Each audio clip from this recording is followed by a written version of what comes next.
CostasNarrativeXP presents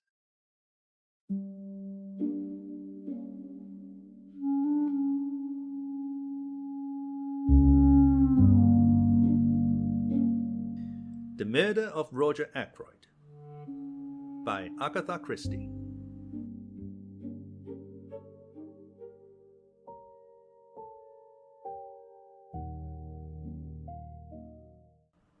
Chapter 1. Dr. Sheppard at the breakfast table.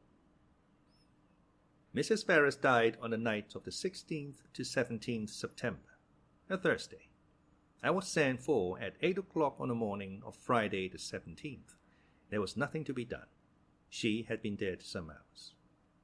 It was just a few minutes after 9 when I reached home once more.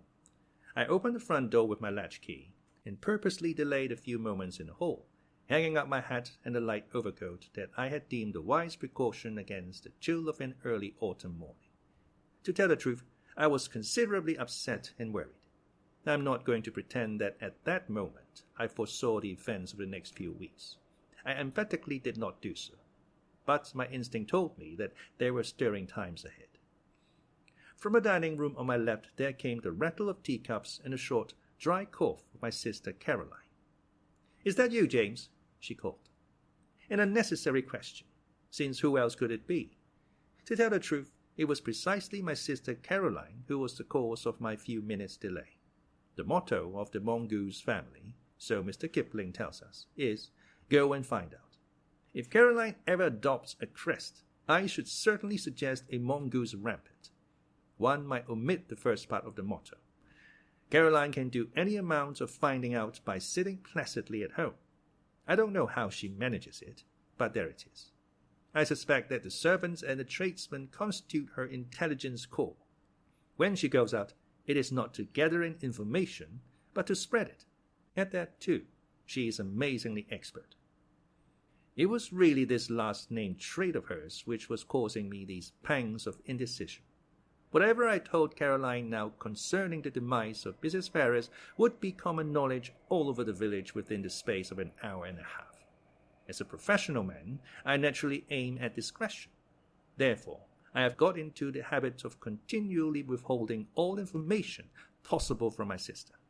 She usually finds out just the same, but I have the moral satisfaction of knowing that I am in no way to blame. Mrs. Ferrars' husband died just over a year ago, and Caroline has constantly asserted, without the least foundation for the assertion, that his wife poisoned him. She scorns my invariable rejoinder that Mr. Ferrars died of acute gastritis, helped on by habitual overindulgence in alcoholic beverages. The symptoms of gastritis and arsenical poisoning are not, I agree, unlike, but Caroline bases her accusation on quite different lines. "You've only got to look at her," I have heard her say. Mrs. Ferrars, though not in her first youth, was a very attractive woman, and her clothes, though simple, always seemed to fit her very well. But all the same, lots of women buy their clothes in Paris and have not, on that account, necessarily poisoned their husbands. As I stood hesitating in the hall, with all this passing through my mind, Caroline's voice came again, with a sharper note in it. "What on earth are you doing out there, James? Why don't you come and get your breakfast?" "Just coming, my dear," I said hastily. "I've been hanging up my overcoat." "You could have hung up half a dozen overcoats in this time." She was quite right. I could have. I walked into the dining room, gave Caroline the accustomed peck on the cheek, and sat down to eggs and bacon. The bacon was rather cold. "You've had an early call," remarked Caroline. "Yes," I said. "King's paddock, Mrs. Ferrars." "I know," said my sister. "How do you know?" "Annie told me." Annie is the house parlourmaid, a nice girl, but an inveterate talker. There was a pause. I continued to eat eggs and bacon. My sister's nose, which is long and thin, quivered a little at the tip, as it always does when she is interested or excited over anything. "Well?" she demanded.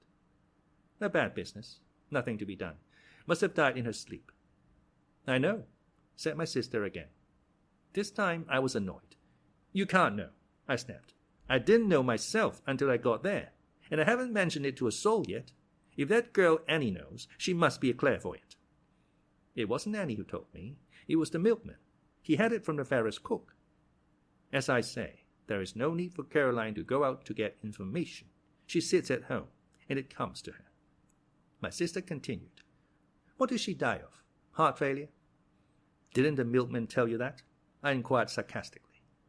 Sarcasm is wasted on Caroline. She takes it seriously and answers accordingly. He didn't know, she explained. After all, Caroline was bound to hear sooner or later. She might as well hear from me. She died of an overdose of Fernly. She's been taking it lately for sleeplessness. Must have taken too much. Nonsense, said Caroline immediately. She took it on purpose. Don't tell me.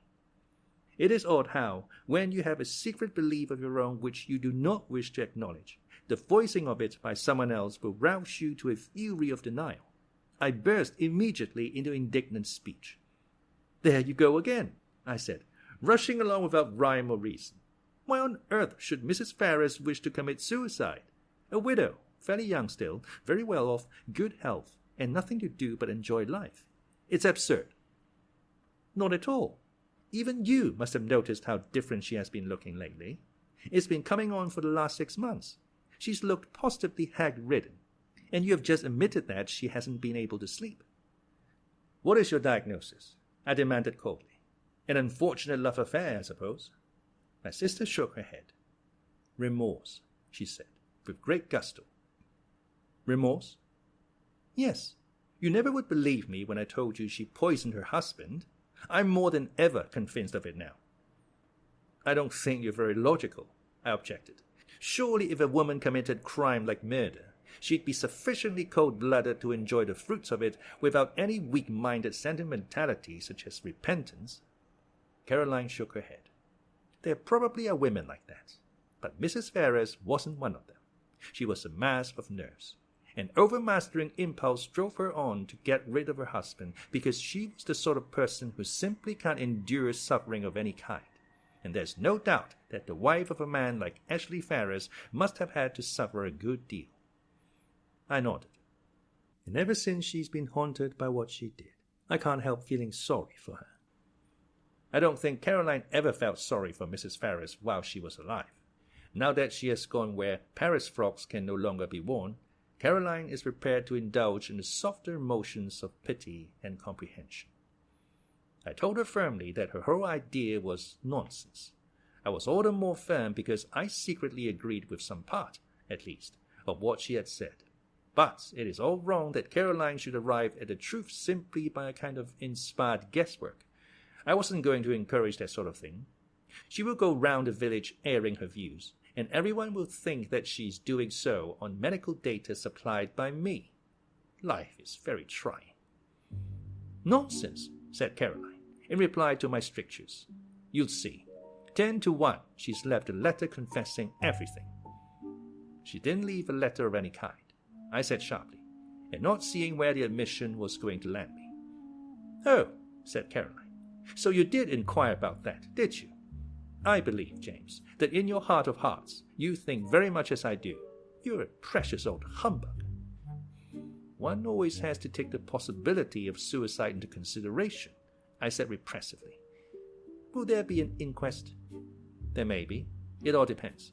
If I'm able to declare myself absolutely satisfied that the overdose was taken accidentally, an inquest might be dispensed with. And are you absolutely satisfied? Asked my sister shrewdly. I did not answer, but got up from table.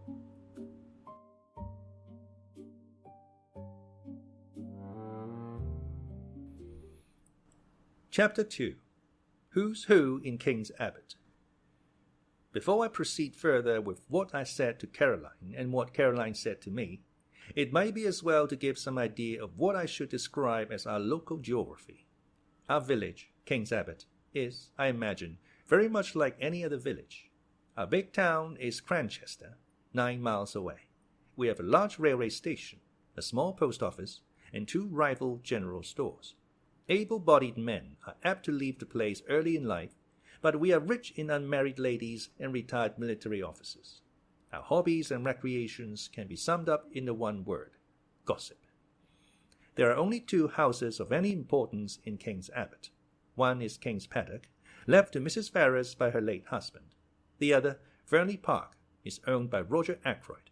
Ackroyd has always interested me by being a man more impossibly like a country squire than any country squire could really be. He reminds one of the red-faced sportsman who always appeared early in the first act of an old-fashioned musical comedy, the setting being the village green. They usually sang a song about going up to London. Nowadays we have reviews, and a country squire has died out of musical fashion. Of course, Ackroyd is not really a country squire. He is an immensely successful manufacturer of wagon wheels. He is a man of nearly 50 years of age, rubicund of face and genial of manner. He is hand and glove with the vicar, subscribes literally to parish funds, encourages cricket matches, lads' clubs, and disabled soldiers' institutes. He is, in fact, the life and soul of our peaceful village of King's Abbot. Now, when Roger Ackroyd was a lad of 21, he fell in love with and married a beautiful woman some 5 or 6 years his senior. Her name was Peyton, and she was a widow with 1 child. The history of the marriage was short and painful. To put it bluntly, Mrs. Ackroyd was a dipsomaniac. She succeeded in drinking herself into her grave 4 years after her marriage. In the years that followed, Ackroyd showed no disposition to make a second matrimonial adventure. His wife's child by her first marriage was only 7 years old when his mother died. He is now 25. Ackroyd has always regarded him as his own son, and has brought him up accordingly. But he has been a wild lad and a continual source of worry and trouble to his stepfather. Nevertheless, we are all very fond of Ralph Peyton in King's Abbot. He is such a good-looking youngster, for one thing. As I said before, we are ready enough to gossip in our village. Everybody noticed from the first that Ackroyd and Mrs. Ferrers got on very well together. After her husband's death, the intimacy became more marked.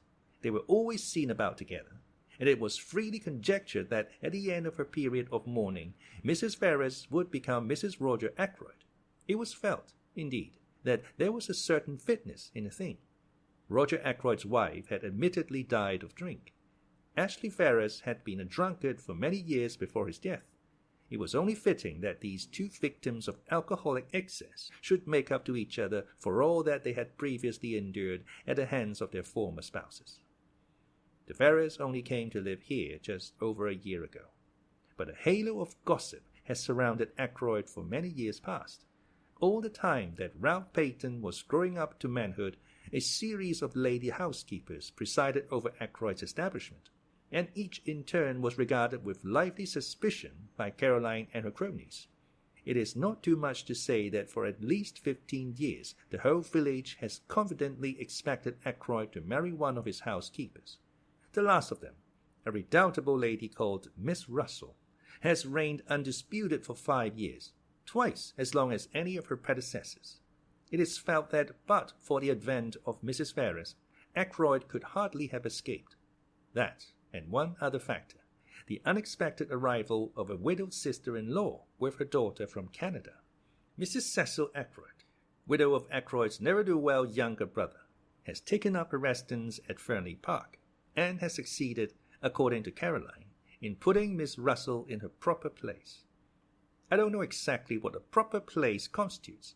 It sounds chilly and unpleasant, but I know that Miss Russell goes about with pinched lips, and what I can only describe as an acid smile, and that she professes the utmost sympathy for poor Mrs. Ackroyd, dependent on the charity of her husband's brother. The bread of charity is so bitter, is it not? I should be quite miserable if I did not work for my living. I don't know what Mrs. Cecil Ackroyd thought of the Ferrers affair when it came on the tapis. It was clearly to her advantage that Ackroyd should remain unmarried. She was always very charming, not to say gushing, to Mrs. Ferrers when they met. Caroline says that proves less than nothing. Such have been our preoccupations in King's Abbot for the last few years. We have discussed Ackroyd and his affairs from every standpoint. Mrs. Ferrers has fitted into her place in the scheme. Now there has been a rearrangement of the kaleidoscope. From a mild discussion of probable wedding presents, we have been jerked into the midst of tragedy. Revolving these and sundry other matters in my mind, I went mechanically on my round. I had no cases of special interest to attend. which was, perhaps, as well, for my thoughts returned again and again to the mystery of Mrs. Ferrars' death. Had she taken her own life? Surely, if she had done so, she would have left some word behind to say what she had contemplated doing. Women, in my experience, if they once reach the determination to commit suicide, usually wish to reveal the state of mind that led to the fatal action. They covet the limelight. When had I last seen her? Not for over a week. Her manner then had been normal enough considering everything.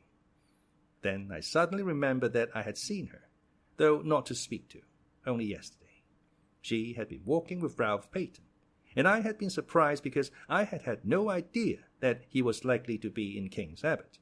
I thought, indeed, that he had quarrelled finally with his stepfather. Nothing had been seen of him down here for nearly 6 months. They had been walking along, side by side, their heads close together, and she had been talking very earnestly. I think I can safely say that it was at this moment that a foreboding of the future first swept over me. Nothing tangible as yet, but a vague premonition of the way things were setting. That earnest tete-a-tete between Ralph Peyton and Mrs. Ferrars the day before struck me disagreeably. I was still thinking of it when I came face to face with Roger Ackroyd. "Sheppard," he exclaimed, "just the man I wanted to get hold of. This is a terrible business." "You've heard, then?" He nodded. He had felt the blow keenly, I could see. His big red cheeks seemed to have fallen in, and he looked a positive wreck of his usual jolly, healthy self. "It's worse than you know," he said quietly. "Look here, Sheppard, I've got to talk to you. Can you come back with me now?" "Hardly. I've got 3 patients to see still, and I must be back by 12 to see my surgery patients." "Then this afternoon?" "No, better still. Dine tonight, at 7:30. Will that suit you?" "Yes, I can manage that all right. What's wrong? Is it Ralph?" I hardly knew why I said that, except, perhaps, that it had so often been Ralph. Ackroyd stared blankly at me as though he hardly understood. I began to realize that there must be something very wrong indeed somewhere. I had never seen Ackroyd so upset before. "Ralph," he said vaguely. "Oh, no, it's not Ralph. Ralph's in London. Damn, here's old Miss Gannett coming. I don't want to have to talk to her about this ghastly business. See you tonight, Sheppard, 7:30. I nodded, and he hurried away, leaving me wondering. Ralph in London? But he had certainly been in King's Abbot the preceding afternoon. He must have gone back to town last night or early this morning, and yet Ackroyd's manner had conveyed quite a different impression. He had spoken as though Ralph had not been near the place for months. I had no time to puzzle the matter out further. Miss Gannett was upon me, thirsting for information. Miss Gannett has all the characteristics of my sister Caroline, but she lacks that unerring aim in jumping to conclusions which lends a touch of greatness to Caroline's maneuvers. Miss Gannett was breathless and interrogatory. Wasn't it sad about poor dear Mrs. Ferrars? A lot of people were saying she had been a confirmed drug-taker for years. So wicked the way people went about saying things. And yet, the worst of it was, there was usually a grain of truth somewhere in these wild statements. No smoke without fire. They were saying, too, that Mr. Ackroyd had found out about it, and had broken off the engagement. Because there was an engagement. She, Miss Gannett, had proved positive of that. Of course, I must know all about it. Doctors always did. But they never tell. And all this with a sharp, beady eye on me to see how I reacted to these suggestions. Fortunately, long association with Caroline has led me to preserve an impassive countenance, and to be ready with small non-committal remarks.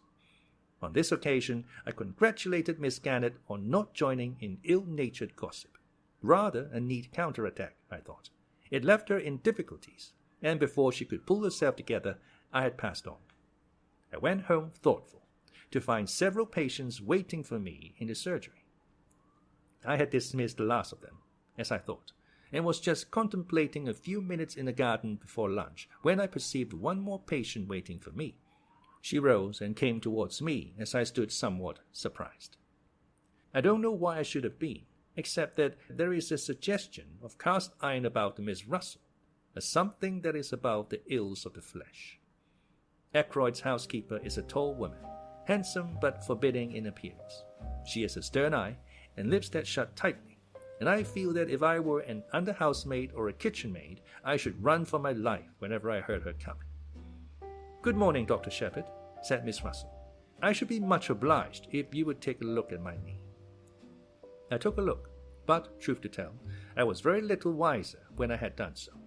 Miss Russell's account of fake pains was so unconvincing that, with a woman of less integrity of character, I should have suspected a trumped-up tale. It did cross my mind for one moment that Miss Russell might have deliberately invented this affection of the knee in order to pump me on the subject of Mrs. Ferrers' death, but I soon saw that there, at least, I had misjudged her. She made a brief reference to the tragedy, nothing more. Yet she certainly seemed disposed to linger and chat. "Well, thank you very much for this bottle of liniment, Doctor," she said at last. "Not that I believe it will do the least good." I didn't think it would either, but I protested in duty bound. After all, it couldn't do any harm, and one must stick up for the tools of one's trade. "I don't believe in all these drugs," said Miss Russell, her eyes sweeping over my array of bottles disparagingly. "Drugs do a lot of harm. Look at the cocaine habit." "Well, as far as that goes, it's very prevalent in high society." I'm sure Miss Russell knows far more about high society than I do. I didn't attempt to argue with her. "Just tell me this, Doctor," said Miss Russell. "Suppose you are really a slave of the drug habit. Is there any cure?" One cannot answer a question like that offhand. I gave her a short lecture on the subject, and she listened with close attention. I still suspected her of seeking information about Mrs. Ferrers. "Now, Vernal, for instance," I proceeded. But, strangely enough, she didn't seem interested in Vernal. Instead, she changed the subject, and asked me if it was true that there were certain poisons so rare as to baffle detection. "Ah," I said, "you've been reading detective stories." She admitted that she had. "The essence of a detective story," I said, "is to have a rare poison. If possible, something from South America that nobody has ever heard of. Something that one obscure tribe of savages used to poison their arrows with. Death is instantaneous, and Western science is powerless to detect it. That is the kind of thing you mean." "Yes. Is there really such a thing?" I shook my head regretfully. "I'm afraid there isn't. There's curare, of course." I told her a good deal about curare, but she seemed to have lost interest once more. She asked me if I had any in my poison cupboard, and when I replied in the negative, I fancy I fell in her estimation. She said she must be getting back, and I saw her out at the surgery door just as the luncheon gong went. I should never have suspected Miss Russell of a fondness for detective stories. It pleases me very much to think of her stepping out of the housekeeper's room to rebuke a delinquent housemaid, and then returning to a comfortable perusal of the mystery of the seventh death, or something of the kind.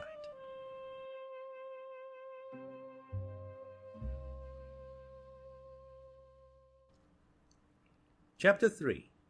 The Man Who Grew Vegetable Marrows. I told Caroline at lunchtime that I should be dining at Fernly. She expressed no objection. On the contrary. "Excellent," she said. "You'll hear all about it. By the way, what is the trouble with Ralph?" "With Ralph?" I said, surprised. "There isn't any." "Then why is he staying at the Three Boars instead of at Fernly Park?" I did not for a minute question Caroline's statement that Ralph Peyton was staying at the local inn. That Caroline said so was enough for me. "Ackroyd told me he was in London," I said. In the surprise of the moment, I departed from my valuable rule of never parting with information. "Oh," said Caroline. I could see her nose twitching as she worked on this. "He arrived at the Three Boars yesterday morning," she said, "and he's still there. Last night he was out with a girl." That did not surprise me in the least. Ralph, I should say, is out with a girl most nights of his life. But I did rather wonder that he chose to indulge in a pastime in King's Abbot instead of in the gay metropolis. "One of the barmaids?" I asked. "No, that's just it. He went out to meet her. I don't know who she is." "But I can guess," continued my indefatigable sister. I waited patiently. "His cousin." "Flora Ackroyd?" I exclaimed in surprise. Flora Ackroyd is, of course, no relation whatever really to Ralph Peyton, but Ralph has been looked upon for so long as practically Ackroyd's own son that cousinship is taken for granted. Flora Ackroyd, said my sister. But why not go to Fernly if he wanted to see her? Secretly engaged, said Caroline, with immense enjoyment. Old Ackroyd won't hear of it, and they have to meet this way. I saw a good many flaws in Caroline's theory, but I forbore to point them out to her. An innocent remark about our new neighbor created a diversion. The house next door, the Larchers, has recently been taken by a stranger. To Caroline's extreme annoyance, she has not been able to find out anything about him, except that he is a foreigner. The intelligence corps has proved a broken reed. Presumably, the man has milk and vegetables and joints of meat and occasional whitings just like everybody else. But none of the people who make it their business to supply these things seem to have acquired any information. His name, apparently, is Mr. Poirot, a name which conveys an odd feeling of unreality. The one thing we do know about him is that he is interested in the growing of vegetable marrows. But that is certainly not the sort of information that Caroline is after. She wants to know where he comes from, what he does, whether he is married, what his wife was, or is, like, whether he has children, what his mother's maiden name was, and so on. Somebody very like Caroline must have invented the questions on passports, I think. My dear Caroline, I said, there's no doubt at all about what the man's profession has been. He's a retired hairdresser. Look at that moustache of his. Caroline dissented. She said that if the man was a hairdresser, he would have wavy hair, not straight. All hairdressers did. I cited several hairdressers personally known to me who had straight hair, but Caroline refused to be convinced. I can't make him out at all, she said in an aggrieved voice. I borrowed some garden tools the other day, and he was most polite, but I couldn't get anything out of him. I asked him point blank at last whether he was a Frenchman, and he said he wasn't, and somehow I didn't like to ask him any more. I began to be more interested in our mysterious neighbor, a man who is capable of shutting up Caroline and sending her, like the Queen of Sheba, empty away must be something of a personality. I believe, said Caroline, that he's got one of those new vacuum cleaners. I saw a meditated loan and the opportunity of further questioning gleaming from her eye. I seized the chance to escape into the garden. I'm rather fond of gardening. I was busily exterminating dandelion roots when a shout of warning sounded from close by, and a heavy body whizzed by my ear and fell at my feet with a repellent squelch. It was a vegetable marrow. I looked up angrily. Over the wall, to my left, there appeared a face, an egg-shaped head, partially covered with suspiciously black hair, 2 immense moustaches, and a pair of watchful eyes. It was our mysterious neighbor, Mr. Poirot. He broke at once into fluent apologies. I demand of you 1,000 pardons, monsieur. I am without defense. For some months now I cultivate the marrows. This morning suddenly I enraged myself with these marrows. I sent them to promenade themselves. Alas, not only mentally but physically. I seized the biggest. I hurled him over the wall, monsieur. I am ashamed. I prostrate myself. Before such profuse apologies, my anger was forced to melt. After all, the wretched vegetable hadn't hit me, but I sincerely hoped that throwing large vegetables over walls was not our new friend's hobby. Such a habit could hardly endear him to us as a neighbor. The strange little man seemed to read my thoughts. Ah, no, he exclaimed. Do not disquiet yourself. It is not with me a habit. But can you figure to yourself, monsieur, that a man may work towards a certain object, may labor and toil to attain a certain kind of leisure and occupation, and then find that, after all, he yearns for the old busy days, and the old occupations that he thought himself so glad to leave? Yes, I said slowly. I fancy that is a common enough occurrence. I myself am perhaps an instance. A year ago I came into a legacy, enough to enable me to realize a dream. I have always wanted to travel, to see the world. Well, that was a year ago, as I said, and I'm still here. My little neighbor nodded. The chains of habit. We work to attain an object, and the object gained, we find that what we miss is the daily toil. And mark you, monsieur, My work was interesting work, the most interesting work there is in the world. Yes, I said encouragingly. For the moment, the spirit of Caroline was strong within me. The study of human nature, monsieur. Just so, I said kindly. Clearly a retired hairdresser. Who knows the secrets of human nature better than a hairdresser? Also, I had a friend who for many years never left my side, occasionally of an imbecility to make one afraid. Nevertheless, he was very dear to me. Figure to yourself that I miss even his stupidity, his naivete, his honest outlook, the pleasure of delighting and surprising him by my superior gifts. All these I miss more than I can tell you. He died? I asked sympathetically. Not so. He lives and flourishes, but on the other side of the world. He is now in the Argentine. In the Argentine? I said enviously. I have always wanted to go to South America. I sighed, and then looked up to find Mr. Poirot eyeing me sympathetically. He seemed an understanding little man. You will go there, yes? He asked. I shook my head with a sigh. I could have gone, I said, a year ago, but I was foolish, and worse than foolish, greedy. I risked the substance for the shadow. I comprehend, said Mr. Poirot. You speculated? I nodded mournfully, but in spite of myself I felt secretly entertained. This ridiculous little man was so portentously solemn. Not the porcupine oil fields? He asked suddenly. I stared. I thought of them, as a matter of fact, but in the end I plumped for a gold mine in Western Australia. My neighbor was regarding me with a strange expression which I could not fathom. It is fate, he said at last. What is fate? I asked irritably. That I should live next to a man who seriously considers porcupine oil fields and also West Australian gold mines. Tell me, have you also a penchant for auburn hair? I stared at him open-mouthed, and he burst out laughing. No, it is not the insanity that I suffer from. Make your mind easy. It was a foolish question that I put to you there, for, see you, my friend of whom I spoke was a man who thought all women good, and most of them beautiful. But you are a man of middle age, a doctor, a man who knows the folly and the vanity of most things in this life of ours. Well, we are neighbors. I beg of you to accept and present to your excellent sister my best marrow.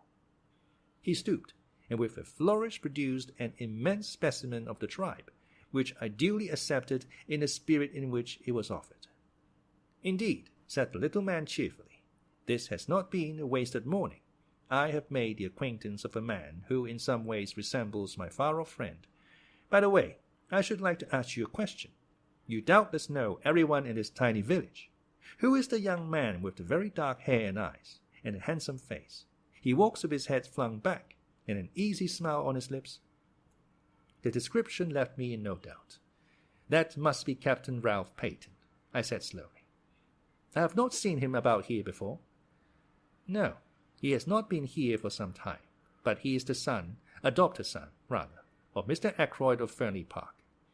My neighbor made a slight gesture of impatience.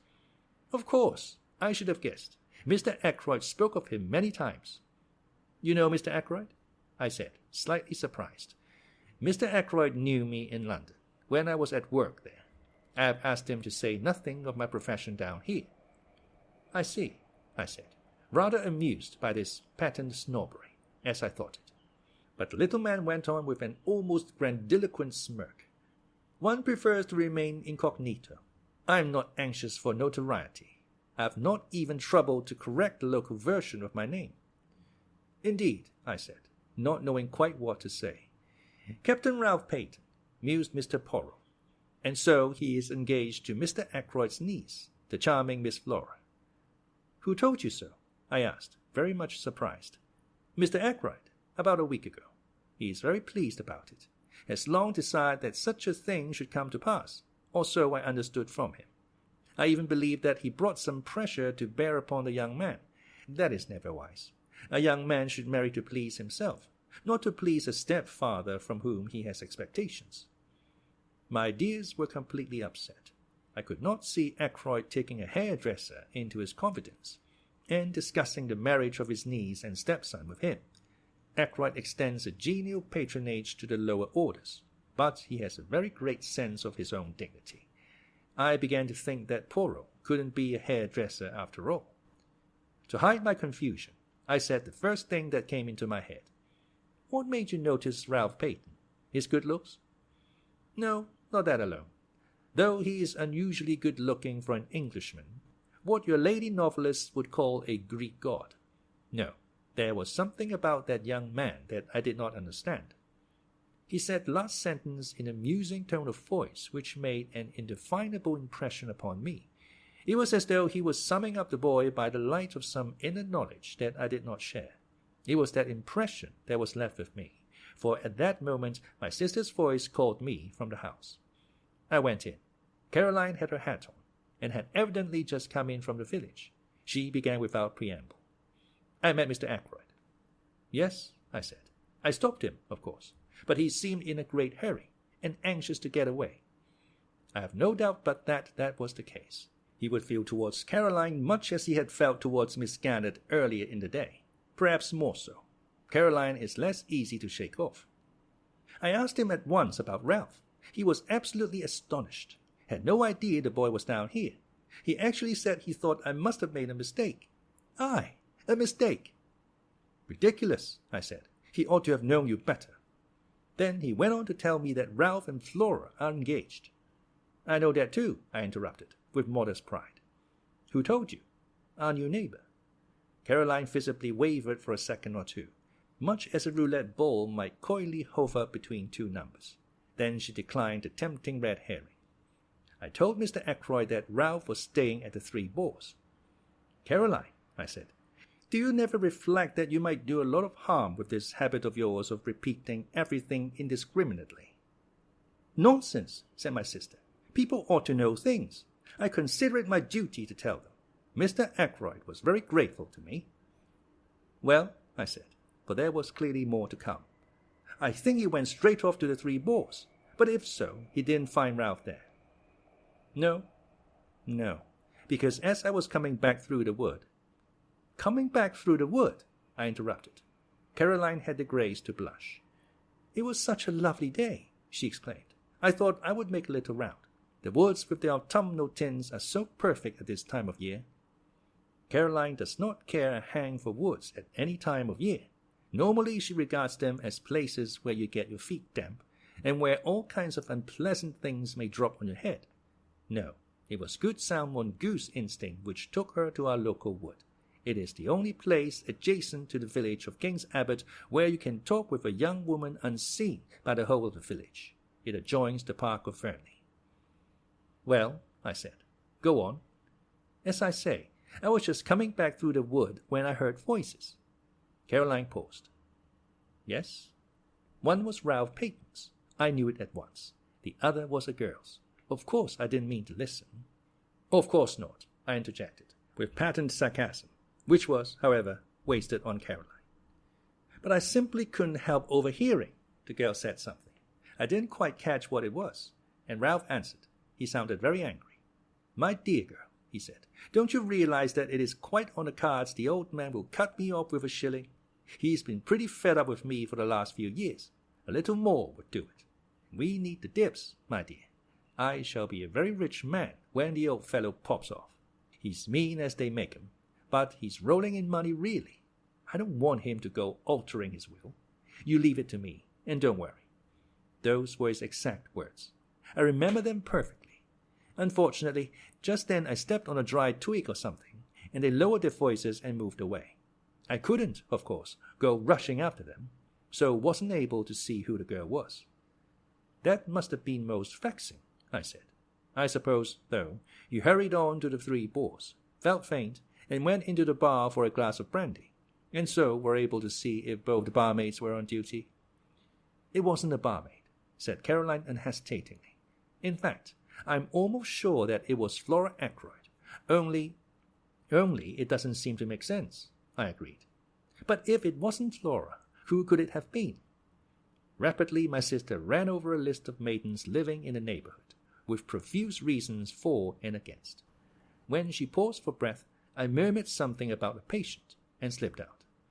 I proposed to make my way to the Three Boars.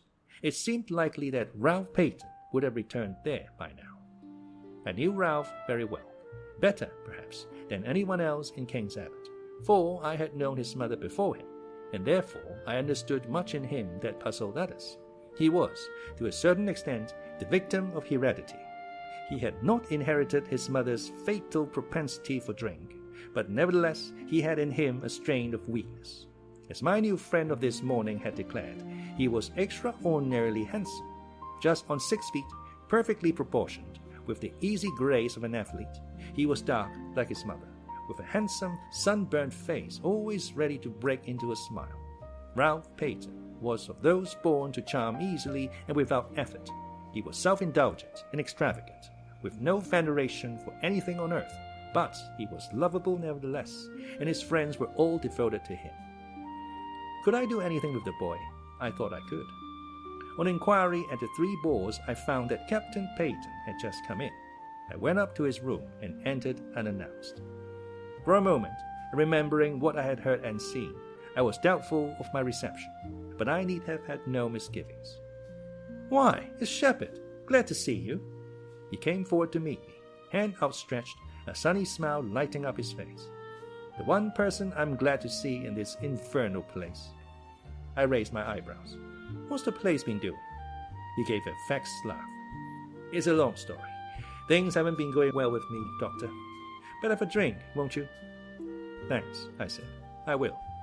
He pressed the bell, then, coming back, threw himself into a chair. "Not to mince matters," he said gloomily, "I'm in the devil of a mess. In fact, I haven't the least idea what to do next."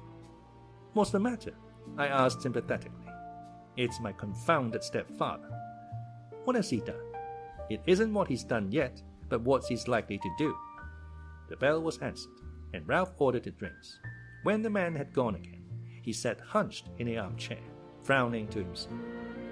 "Is it really serious?" I asked. He nodded. "I'm fairly up against it this time," he said soberly. The unusual ring of gravity in his voice told me that he spoke the truth. It took a good deal to make Ralph grave. "In fact," he continued, "I can't see my way ahead. I'm damned if I can." "If I could help," I suggested diffidently. But he shook his head very decidedly. "Good of you, Doctor, but I can't let you in on this. I've got to play a lone hand." He was silent a minute and then repeated in a slightly different tone of voice, "Yes, I've got to play a lone hand."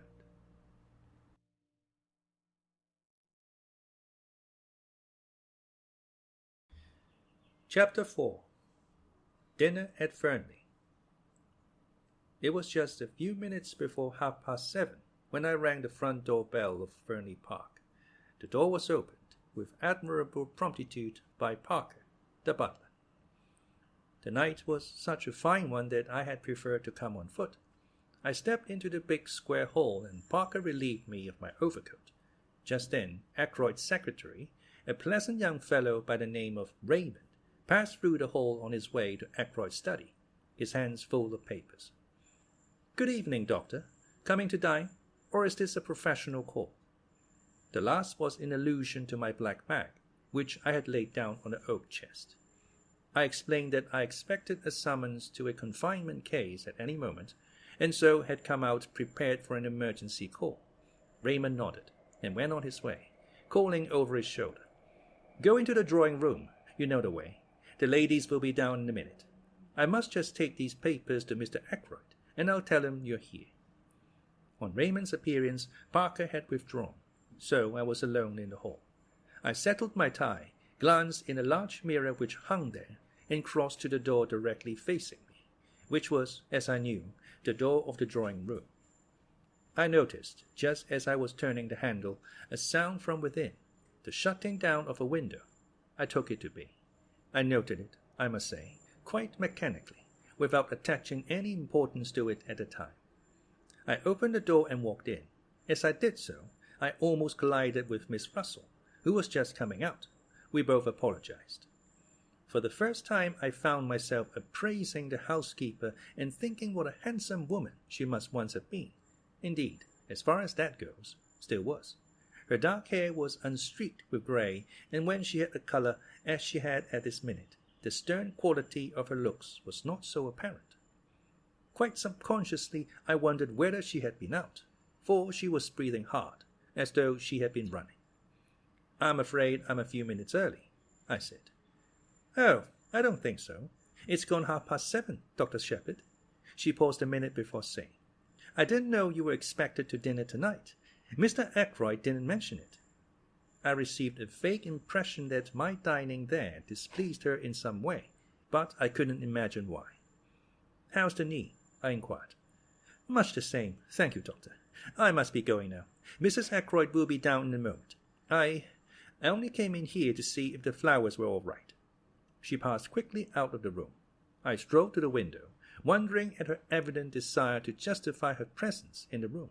As I did so, I saw what, of course, I might have known all the time had I troubled to give my mind to it, namely, that the windows were long French ones opening on a terrace.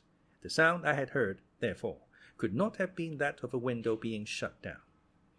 Quite idly, and more to distract my mind from painful thoughts than for any other reason, I amused myself by trying to guess what could have caused the sound in question. Coals on the fire? No, that was not the kind of noise at all. A drawer of the bureau pushed in? No, not that. Then my eye was caught by what I believe is called a silver table, the lid of which lifts, and through the glass of which you can see the contents. I crossed over to it, studying the things. There were 1 or 2 pieces of old silver, a baby shoe belonging to King Charles I, some Chinese jade figures, and quite a number of African implements and curios. Wanting to examine one of the jade figures more closely, I lifted the lid. It slipped through my fingers and fell. At once I recognized the sound I had heard. It was this same table lid being shut down gently and carefully. I repeated the action once or twice for my own satisfaction. Then I lifted the lid to scrutinize the contents more closely. I was still bending over the open silver table when Flora Ackroyd came into the room. Quite a lot of people do not like Flora Ackroyd, but nobody can help admiring her, and to her friends she can be very charming. The first thing that strikes you about her is her extraordinary fairness. She has the real Scandinavian pale gold hair. Her eyes are blue as the waters of a Norwegian fjord, and her skin is cream and roses. She has square, boyish shoulders and slight hips, and to a jaded medical man it is very refreshing to come across such perfect health. A simple, straightforward English girl. I may be old-fashioned, but I think the genuine article takes a lot of beating. Flora joined me by the silver table, and expressed heretical doubts as to King Charles I ever having worn the baby shoe. "In any way," continued Miss Flora, "all this making a fuss about things because someone wore or used them seems to me all nonsense. They're not wearing or using them now. The pen that George Eliot wrote The Mill on the Floss with, that sort of thing. Well, it's only just a pen after all. If you're really keen on George Eliot, why not get The Mill on the Floss in the cheap edition and read it?" "I suppose you never read such old out-of-date stuff, Miss Flora." "You're wrong, Dr. Sheppard. I love The Mill on the Floss." I was rather pleased to hear it. The things young women read nowadays and profess to enjoy positively frighten me. "You haven't congratulated me yet, Dr. Sheppard," said Flora. "Haven't you heard?" She held out her left hand. On the third finger of it was an exquisitely set single pearl. "I'm going to marry Ralph, you know," she went on. "Uncle is very pleased. It keeps me in the family, you see." I took both her hands in mine. "My dear," I said, "I hope you'll be very happy." "We've been engaged for about a month," continued Flora in her cool voice, "but it was only announced yesterday. Uncle is going to do up Crossstones and give it to us to live in, and we're going to pretend to farm. Really, we shall hunt all the winter, town for the season, and then go yachting. I love the sea. And, of course, I shall take a great interest in the parish affairs, and attend all the mothers' meetings." Just then Mrs. Ackroyd rustled in, full of apologies for being late. I am sorry to say I detest Mrs. Ackroyd. She is all chains and teeth and bones, a most unpleasant woman. She has small, pale, flinty blue eyes, and however gushing her words may be, those eyes of hers always remain coldly speculative. I went across to her, leaving Flora by the window. She gave me a handful of assorted knuckles and rings to squeeze, and began talking volubly. And I heard about Flora's engagement, so suitable in every way. The dear young things had fallen in love at first sight. Such a perfect pair. He so dark and she so fair.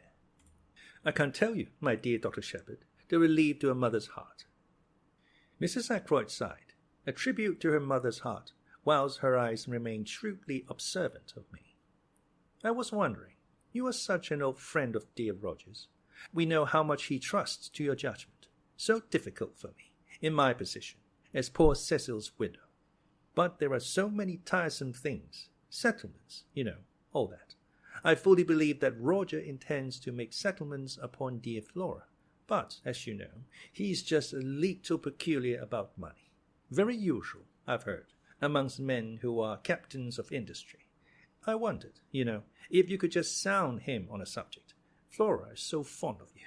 We feel you are quite an old friend, although we have only really known you just over 2 years. Mrs. Ackroyd's eloquence was cut short as the drawing-room door opened once more. I was pleased at the interruption. I hate interfering in other people's affairs, and I had not the least intention of tackling Ackroyd on the subject of Flora's settlements. In another moment, I should have been forced to tell Mrs. Ackroyd as much.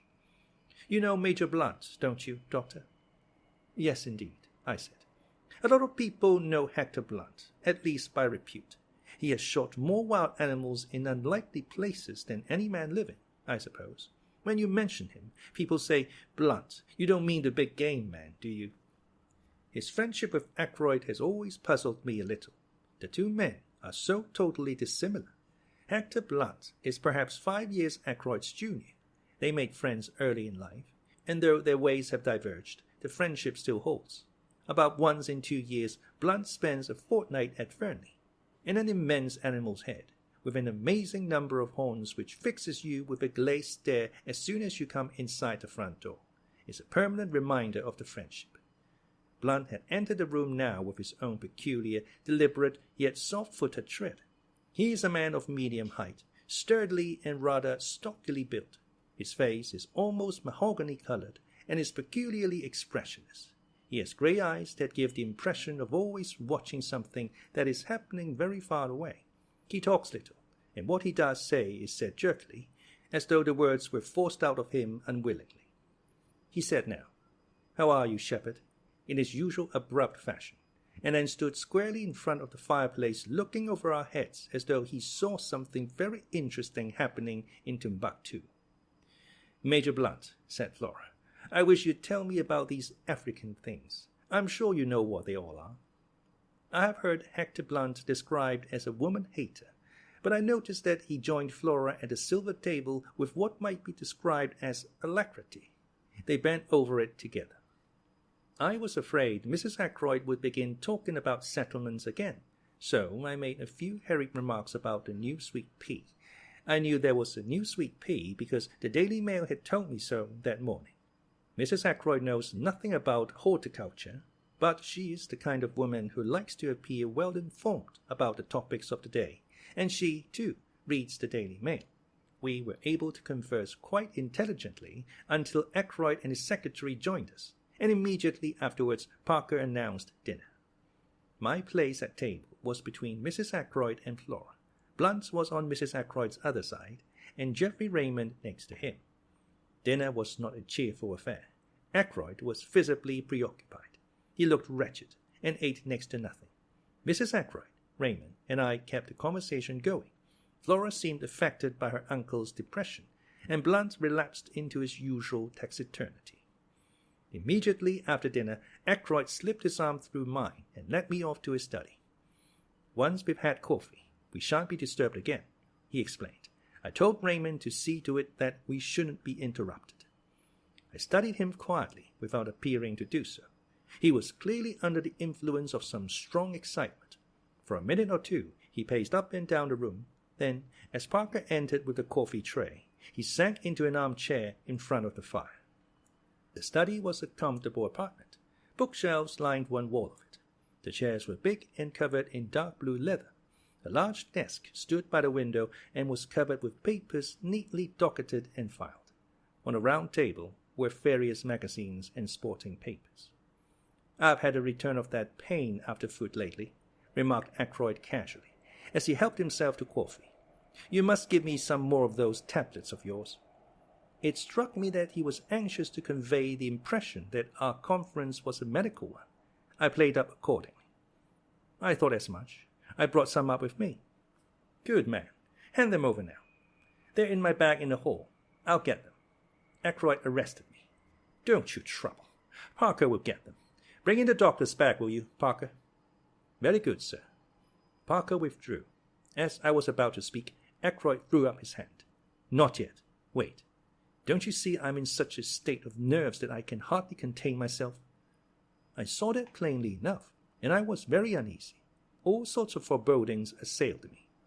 Ackroyd spoke again almost immediately. "Make certain that window's closed, will you?" he asked. Somewhat surprised, I got up and went to it. It was not a French window, but one of the ordinary sash type. The heavy blue velvet curtains were drawn in front of it, but the window itself was open at the top. Parker re-entered the room with my bag while I was still at the window. "That's all right," I said, emerging again into the room. "You put the latch across?" Yes. "What's the matter with you, Ackroyd?" The door had just closed behind Parker, or I would not have put the question. Ackroyd waited just a minute before replying. "I'm in hell," he said slowly, after a minute. "No, don't bother with those damned tablets. I only said that for Parker. Servants are so curious. Come here and sit down. The door's closed too, isn't it?" "Yes, nobody can overhear. Don't be uneasy."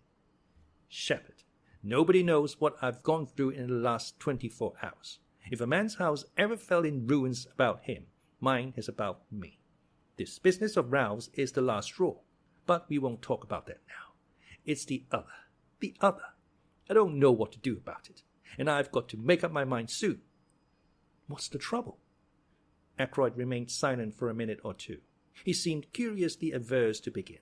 When he did speak, the question he asked came as a complete surprise. It was the last thing I expected. "Sheppard, you attended Ashley Ferrers in his last illness, didn't you?" "Yes, I did." He seemed to find even greater difficulty in framing his next question. "Did you never suspect, did it ever enter your head that he might have been poisoned?" I was silent for a minute or two. Then I made up my mind what to say. Roger Ackroyd was not Caroline. "I'll tell you the truth," I said. "At the time I had no suspicion whatever. But it was mere idle talk on my sister's part that first put the idea into my head. Since then, I haven't been able to get it out again. But mind you, I've no foundation whatever for that suspicion." "He was poisoned," said Ackroyd. He spoke in a dull, heavy voice. "Who by?" I asked sharply. "His wife." "How do you know that?" "She told me so herself." "When?" "Yesterday. My God, yesterday. It seems 10 years ago." I waited a minute, and then he went on. "You understand, Sheppard. I'm telling you this in confidence. It's to go no further. I want your advice. I can't carry the whole weight by myself. As I said just now, I don't know what to do." "Can you tell me the whole story?" I said. "I'm still in the dark. How did Mrs. Ferrers come to make this confession to you?" "It's like this. 3 months ago, I asked Mrs. Ferrers to marry me. She refused. I asked her again, and she consented. But she refused to allow me to make the engagement public until her year of mourning was up. Yesterday, I called upon her, pointed out that a year and 3 weeks had now elapsed since her husband's death, and that there could be no further objection to making the engagement public property. I had noticed that she had been very strange in her manner for some days. Now, suddenly, without the least warning, she broke down completely. She told me everything. Her hatred of her brute of a husband, her growing love for me, and the dreadful means she had taken. Poison. My God, it was murder in cold blood." I saw the repulsion, the horror in Ackroyd's face. So Mrs. Ferrers must have seen it. Ackroyd is not the type of the great lover who can forgive all for love's sake. He is fundamentally a good citizen. All that was sound and wholesome and law-abiding in him must have turned from her utterly in that moment of revelation. "Yes," he went on, in a low, monotonous voice. She confessed everything. It seems that there is one person who has known all along, who has been blackmailing her for huge sums. It was the strain of that drove her nearly mad. Who was the man? Suddenly, before my eyes, there arose the picture of Ralph Peyton and Mrs. Ferrars side by side, their heads so close together. I felt a momentary throb of anxiety. Supposing. Oh, but surely that was impossible. I remembered the frankness of Ralph's greeting that very afternoon. Absurd. She wouldn't tell me his name, said Ackroyd slowly. As a matter of fact, she didn't actually say that it was a man, but of course. Of course, I agreed. It must have been a man, and you've no suspicion at all. For answer, Ackroyd groaned and dropped his head into his hands. It can't be, he said. I'm mad even to think of such a thing. No, I wouldn't even admit to you the wild suspicion that crossed my mind. I'll tell you this much, though. Something she said made me think that the person in question might be actually among my household, but that can't be so. I must have misunderstood her. What did you say to her? I asked. What could I say? She saw, of course, the awful shock it had been to me. And then there was the question. What was my duty in the matter? She had made me, you see, an accessory after the fact. She saw all that, I think, quicker than I did. I was stunned, you know. She asked me for 24 hours, made me promise to do nothing till the end of that time, and she steadfastly refused to give me the name of the scoundrel who had been blackmailing her. I suppose she was afraid that I might go straight off and hammer him, and then the fat would have been in the fire as far as she was concerned. She told me that I should hear from her before 24 hours had passed. My God, I swear to you, Sheppard, that it never entered my head what she meant to do. Suicide, and I drove her to it. No, I said. Don't take an exaggerated view of things. The responsibility for her death doesn't lie at your door. The question is, what am I to do now? The poor lady's dead. Why rake up past trouble? I rather agree with you, I said. But there's another point. How am I to get hold of that scoundrel who drove her to death as surely as if he'd killed her? He knew of the first crime, and he fastened on to it like some obscene vulture. She's paid the penalty. Is he to go scot-free? I see, I said slowly. You want to hunt him down? It will mean a lot of publicity, you know. Yes, I've thought of that. I've zigzagged to and fro in my mind. I agree with you that the villain ought to be punished, but the cost has got to be reckoned. Ackroyd rose and walked up and down. Presently he sank into the chair again. Look here, Sheppard. Suppose we leave it like this. If no word comes from her, we'll let the dead things lie. What do you mean by word coming from her? I asked curiously. I have the strongest impression that somewhere or somehow she must have left a message for me before she went. I can't argue about it, but there it is. I shook my head. She left no letter or word of any kind, I asked. Sheppard, I'm convinced that she did. And more, I have a feeling that by deliberately choosing death, she wanted the whole thing to come out, if only to be revenged on the man who drove her to desperation. I believe that if I could have seen her then, she would have told me his name and bid me go for him for all I was worth. He looked at me. You don't believe in impressions? Oh, yes, I do, in a sense, if, as you put it, word should come from her. I broke off. The door opened noiselessly, and Parker entered with a salver on which were some letters.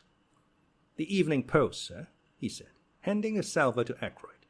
Then he collected the coffee cups and withdrew. My attention, diverted for a moment, came back to Ackroyd. He was staring like a man turned to stone at a long blue envelope. The other letters he had let drop to the ground. Her writing, he said in a whisper. She must have gone out and posted it last night, just before... He ripped open the envelope and drew out a thick enclosure. Then he looked up sharply. You're sure you shut the window? He said. Quite sure, I said, surprised. Why? All this evening I've had a queer feeling of being watched, spied upon. What's that? He turned sharply. So did I. We both had the impression of hearing the latch of the door give ever so slightly. I went across to it and opened it. There was no one there. Nerves, murmured Ackroyd to himself. He unfolded the thick sheets of paper and read aloud in a low voice. My dear, my very dear Roger, A life calls for a life. I see that. I saw it in your face this afternoon.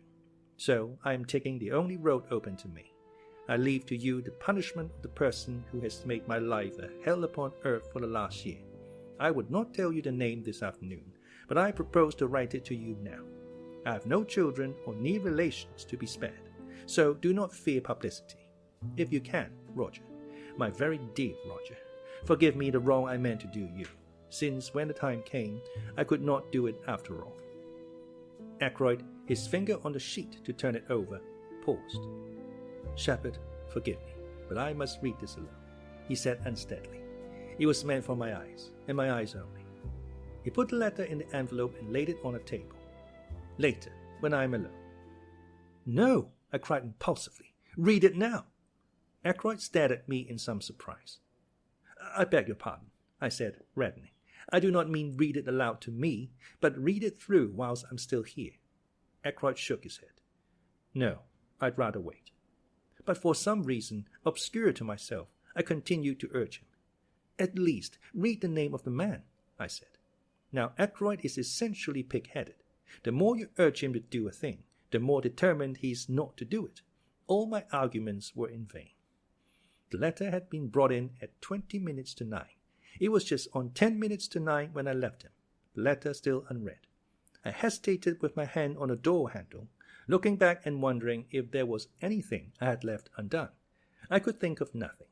With a shake of the head, I passed out and closed the door behind me. I was startled by seeing the figure of Parker close at hand. He looked embarrassed, and it occurred to me that he might have been listening at the door. What a fat, smug, oily face the man had, and surely there was something decidedly shifty in his eye. Mr. Ackroyd particularly does not want to be disturbed, I said coldly. He told me to tell you so. Quite so, sir. I fancied I heard the bell ring. This was such a palpable untruth that I did not trouble to reply. Preceding me to the hall, Parker held me on with my overcoat, and I stepped out into the night. The moon was overcast, and everything seemed very dark and still. The village church clock chimed 9 o'clock as I passed through the lodge gates. I turned to the left towards the village, and almost cannoned into a man coming in the opposite direction. "This the way to Fernly Park, mister?" asked the stranger in a hoarse voice. I looked at him. He was wearing a hat pulled down over his eyes, and his coat collar turned up. I could see little of nothing of his face, but he seemed a young fellow. The voice was rough and uneducated. "These are the lodge gates here," I said. "Thank you, mister." He paused, and then added quite unnecessarily, "I'm a stranger in these parts, you see." He went on, passing through the gates as I turned to look after him. The odd thing was that his voice reminded me of someone's voice that I knew, but whose it was I could not think. 10 minutes later, I was at home once more. Caroline was full of curiosity to know why I had returned so early. I had to make up a slightly fictitious account of the evening in order to satisfy her, and I had an uneasy feeling that she saw through the transparent device. At 10 o'clock I rose, yawned, and suggested bed. Caroline acquiesced. It was Friday night, and on Friday night I wind the clocks. I did it as usual, whilst Caroline satisfied herself that the servants had locked up the kitchen properly. It was 10:15 as we went up the stairs. I had just reached the top when the telephone rang in the hall below. "Mrs. Bates," said Caroline immediately. "I'm afraid so," I said ruefully. I ran down the stairs and took up the receiver. "What?" I said. "What? Certainly. I'll come at once." I ran upstairs, caught up my bag, and stuffed a few extra dressings into it.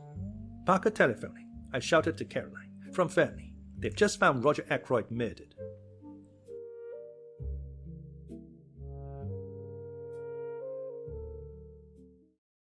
Chapter 5.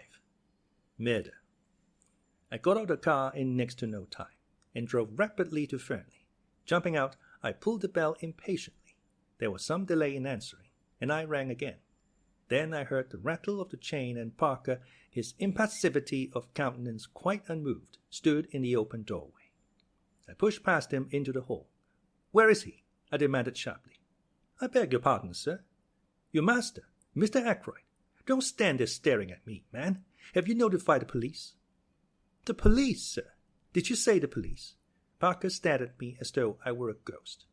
"What's the matter with you, Parker? If, as you say, your master has been murdered—" A gasp broke from Parker. "The master? Murdered? Impossible, sir." It was my turn to stare. "Didn't you telephone to me, not 5 minutes ago, and tell me that Mr. Ackroyd had been found murdered?" "Me, sir? Oh, no, indeed, sir. I wouldn't dream of doing such a thing." "Do you mean to say it's all a hoax? That there is nothing the matter with Mr. Ackroyd?" "Excuse me, sir. Did the person telephoning use my name?"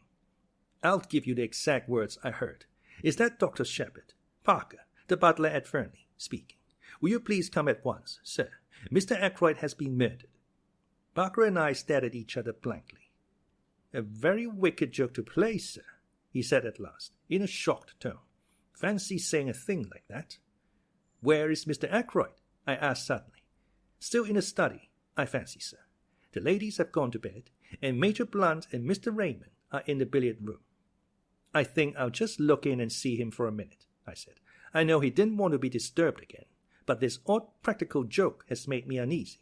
I'd just like to satisfy myself that he's all right." "Quite so, sir. It makes me feel quite uneasy myself. If you don't object to my accompanying you as far as the door, sir?"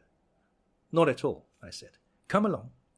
I passed through the door on the right, Parker on my heels, traversed the little lobby where a small flight of stairs led upstairs to Ackroyd's bedroom, and tapped on a study door. There was no answer. I turned the handle, but the door was locked.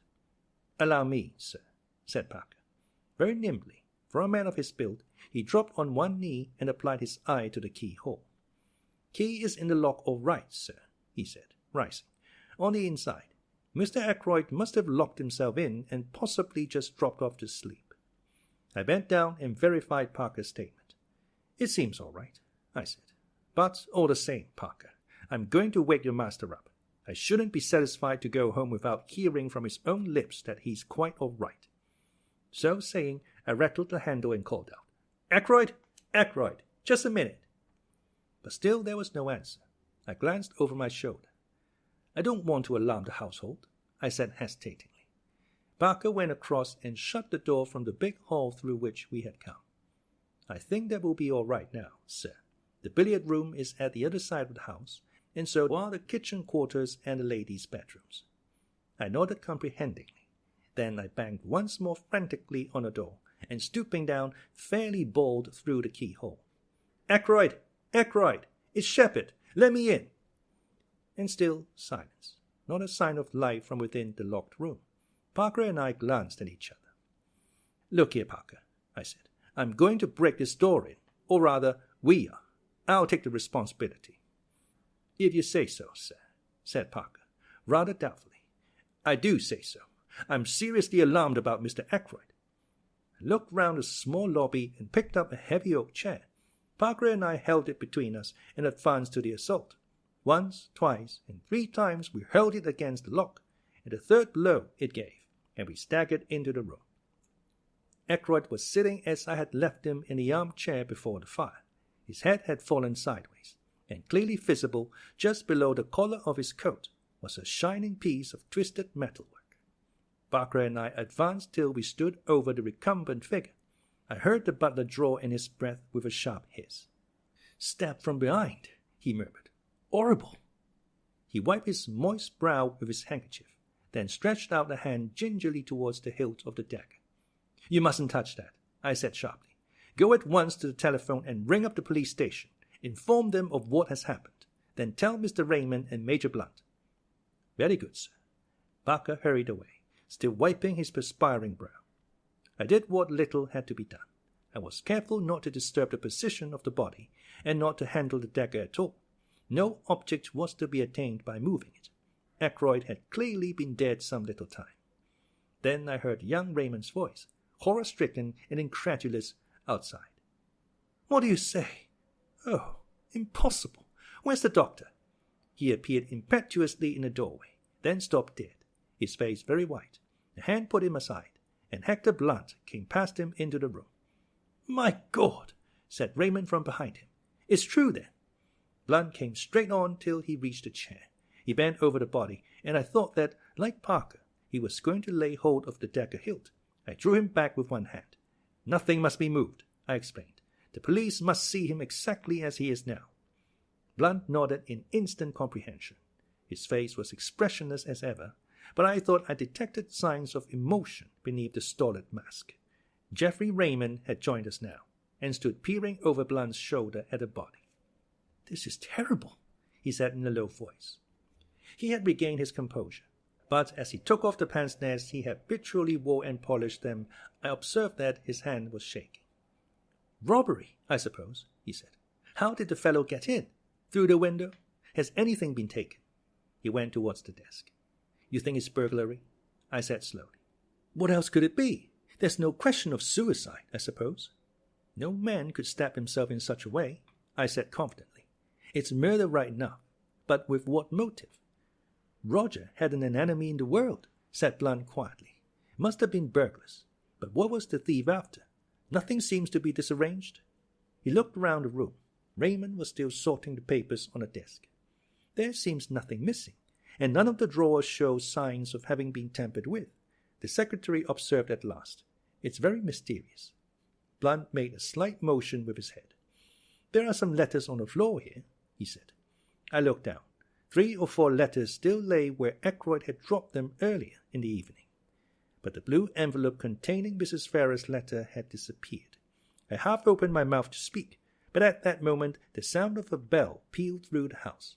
There was a confused murmur of voices in the hall, and then Parker appeared with our local inspector and a police constable. "Good evening, gentlemen," said the inspector. "I'm terribly sorry for this. A good, kind gentleman like Mr. Ackroyd. The butler says it is murder. No possibility of accident or suicide, Doctor?" "None whatever," I said. "Ah, a bad business." He came and stood over the body. "Be moved at all?" he asked sharply. "Beyond making certain that life was extinct, an easy matter, I have not disturbed the body in any way." "Ah, and everything points to the murderer having got clear away.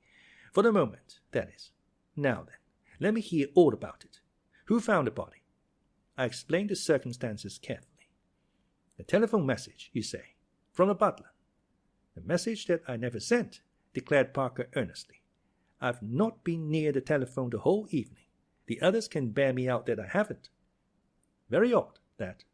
Did it sound like Parker's voice, Doctor?" "Well, I can't say I noticed. I took it for granted, you see." "Naturally. Well, you got up here, broke in the door, and found poor Mr. Ackroyd like this. How long should you say he had been dead, Doctor?" "Half an hour at least, perhaps longer," I said. "The door was locked on the inside, you say. What about the window?" "I myself closed and bolted it earlier in the evening at Mr. Ackroyd's request." The inspector strode across to it and drew back the curtains. "Well, it's open now anyway," he remarked. True enough, the window was open, the lower sash being raised to its fullest extent. The inspector produced a pocket torch and flashed it along the sill outside. "This is the way he went all right," he remarked, "and got in. See here." In the light of the powerful torch, several clearly defined footmarks could be seen. They seemed to be those of shoes with rubber studs in the soles. One particularly clear one pointed inwards, another, slightly overlapping it, pointed outwards. "Plain as a pikestaff," said the inspector. "Any valuables missing?" Geoffrey Raymond shook his head. "Not so that we can discover. Mr. Ackroyd never kept anything of particular value in this room." Said the inspector. "Man found an open window, climbed in, saw Mr. Ackroyd sitting there. Maybe he'd fallen asleep. Man stabbed him from behind, then lost his nerve and made off. But he's left his tracks pretty clearly. We ought to get hold of him without much difficulty. No suspicious strangers been hanging about anywhere?" "Oh," I said suddenly. "What is it, Doctor?" "I met a man this evening, just as I was turning out of the gate. He asked me the way to Fernly Park." "What time would that be?" "Just 9 o'clock. I heard it chime the hour as I was turning out of the gate." "Can you describe him?" I did so to the best of my ability. The inspector turned to the butler. "Anyone answering that description come to the front door?" "No, sir. No one has been to the house at all this evening." "What about the back?" "I don't think so, sir, but I'll make inquiries." He moved towards the door. but the inspector held up a large hand. "No thanks. I'll do my own inquiry. But first of all, I want to fix the time a little more clearly. When was Mr. Ackroyd last seen alive?" "Probably by me," I said. "When I left at, let me see, about 10 minutes to 9. He told me that he didn't wish to be disturbed, and I repeated the order to Parker." "Just so, sir," said Parker respectfully. "Mr. Ackroyd was certainly alive at 9:30, put in Raymond, for I heard his voice in here talking." "Who was he talking to?" "That I don't know. Of course, at the time I took it for granted that it was Dr. Sheppard who was with him. I wanted to ask him a question about some papers I was engaged upon, but when I heard the voices, I remembered that he had said he wanted to talk to Dr. Sheppard without being disturbed, and I went away again. But now it seems that the doctor had already left." I nodded. "I was at home by 9:15, I said. "I didn't go out again until I received a telephone call." "Who could have been with him at 9:30? queried the inspector. "It wasn't you, Mr. Major Blunt," I said. "Major Hector Blunt?" asked the inspector, a respectful tone creeping into his voice. Blunt merely jerked his head affirmatively. "I think we've seen you down here before, sir," said the inspector.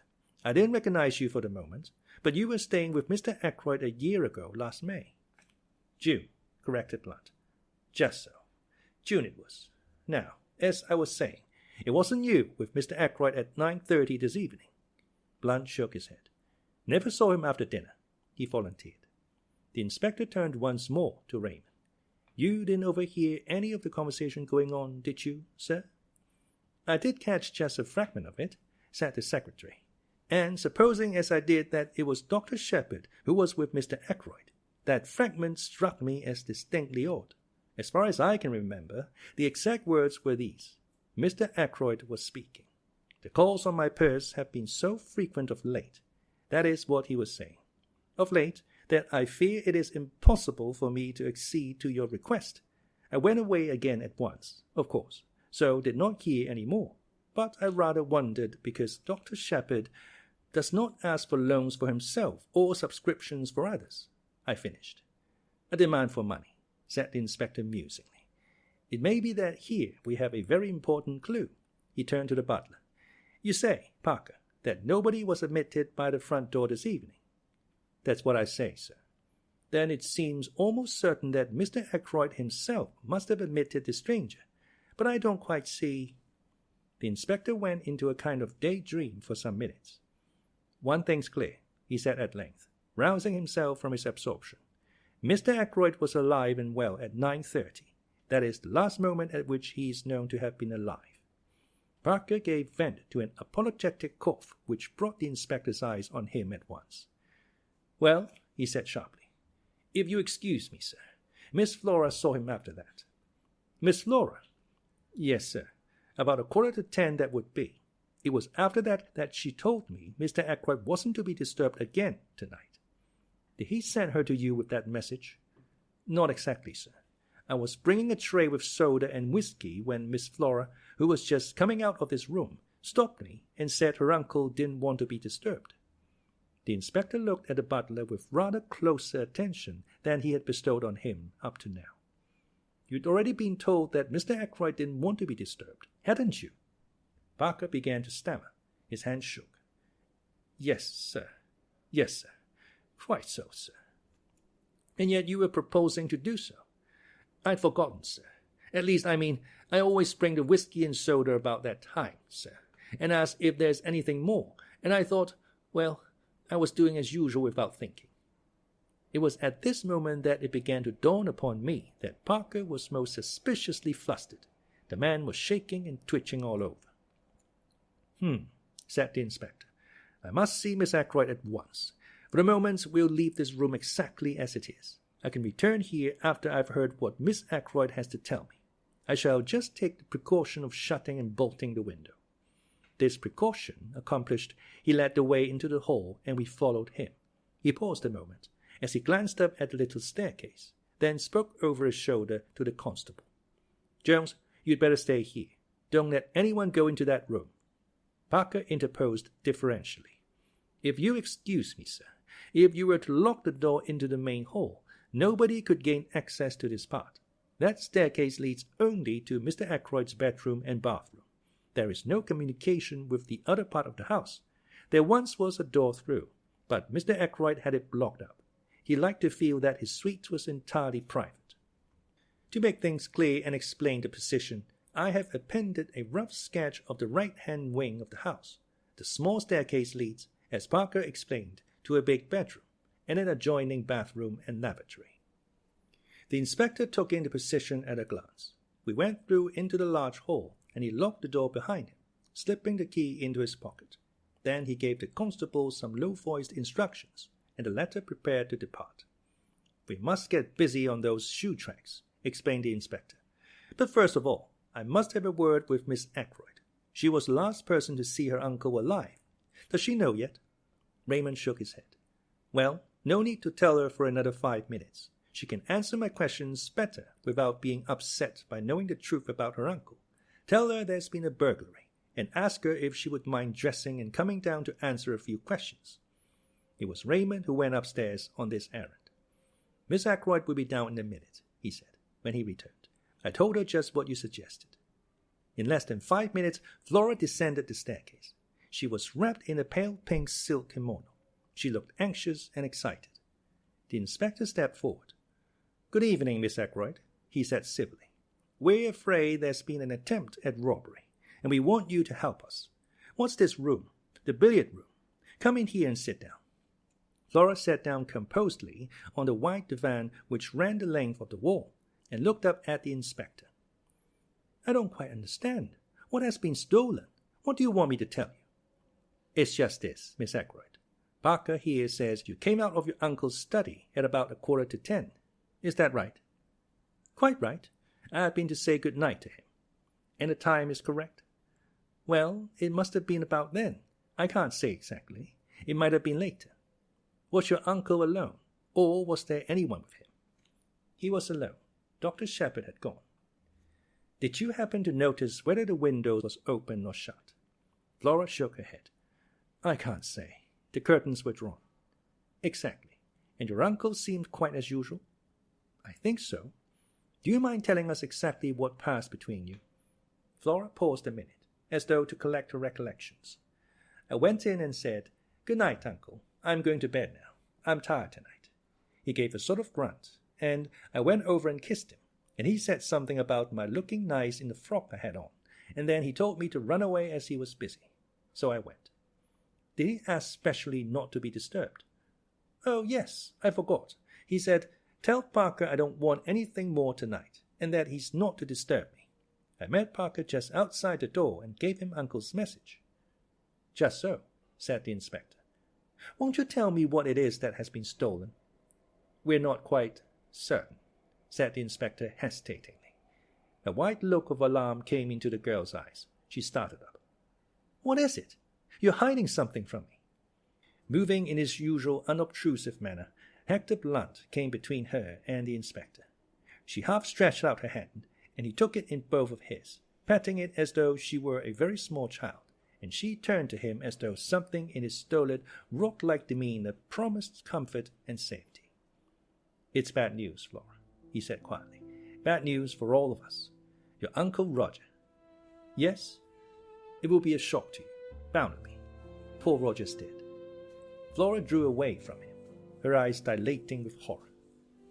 "When?" she whispered. "When?" "Very soon after you left him, I'm afraid," said Blunt gravely. Flora raised her hand to her throat, gave a little cry, and I hurried to catch her as she fell. She had fainted, and Blunt and I carried her upstairs and laid her on her bed. Then I got him to wake Mrs. Ackroyd and tell her the news. Flora soon revived, and I brought her mother to her, telling her what to do for the girl. Then I hurried downstairs again.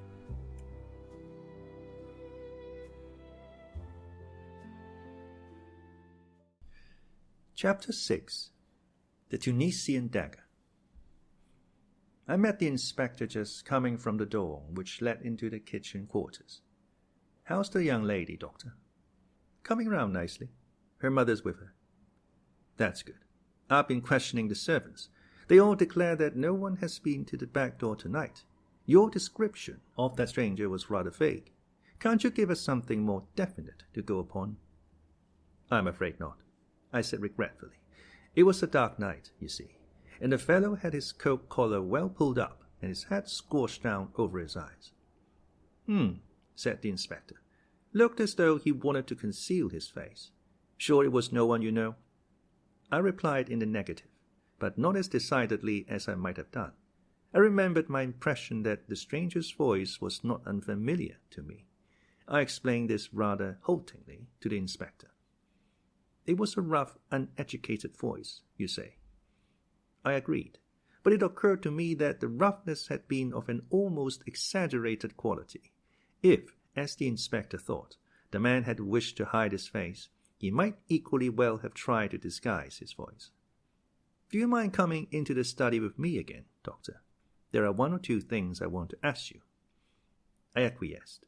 Inspector Davis unlocked the door of the lobby. We passed through, and he locked the door again behind him. "We don't want to be disturbed," he said grimly, "and we don't want any eavesdropping either. What's all this about blackmail?" "Blackmail?" I exclaimed, very much startled. "Is it an effort of Parker's imagination, or is there something in it?" "If Parker heard anything about blackmail," I said slowly, "he must have been listening outside this door with his ear glued against the keyhole." Davis nodded. "Nothing more likely. You see, I've been instituting a few inquiries as to what Parker has been doing with himself this evening. To tell the truth, I didn't like his manner. The man knows something. When I began to question him, he got to wind up and plumped out some garbled story of blackmail. I took an instant decision. "I'm rather glad you've brought the matter up," I said. "I've been trying to decide whether to make a clean breast of things or not. I'd already practically decided to tell you everything, but I was going to wait for a favorable opportunity. You might as well have it now." And there I narrated the whole events of the evening as I have set them down here. The inspector listened keenly, occasionally interjecting a question. "Most extraordinary story I ever heard," he said, when I had finished. "And you say that letter has completely disappeared? It looks mad. It looks very bad indeed. It gives us what we've been looking for, a motive for the murder." I nodded. I realized that. "You say that Mr. Ackroyd hinted at a suspicion he had that some member of his household was involved? Household's rather an elastic term." "You don't think that Parker himself might be the man we're after?" I suggested. "It looks very like it. He was obviously listening at the door when you came out. Then Miss Ackroyd came across him later bent on entering the study. Say he tried again when she was safely out of the way. He stabbed Ackroyd, locked the door on the inside, opened the window, and got out that way, and went round to the side door which he had previously left open. How's that?" "That's only one thing against it," I said slowly. "If Ackroyd went on reading that letter as soon as I left, as he intended to do, I don't see him continuing to sit on here and turn things over in his mind for another hour. He'd have had Parker in at once, accused him then and there, and there would have been a fine old uproar. Remember, Ackroyd was a man of choleric temper." "Mightn't have had time to go on with the letter just then," suggested the inspector. "We know someone was with him at 9:30. If that fist had turned up as soon as you left, and after he went, Miss Ackroyd came in to say good night, well, he wouldn't be able to go on with the letter until close upon 10 o'clock. And a telephone call? Parker sent that all right, perhaps before he thought of the locked door and open window. Then he changed his mind, or got in a panic, and decided to deny all knowledge of it. That was it, depend upon it." "Yes," I said rather doubtfully. "Anyway, we can find out the truth about the telephone call from the exchange, if it was put through from here. I don't see how anyone else but Parker could have sent it. Depend upon it, he's our man. But keep it dark. We don't want to alarm him just yet, till we've got all the evidence. I'll see to it he doesn't give us the slip. To all appearances, we'll be concentrating on your mysterious stranger." He rose from where he had been sitting astride the chair belonging to the desk, and crossed over to the still form in the armchair. "The weapon ought to give us a clue," he remarked, looking up. "It's something quite unique, a curio, I should think, by the look of it." He bent down, surveying the handle attentively, and I heard him give a grunt of satisfaction. Then, very gingerly, he pressed his hands down below the hilt and drew the blade out from the wound. Still carrying it so as not to touch the handle, he placed it in a wide china mug which adorned the mantelpiece. "Yes," he said, nodding at it, "quite a work of art. There can't be many of them about." It was indeed a beautiful object, a narrow, tapering blade, and a hilt of elaborately intertwined metals of curious and careful workmanship. He touched the blade gingerly with his finger, testing its sharpness, and made an appreciative grimace. "Lord, what an edge!" he exclaimed. "A child could drive that into a man, as easy as cutting butter.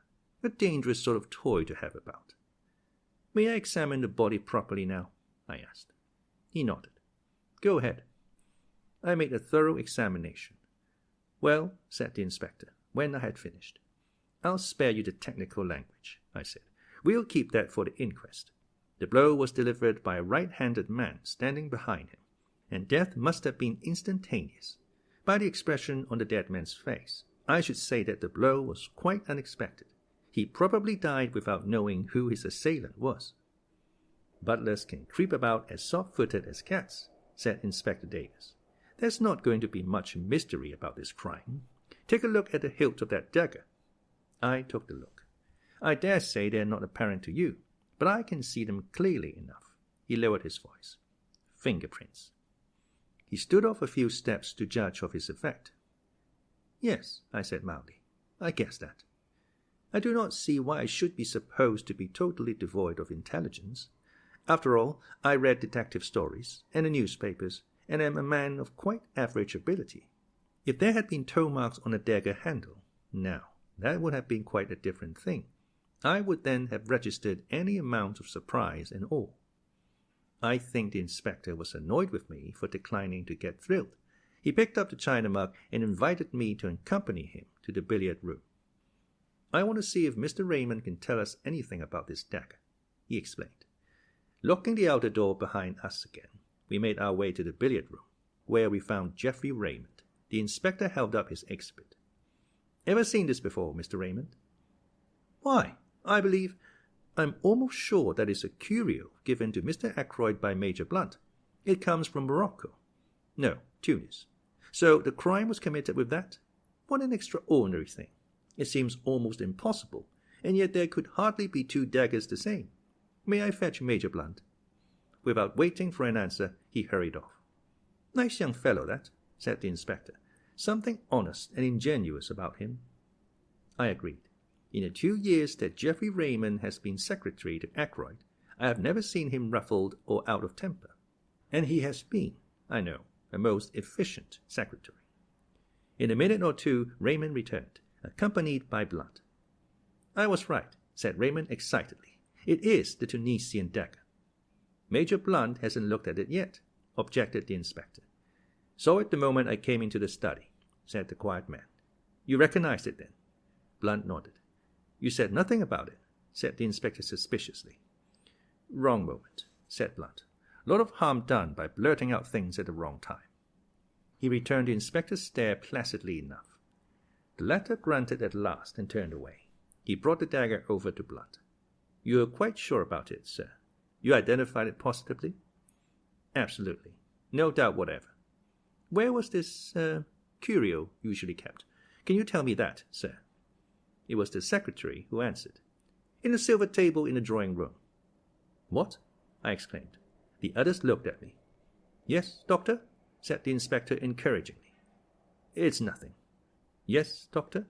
said the inspector again, still more encouragingly. "It's so trivial," I explained apologetically, "only that when I arrived last night for dinner, I heard the lid of the silver table being shut down in the drawing-room."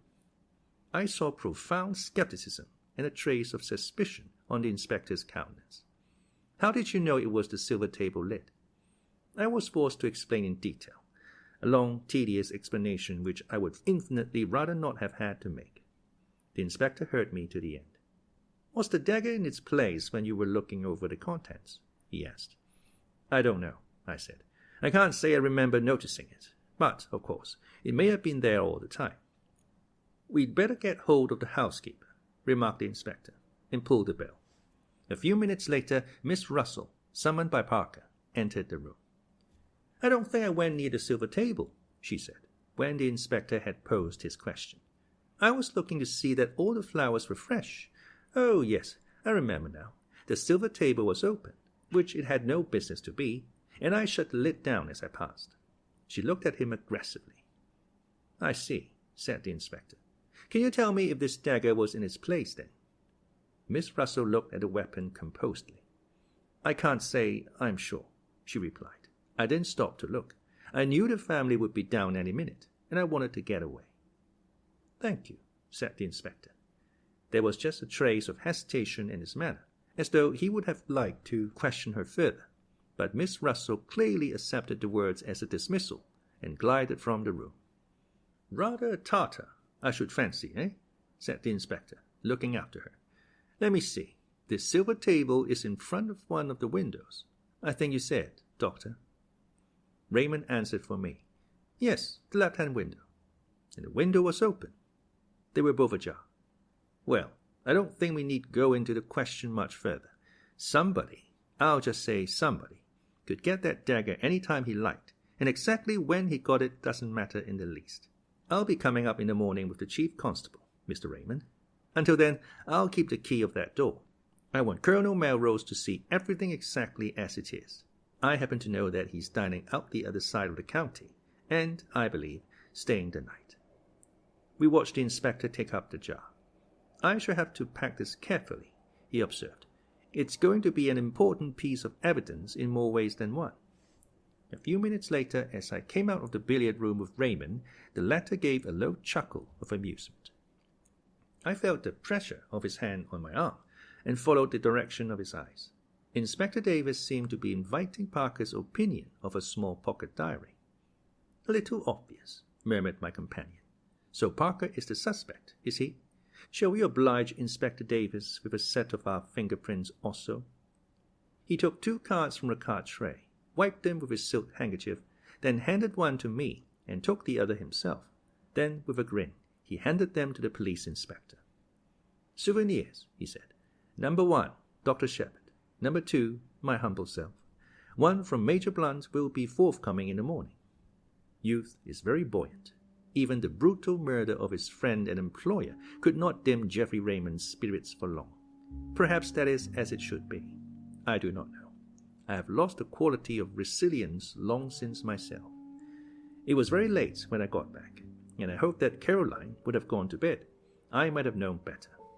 She had hot cocoa waiting for me, and whilst I drank it, she extracted the whole history of the evening from me. I said nothing of the blackmailing business, but contented myself with giving her the facts of the murder. "The police suspect Parker," I said, as I rose to my feet and prepared to ascend to bed. "There seems a fairly clear case against him." "Parker," said my sister. "Fiddlesticks! That inspector must be a perfect fool. Parker, indeed. Don't tell me." With which obscure pronouncement we went up to bed.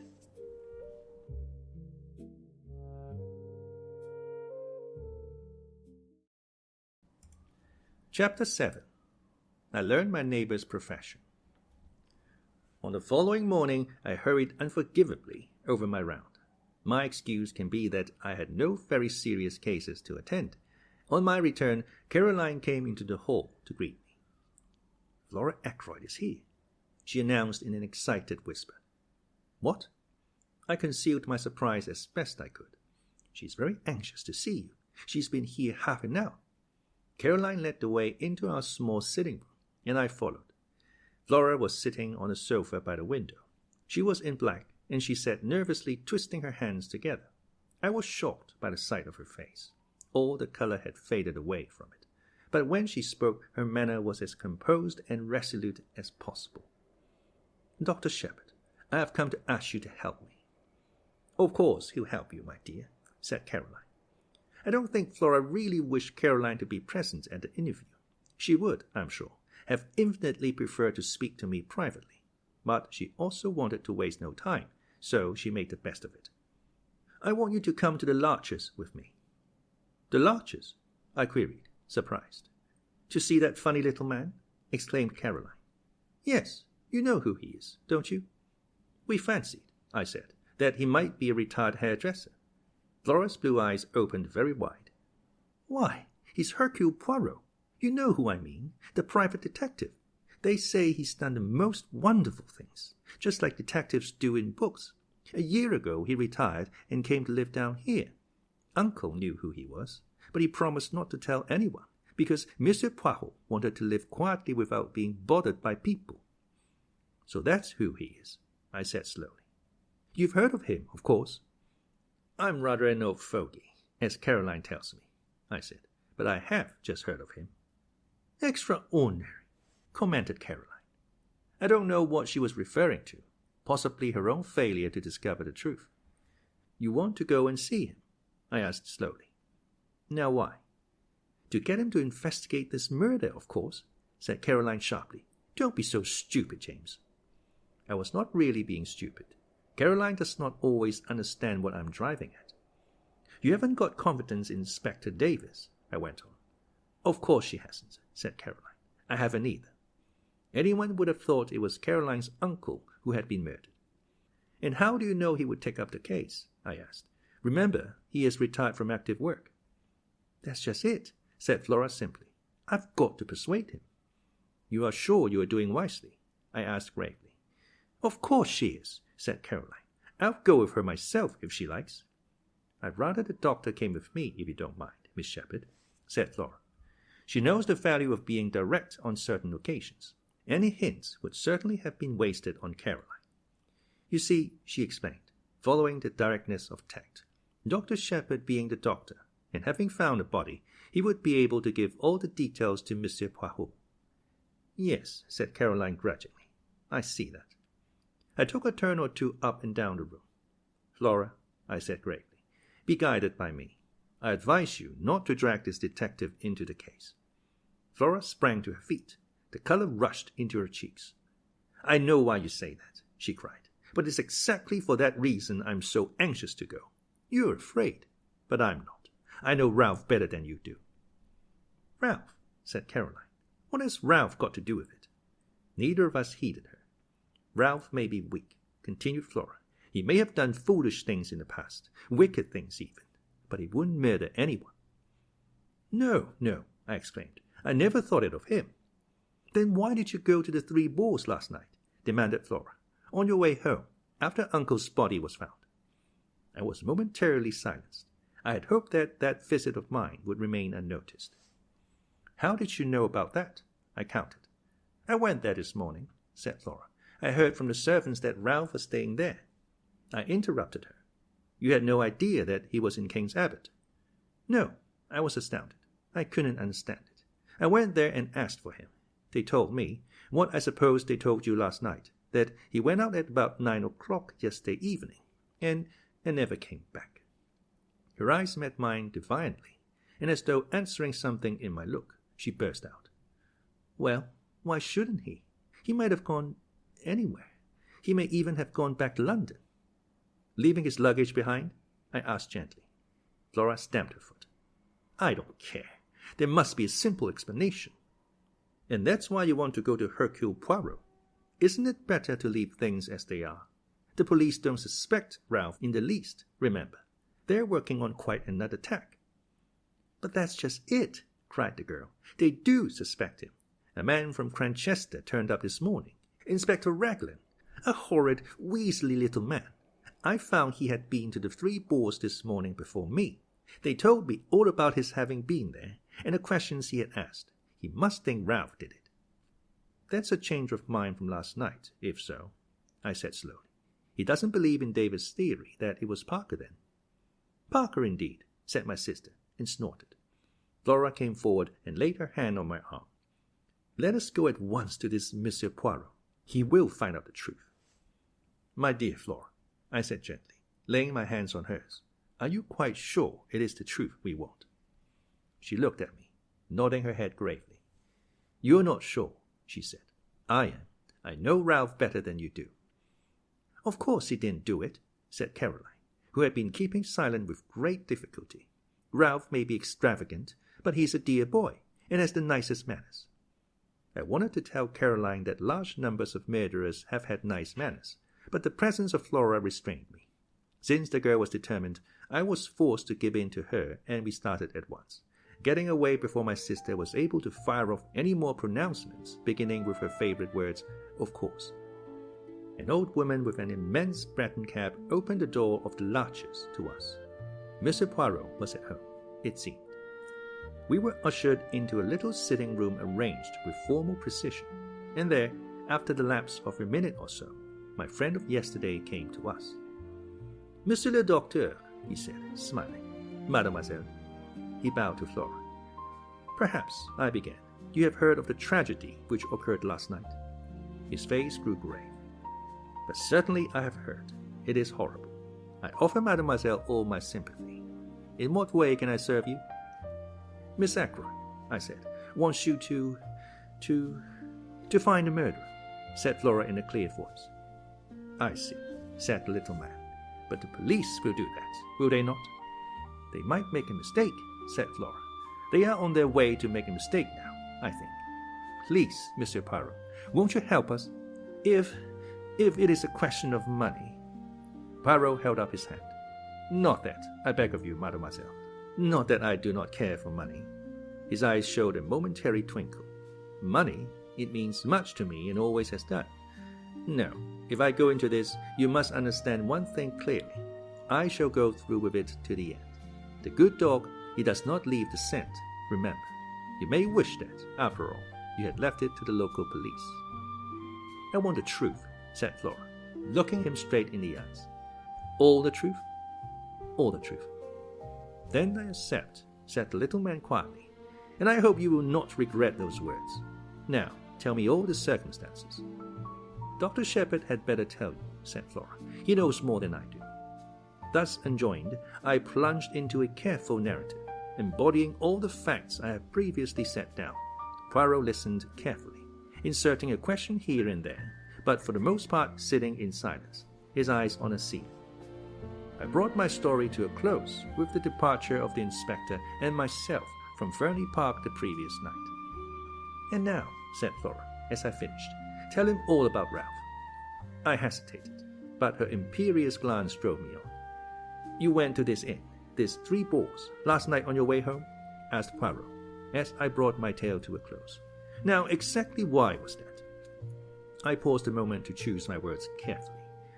I thought someone ought to inform the young man of his uncle's death.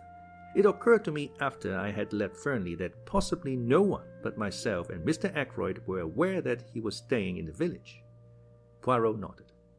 "Quite so. That was your only motive in going there, eh?" "That was my only motive," I said stiffly. "It was not to, shall we say, reassure yourself about ce jeune homme?"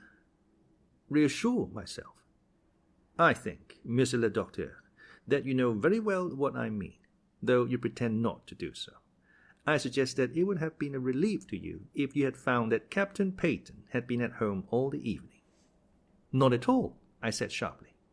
The little detective shook his head at me gravely. "You have not the trust in me of Miss Flora," he said. "But no matter. What we have to look at is this. Captain Peyton is missing, and the circumstances which call for an explanation. I would not hide from you that the matter looks grave. Still, it may admit of a perfectly simple explanation." "That's just what I keep saying," cried Flora eagerly. Poirot touched no more upon that theme. Instead, he suggested an immediate visit to the local police. He thought it better for Flora to return home, and for me to be the one to accompany him there and introduce him to the officer in charge of the case. We carried out this plan forthwith. We found Inspector Davis outside the police station looking very glum indeed. With him was Colonel Marrows, the chief constable, and another man whom, from Flora's description of Weasley, I had no difficulty in recognizing as Inspector Raglan from Cranchester. I know Marrows fairly well, and I introduced Poirot to him and explained the situation. The chief constable was clearly vexed, and Inspector Raglan looked as black as thunder. Davis, however, seemed slightly exhilarated by the sight of his superior officer's annoyance. "The case is going to be plain as a pikestaff," said Raglan. "Not the least need for amateurs to come butting in. You'd think any fool would have seen the way things were last night. and then we shouldn't have lost 12 hours. He directed a vengeful glance at poor Davis, who received it with perfect stolidity. Mr. Ackroyd's family must, of course, do what they see fit, said Colonel Marrows, but we cannot have the official investigation hampered in any way. I know Monsieur Poirot's great reputation, of course, he added courteously. The police can't advertise themselves, worse luck, said Raglan. It was Poirot who saved the situation. It is true that I have retired from the world, he said. I never intended to take up a case again. Above all things, I have a horror of publicity. I must beg that in a case of my being able to contribute something to the solution of the mystery, my name may not be mentioned. Inspector Raglan's face lightened a little.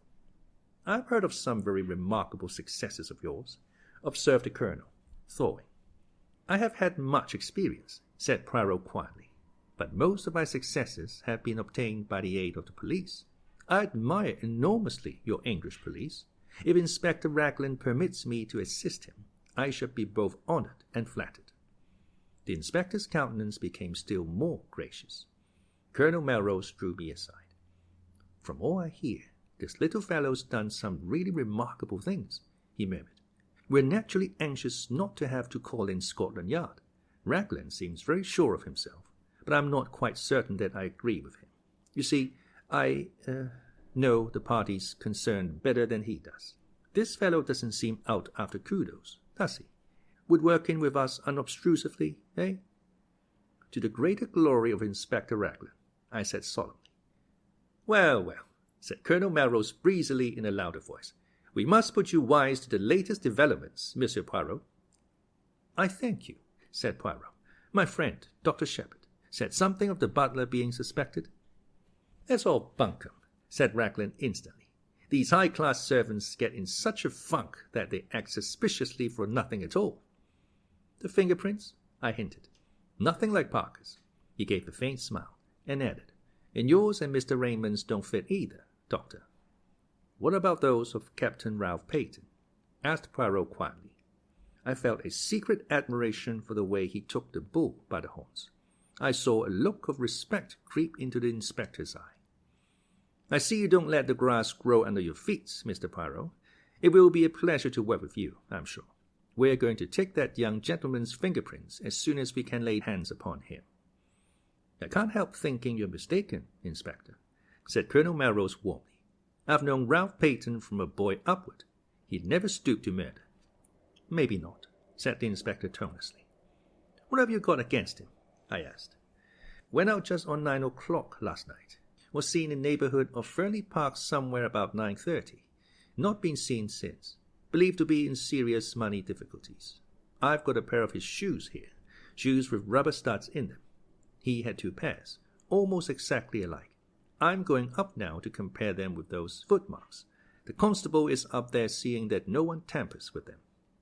We'll go at once, said Colonel Marrows. You and Monsieur Poirot will accompany us, will you not?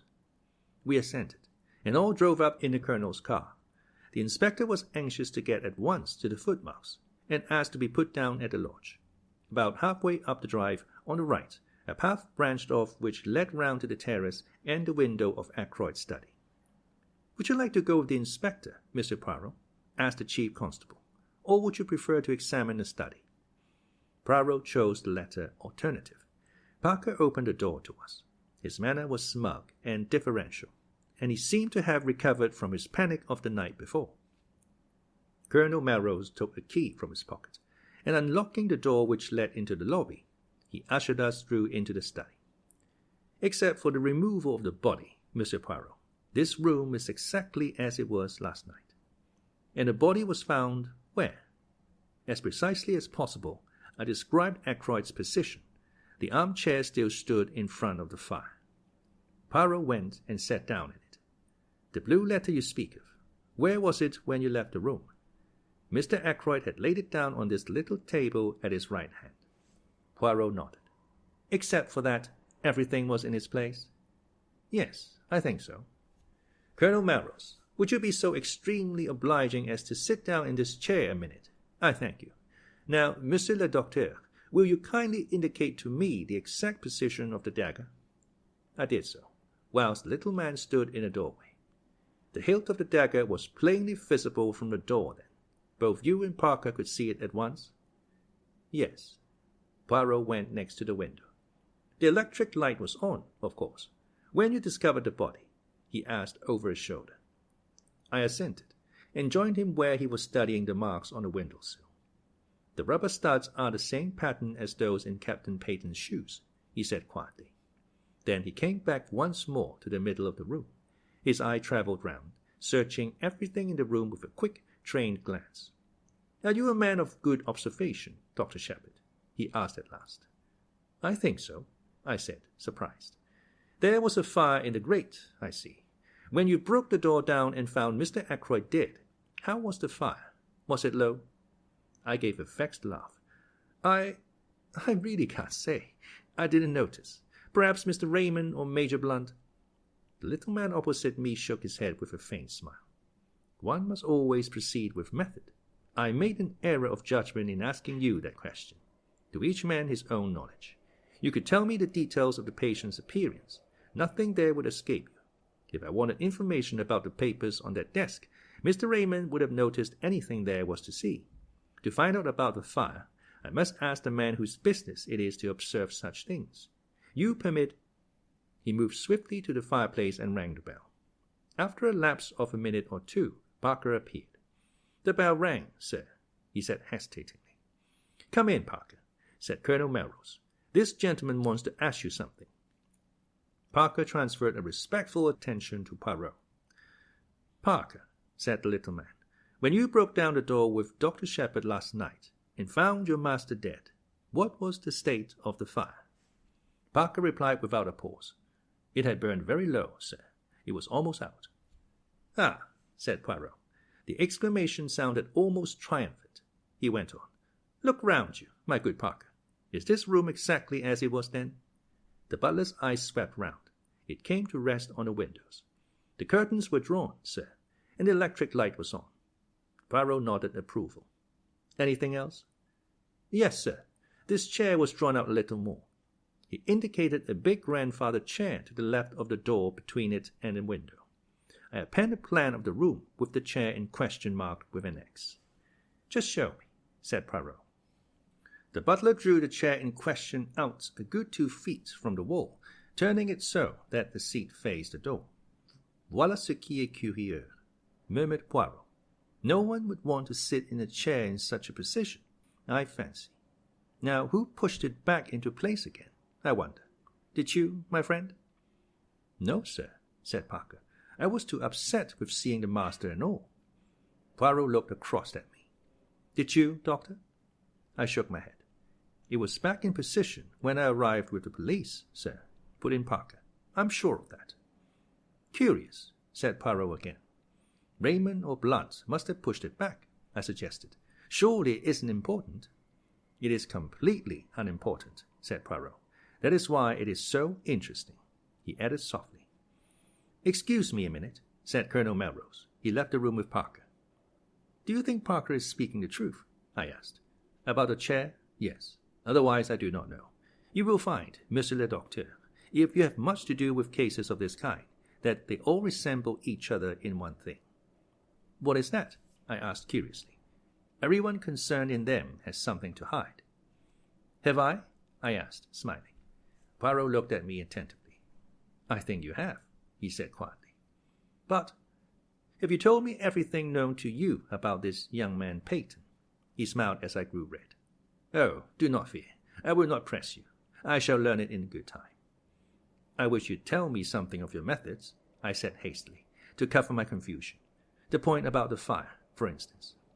Oh, that was very simple. You leave Mr. Ackroyd at 10 minutes to 9, was it not? Yes, exactly, I should say. The window is then closed and bolted and the door unlocked. At 10:15, when the body is discovered, the door is locked and the window is open. Who opened it? Clearly only Mr. Ackroyd himself could have done so, and for one of 2 reasons, either because the room became unbearably hot, or because he admitted someone that way. And if he admitted someone that way, it must have been someone well known to him, since he had previously shown himself uneasy on the subject of that same window. It sounds very simple, I said. Everything is simple, if you arrange the facts methodically. We are concerned now with the personality of the person who was with him at 9:30 last night. Everything goes to show that that was the individual admitted by the window. And though Mr. Ackroyd was seen alive later by Miss Flora, we cannot approach a solution of the mystery until we know who that visitor was. The window may have been left open after his departure, and so afforded entrance to the murderer, or the same person may have returned a second time. Here is the Colonel who returns. Colonel Marrows entered with an animated manner. That telephone call has been traced at last, he said. It did not come from here. It was put through to Dr. Sheppard at 10:15 last night from a public call office at King's Abbot Station, and at 10:23 the night mail leaves for Liverpool.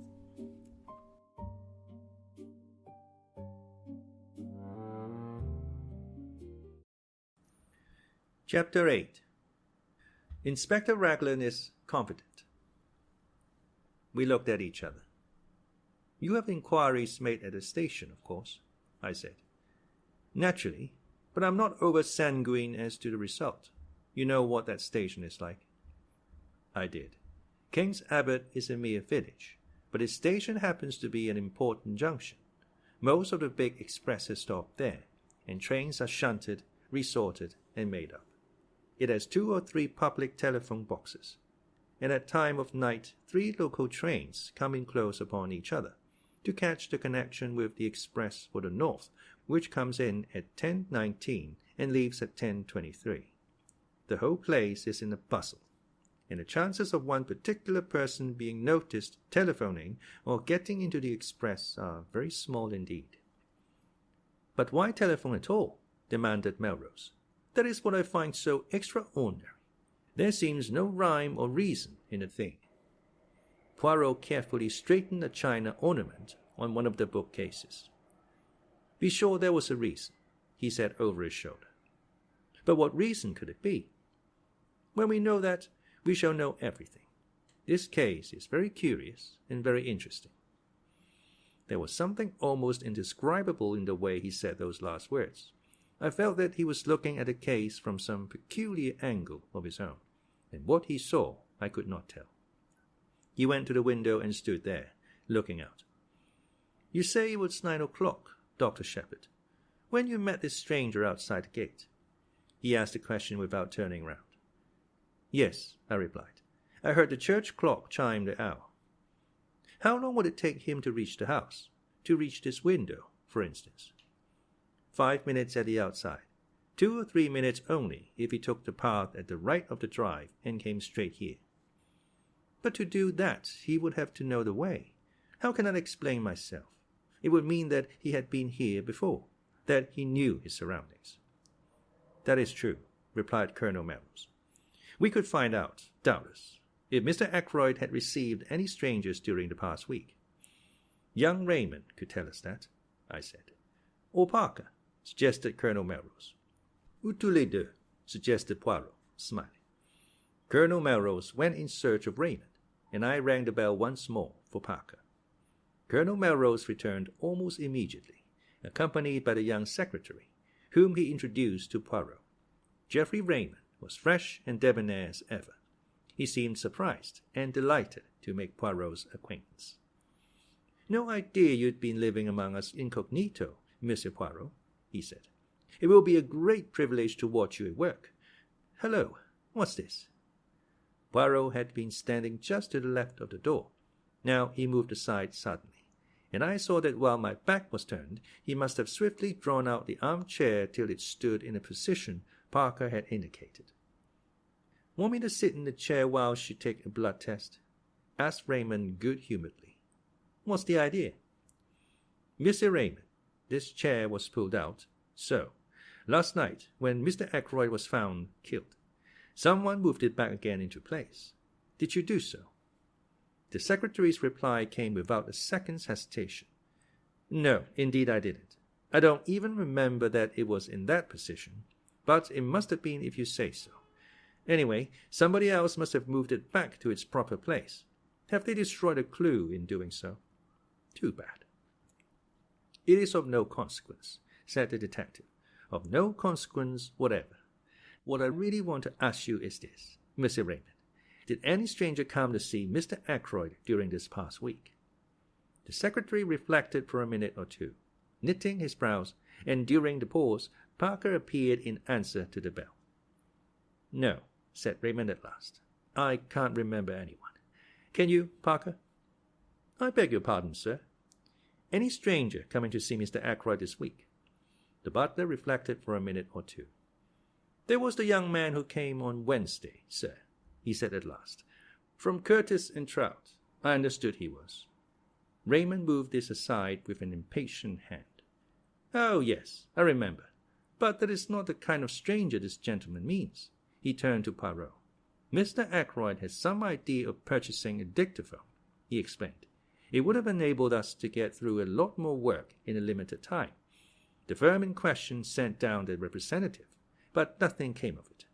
Mr. Ackroyd did not make up his mind to purchase." Poirot turned to the butler. "Can you describe this young man to me, my good Parker?" "He was fair-haired, sir, in short, very neatly dressed in a blue serge suit, a very presentable young man, sir, for his station in life." Poirot turned to me. "The man you met outside the gate, Doctor, was tall, was he not?" "Yes," I said. "Somewhere about 6 feet, I should say." "There is nothing in that, then," declared the Belgian. "I thank you, Parker." The butler spoke to Raymond. "Mr. Hammond has just arrived, sir," he said. "He is anxious to know if he can be of any service, and he would be glad to have a word with you." "I'll come at once," said the young man. He hurried out. Poirot looked inquiringly at the chief constable. "The family solicitor, Monsieur Poirot," said the latter. "It is a busy time for this young Monsieur Raymond," murmured Monsieur Poirot. "He has the air efficient, that one." "I believe Mr. Ackroyd considered him a most able secretary." "He has been here how long?" "Just on 2 years, I fancy." "His duties he fulfills punctiliously. Of that I am sure. In what manner does he amuse himself? Does he go in for le sport?" "Private secretaries haven't much time for that sort of thing," said Colonel Marrows, smiling. "Raymond plays golf, I believe, and tennis in the summer time." "He does not attend the courses. I should say the running of the horses." "Race meetings? No, I don't think he's interested in racing." Poirot nodded and seemed to lose interest. He glanced slowly round the study. "I have seen, I think, all that there is to be seen here." I, too, looked round. "If those walls could speak," I murmured. Poirot shook his head. "The tongue is not enough," he said. "They would have to have also eyes and ears. But do not be too sure that these dead things," he touched the top of the bookcase as he spoke, "are always dumb. To me they speak sometimes. Chairs, tables, they have their message." He turned away towards the door. "What message?" I cried. "What have they said to you today?" He looked over his shoulder and raised one eyebrow quizzically. "An open window," he said. "A locked door. A chair that apparently moved itself. To all three, I say, why? And I have no answer." He shook his head, puffed out his chest, and stood blinking at us. He looked ridiculously full of his own importance. It crossed my mind to wonder whether he was really any good as a detective. Had his big reputation been built up on a series of lucky chances? I think the same thought must have occurred to Colonel Marrows, for he frowned. "Anything more you want to see, Monsieur Poirot?" he inquired brusquely. "You would perhaps be so kind as to show me the silver table from which the weapon was taken. After that, I will trespass on your kindness no longer." We went to the drawing-room, but on the way the constable waylaid the colonel, and after a muttered conversation the latter excused himself and left us together. I showed Poirot the silver table, and after raising the lid once or twice and letting it fall, he pushed open the window and stepped up on the terrace. I followed him. Inspector Raglan had just turned a corner of the house and was coming towards us. His face looked grim and satisfied. "So there you are, Mr. Poirot," he said. "Well, this isn't going to be much of a case. I'm sorry to. A nice enough young fellow gone wrong." Poirot's face fell, and he spoke very mildly. "I'm afraid I shall not be able to be of much aid to you, then."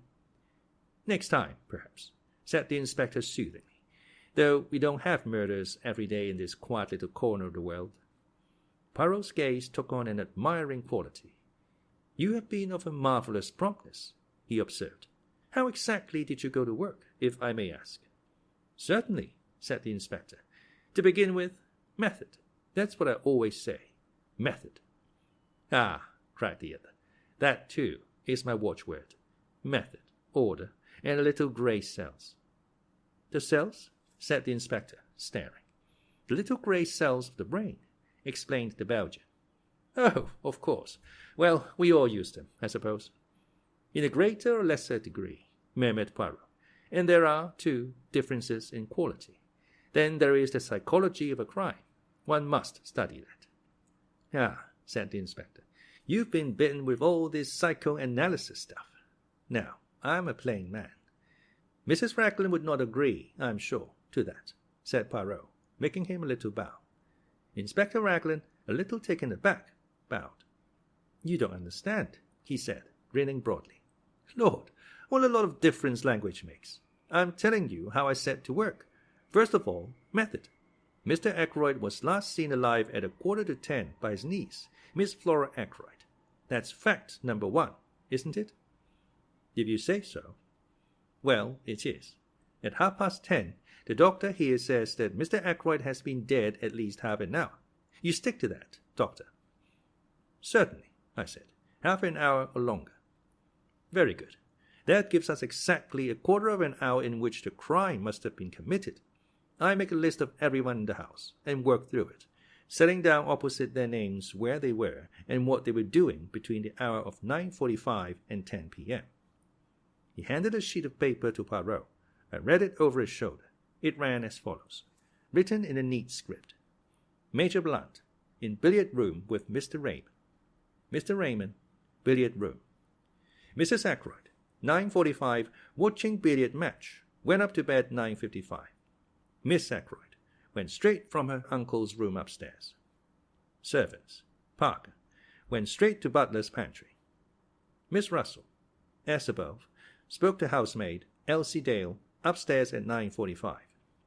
Ursula Bourne, in her own room until 9:55, then in servants' hall. Mrs. Cooper, in servants' hall. Gladys Jones, in servants' hall. Elsie Dale, upstairs in bedroom, seen there by Miss Russell and Miss Flora Ackroyd. Mary Thripp, servants' hall. The cook has been here 7 years, the parlourmaid 18 months, and Parker just over a year. The others are new, except for something fishy about Parker. They all seem quite all right. "A very complete list," said Poirot, handing it back to him. "I am quite sure that Parker did not do the murder," he added gravely. "So is my sister," I struck in, "and she's usually right." Nobody paid any attention to my interpolation. "That disposes pretty effectually of the household," continued the inspector. "Now we come to a very great point. The woman at the lodge, Mary Black, was pulling the curtains last night when she saw Ralph Peyton turn in at the gate and go up towards the house." "She's sure of that?" I asked sharply. "Quite sure. She knows him well by sight. He went past very quickly and turned off by the path to the right, which is a short cut to the terrace." "And what time was that?" asked Poirot, who had sat with an immovable face. "Exactly 25 minutes past 9, said the inspector gravely. There was a silence. Then the inspector spoke again. "It's all clear enough. It fits in without a flaw. At 25 minutes past 9, Captain Peyton is seen passing the lodge. At 9:30 or thereabouts, Mr. Geoffrey Raymond hears someone in here asking for money and Mr. Ackroyd refusing. What happens next? Captain Peyton leaves the same way, through the window. He walks along the terrace, angry and baffled. He comes to the open drawing-room window. Say it's now 9:45. Miss Flora Ackroyd is saying good night to her uncle. Major Blunt, Mr. Raymond, and Mrs. Ackroyd are in the billiard room. The drawing-room is empty. He steals in, takes the dagger from the silver table, and returns to the study window. He slips off his shoes, climbs in, and, well, I don't need to go into details. Then he slips out again and goes off. Hadn't the nerve to go back to the inn. He makes for the station, rings up from there." "Why?" said Poirot softly. I jumped at the interruption. The little man was leaning forward. His eyes shone with a queer green light. For a moment, Inspector Raglan was taken aback by the question. "It's difficult to say exactly why he did that," he said at last. "But murderers do funny things. You'd know that if you were in the police force. The cleverest of them make stupid mistakes sometimes. But come along, and I'll show you those footprints." We followed him round the corner of the terrace to the study window. At a word from Raglan, a police constable produced the shoes, which had been obtained from the local inn. The inspector laid them over the marks. "They're the same," he said confidently. "That is to say, they're not the same pair that actually made these prints. He went away in those. This is a pair just like them, but older. See how the studs are worn down?" "Surely a great many people wear shoes with rubber studs in them?" asked Poirot. "That's so, of course," said the inspector. "I shouldn't put so much stress on the footmarks if it wasn't for everything else." "A very foolish young man, Captain Ralph Peyton," said Poirot thoughtfully, "to leave so much evidence of his presence." "Ah, well," said the inspector, "it was a dry, fine night, you know. He left no prints on the terrace or on the gravelled path, but, unluckily for him, a spring must have welled up just lately at the end of the path from the drive. See here." A small gravelled path joined the terrace a few feet away. In one spot, a few yards from its termination, the ground was wet and boggy. Crossing this wet place, there were again the marks of footsteps, and amongst them the shoes with rubber studs. Poirot followed the path on a little way, the inspector by his side. "You noticed the women's footprints?" he said suddenly. The inspector laughed. "Naturally, but several different women have walked this way, and men as well. It's a regular shortcut to the house, you see. It would be impossible to sort out all the footsteps. After all, it's the ones on the window sill that are really important." Poirot nodded. "It's no good going farther," said the inspector, as we came in view of the drive. "It's all gravelled again here, and hard as it can be." Again Poirot nodded, but his eyes were fixed on a small garden house, a kind of superior summer house. It was a little to the left of the path ahead of us, and a gravelled walk ran up to it. Poirot lingered about until the inspector had gone back towards the house. Then he looked at me. "You must have indeed been sent from the good God to replace my friend Hastings," he said, with a twinkle. "I observe that you do not quit my side. How say you, Dr. Sheppard? Shall we investigate that summer house? It interests me." He went up to the door and opened it. Inside, the place was almost dark. There were one or two rustic seats, a croquet set, and some folded deck chairs. I was startled to observe my new friend. He had dropped to his hands and knees and was crawling about the floor. Every now and then he shook his head as though not satisfied. Finally he sat back on his heels. "Nothing," he murmured. "Well, perhaps it was not to be expected, but it would have meant so much." He broke off, stiffening all over. Then he stretched out his hand to one of the rustic chairs. He detached something from one side of it. "What is it?" I cried. "What have you found?" He smiled, and closing his hand so that I should see what lay in the palm of it, a scrap of stiff white cambric. I took it from him, looked at it curiously, and then handed it back. "What do you make of it, my friend?" he asked, eyeing me keenly. "A scrap torn from a handkerchief," I suggested, shrugging my shoulders. He made another dart and picked up a small quill, a goose quill by the look of it. "And that?" he cried triumphantly. "What do you make of that?" I only stared. He slipped the quill into his pocket and looked again at the scrap of white stuff.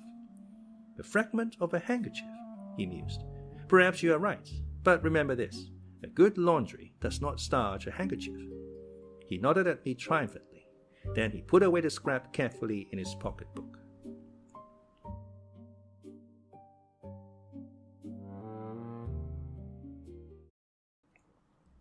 Chapter 9. The Goldfish Pond. We walked back to the house together. There was no sign of the inspector. Poirot paused on the terrace and stood with his back to the house, slowly turning his head from side to side. "Une belle propriété," he said at last appreciatively. "Who inherits it?" His words gave me almost a shock. It is an odd thing, but until that moment the question of inheritance had never come into my head. Poirot watched me keenly. It is a new idea to you, that, he said at last. You had not thought of it before, eh? No, I said truthfully. I wish I had. He looked at me again curiously. I wonder just what you mean by that, he said thoughtfully. Ah, no. As I was about to speak. Inutile. You would not tell me your real thoughts. Everyone has something to hide, I quoted, smiling. Exactly. You still believe that? More than ever, my friend. But it is not easy to hide things from Hercule Poirot. He has a knack of finding out. He descended the steps of the Dutch garden as he spoke. Let us walk a little, he said over his shoulder. The air is pleasant today. I followed him. He led me down a path to the left enclosed in yew hedges. A walk led down the middle, bordered each side with form flower beds, and at the end was a round paved recess with a seat and a pond of goldfish. Instead of pursuing the path to the end, Poirot took another, which wound up the side of a wooded slope. In one spot the trees had been cleared away, and a seat had been put. Sitting there, one had a splendid view over the countryside, and one looked right down on the paved recess and the goldfish pond. England is very beautiful, said Poirot, his eyes straying over the prospect. Then he smiled. And so are English girls, he said in a lower tone. Hush, my friend, and look at the pretty picture below us. It was then that I saw Flora. She was moving along the path we had just left, and she was humming a little snatch of song. Her step was more dancing than walking, and in spite of her black dress, there was nothing but joy in her whole attitude. She gave a sudden pirouette on her toes, and her black draperies swung out. At the same time, she flung her head back and laughed outright. As she did so, a man stepped out from the trees. It was Hector Blunt. The girl started. Her expression changed a little. How you startled me! I didn't see you. Blunt said nothing, but stood looking at her for a minute or two in silence. What I like about you, said Flora, with a touch of malice, is your cheery conversation. I fancy that at that Blunt reddened under his tan. His voice, when he spoke, sounded different. It had a curious sort of humility in it.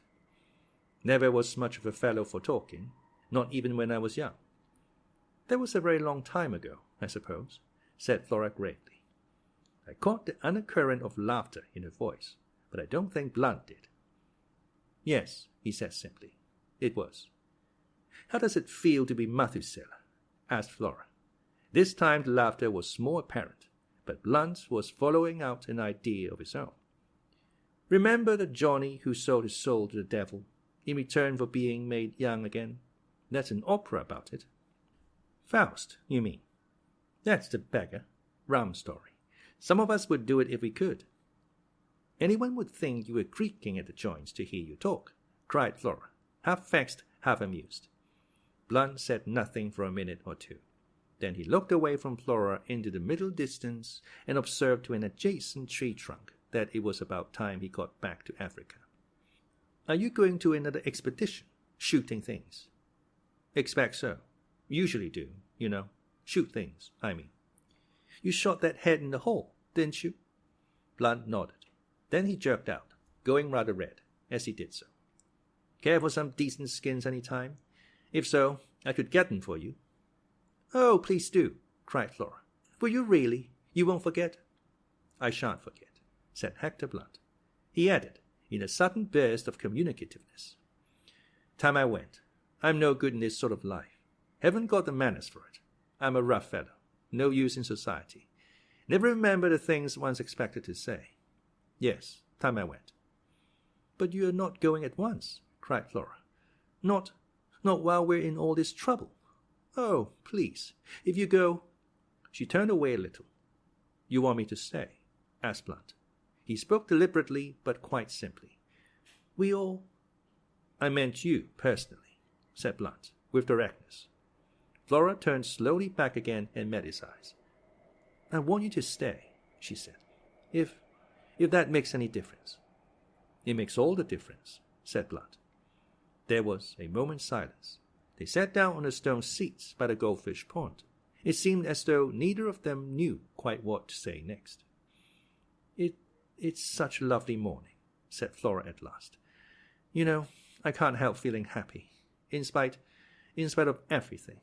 That's awful, I suppose." "Quite natural," said Blunt.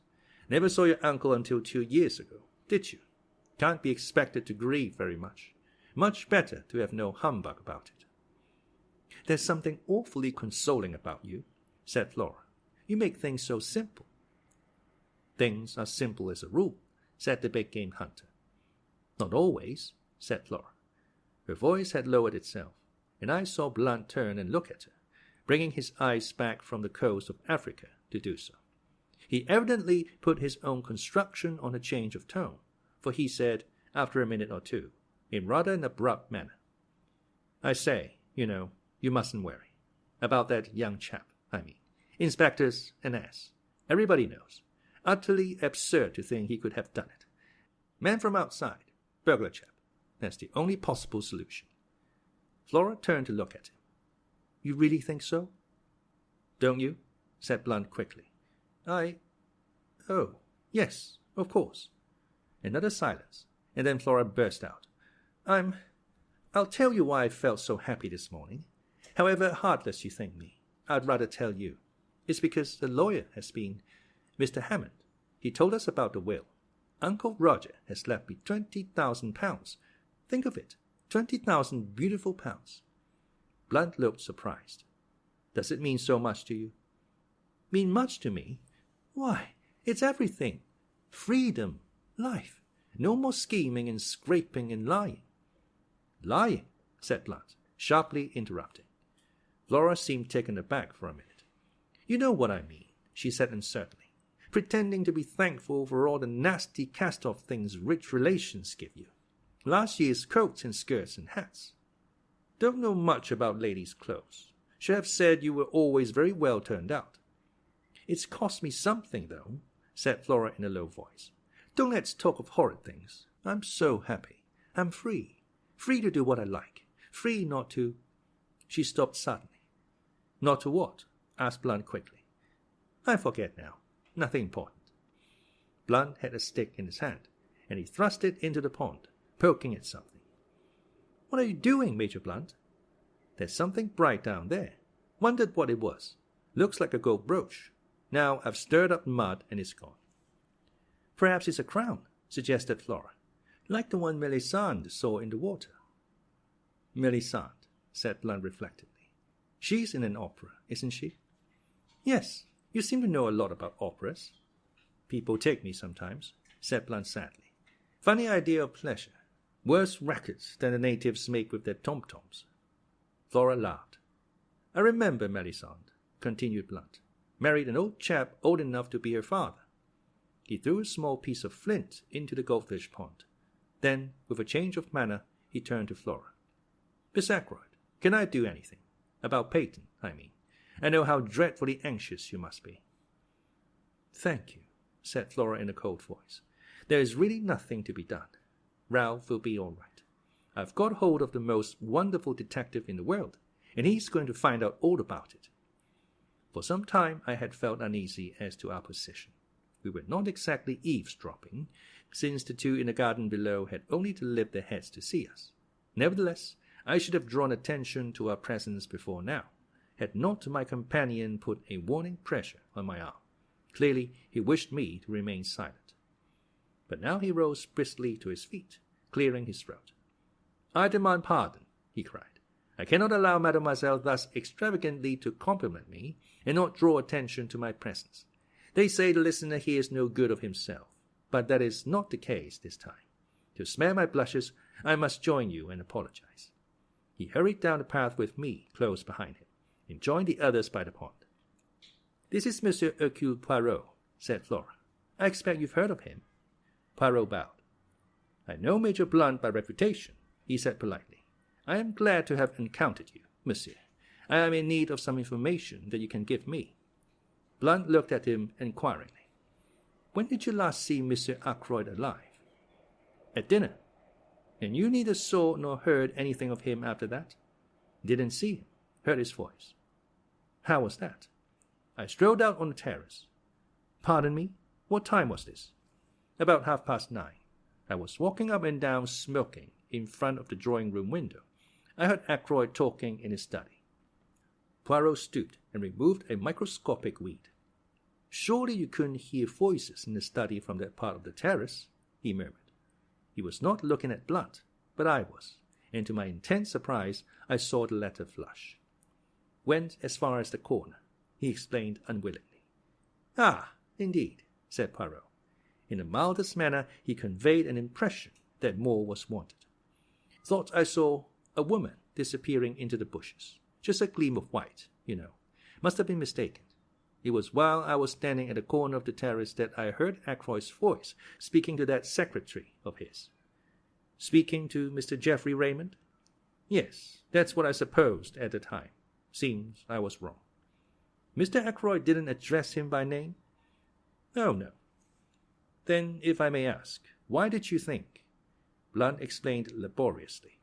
"Took it for granted that it would be Raymond, because he had said just before I came out that he was taking some papers to Ackroyd. Never thought of it being anybody else." "Can you remember what the words you heard were?" "Afraid I can't. Something quite ordinary and unimportant. Only caught a scrap of it. I was thinking of something else at the time." "It is of no importance," murmured Poirot. "Did you move a chair back against the wall when you went into the study after the body was discovered?" "Chair? No. Why should I?" Poirot shrugged his shoulders, but did not answer. He turned to Flora. "There is one thing I should like to know from you, mademoiselle. When you were examining the things in the silver table with Dr. Sheppard, was the dagger in its place, or was it not?" Flora's chin shot up. "Inspector Raglan has been asking me that," she said resentfully. "I've told him, and I'll tell you. I'm perfectly certain the dagger was not there. He thinks it was, and that Ralph sneaked it later in the evening. And he doesn't believe me. He thinks I'm saying it to shield Ralph." "And aren't you?" I asked gravely. Flora stamped her foot. "You too, Dr. Sheppard? Oh, it's too bad." Poirot tactfully made a diversion. "It is true what I heard you say, Major Blunt. There is something that glitters in this pond. Let us see if I can reach it." He knelt down by the pond, baring his arm to the elbow, and lowered it in very slowly, so as not to disturb the bottom of the pond. But in spite of all his precautions, the mud eddied and swirled, and he was forced to draw his arm out again empty-handed. He gazed ruefully at the mud upon his arm. I offered him my handkerchief, which he accepted with fervent protestations of thanks. Blunt looked at his watch. "Nearly lunch-time," he said. "We'd better be getting back to the house." "You will lunch with us, Monsieur Poirot?" asked Flora. "I should like you to meet my mother. She is very fond of Ralph." The little man bowed. "I shall be delighted, mademoiselle." "And you will stay too, won't you, Dr. Sheppard?" I hesitated. "Oh, do." I wanted to, so accepted the invitation without further ceremony. We set out towards the house, Flora and Blunt walking ahead. "What hair?" said Poirot to me in a low tone, nodding towards Flora. "The real gold. They will make a pretty couple, she and the dark, handsome Captain Peyton. Will they not?" I looked at him inquiringly, but he began to fuss about a few microscopic drops of water on his coat sleeve. The man reminded me in some ways of a cat, his green eyes and his finicking habits. "And all for nothing, too," I said sympathetically. "I wonder what it was in the pond." "Would you like to see?" asked Poirot. I stared at him. He nodded. "My good friend," he said gently and reproachfully, "Hercule Poirot does not run the risk of disarranging his costume without being sure of attaining his object. To do so would be ridiculous and absurd. I am never ridiculous." "But you brought your hand out empty," I objected. "There are times when it is necessary to have discretion. Do you tell your patients everything?" "Everything, doctor." "I think not. Nor do you tell your excellent sister everything either. Is it not so? Before showing my empty hand, I dropped what it contained into my other hand. You shall see what that was." He held out his left hand, palm open. On it lay a little circlet of gold, a woman's wedding ring. I took it from him. "Look inside," commanded Poirot. I did so.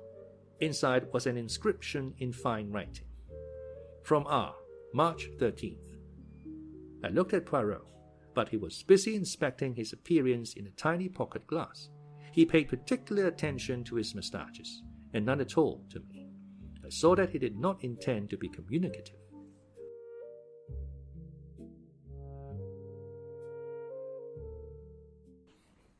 Chapter 10. The Parlormaid. We found Mrs. Ackroyd in the hall. With her was a small dried-up little man, with an aggressive chin and sharp grey eyes, and lawyer written all over him. "Mr. Hammond is staying to lunch with us," said Mrs. Ackroyd. "You know Major Blunt, Mr. Hammond, and dear Dr. Sheppard, also a close friend of poor Roger's. And let me see." She paused, surveying Hercule Poirot in some perplexity. "This is Monsieur Poirot, mother," said Flora. "I told you about him this morning." "Oh, yes," said Mrs. Ackroyd vaguely. "Of course, my dear, of course. He is to find Ralph, is he not?" "He is to find out who killed Uncle," said Flora. "Oh, my dear," cried her mother. "Please, my poor nerves. I am a wreck this morning, a positive wreck. Such a dreadful thing to happen. I can't help feeling that it must have been an accident of some kind. Roger was so fond of handling queer curios. His hand must have slipped or something." This theory was received in polite silence. I saw Poirot edge up to the lawyer and speak to him in a confidential undertone. They moved aside into the embrasure of the window. I joined them, then hesitated. "Perhaps I am intruding," I said. "Not at all," cried Poirot heartily. "You and I, Monsieur le Docteur, we investigate this affair side by side. Without you, I should be lost. I desire a little information from the good Mr. Hammond." "You are acting on behalf of Captain Ralph Peyton, I understand," said the lawyer cautiously. Poirot shook his head. "Not so. I am acting in the interests of justice.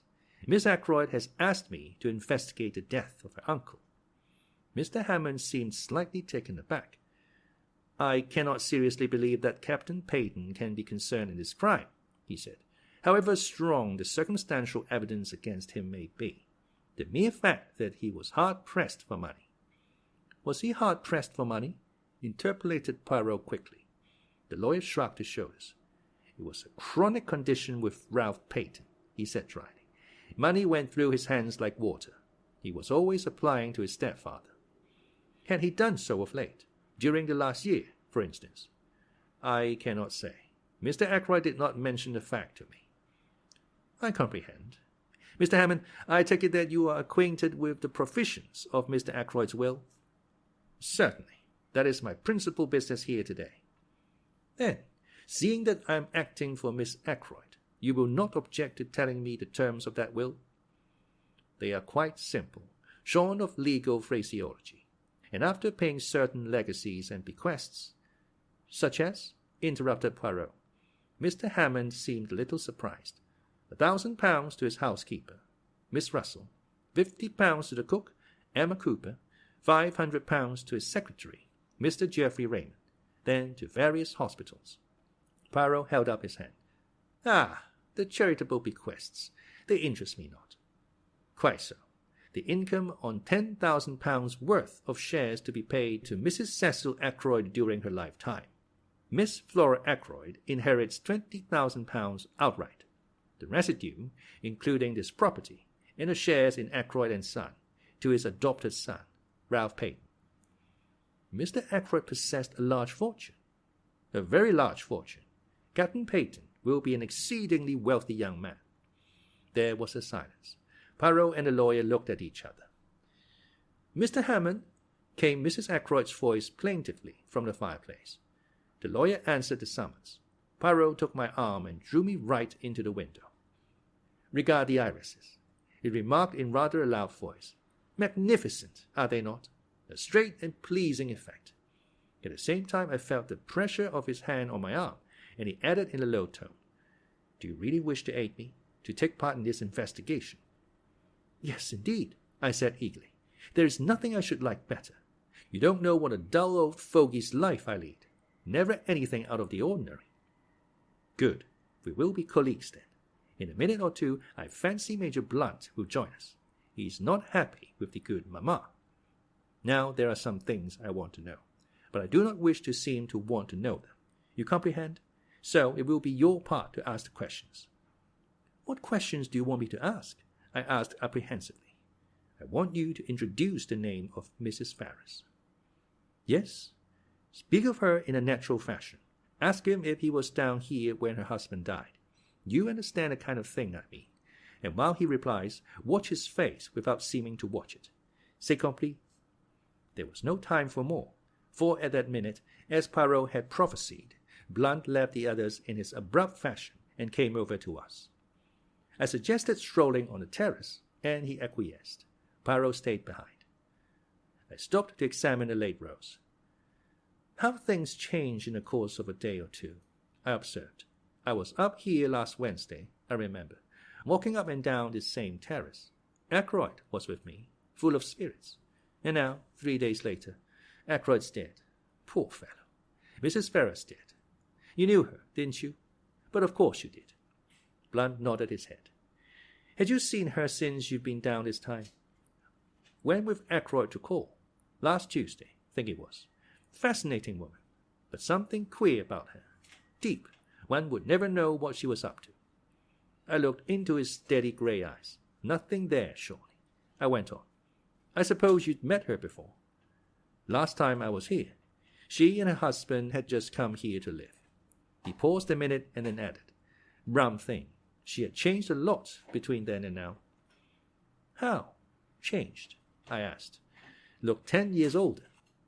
"Were you down here when her husband died?" I asked, trying to make the question sound as casual as possible. "No. From all I heard, it would be a good riddance. Uncharitable, perhaps, but the truth." I agreed. "Ashley Ferrars was by no means a pattern husband," I said cautiously. "Blackguard, I thought," said Blunt. "No," I said. "Only a man with more money than was good for him." "Oh, money. All the troubles in the world can be put down to money, or the lack of it." "Which has been your particular trouble?" I asked. "I've enough for what I want. I'm one of the lucky ones." "Indeed." "I'm not too flush just now, as a matter of fact. Came into a legacy a year ago, and like a fool let myself be persuaded into putting it into some wildcat scheme." I sympathized and narrated my own similar trouble. Then the gong pealed out, and we all went in to lunch. Poirot drew me back a little. "Eh, bien?" "He's all right," I said. "I'm sure of it." "Nothing disturbing?" "He had a legacy just a year ago," I said. "But why not? Why shouldn't he? I'll swear the man is perfectly square and above board." Without doubt," said Poirot soothingly. "Do not upset yourself."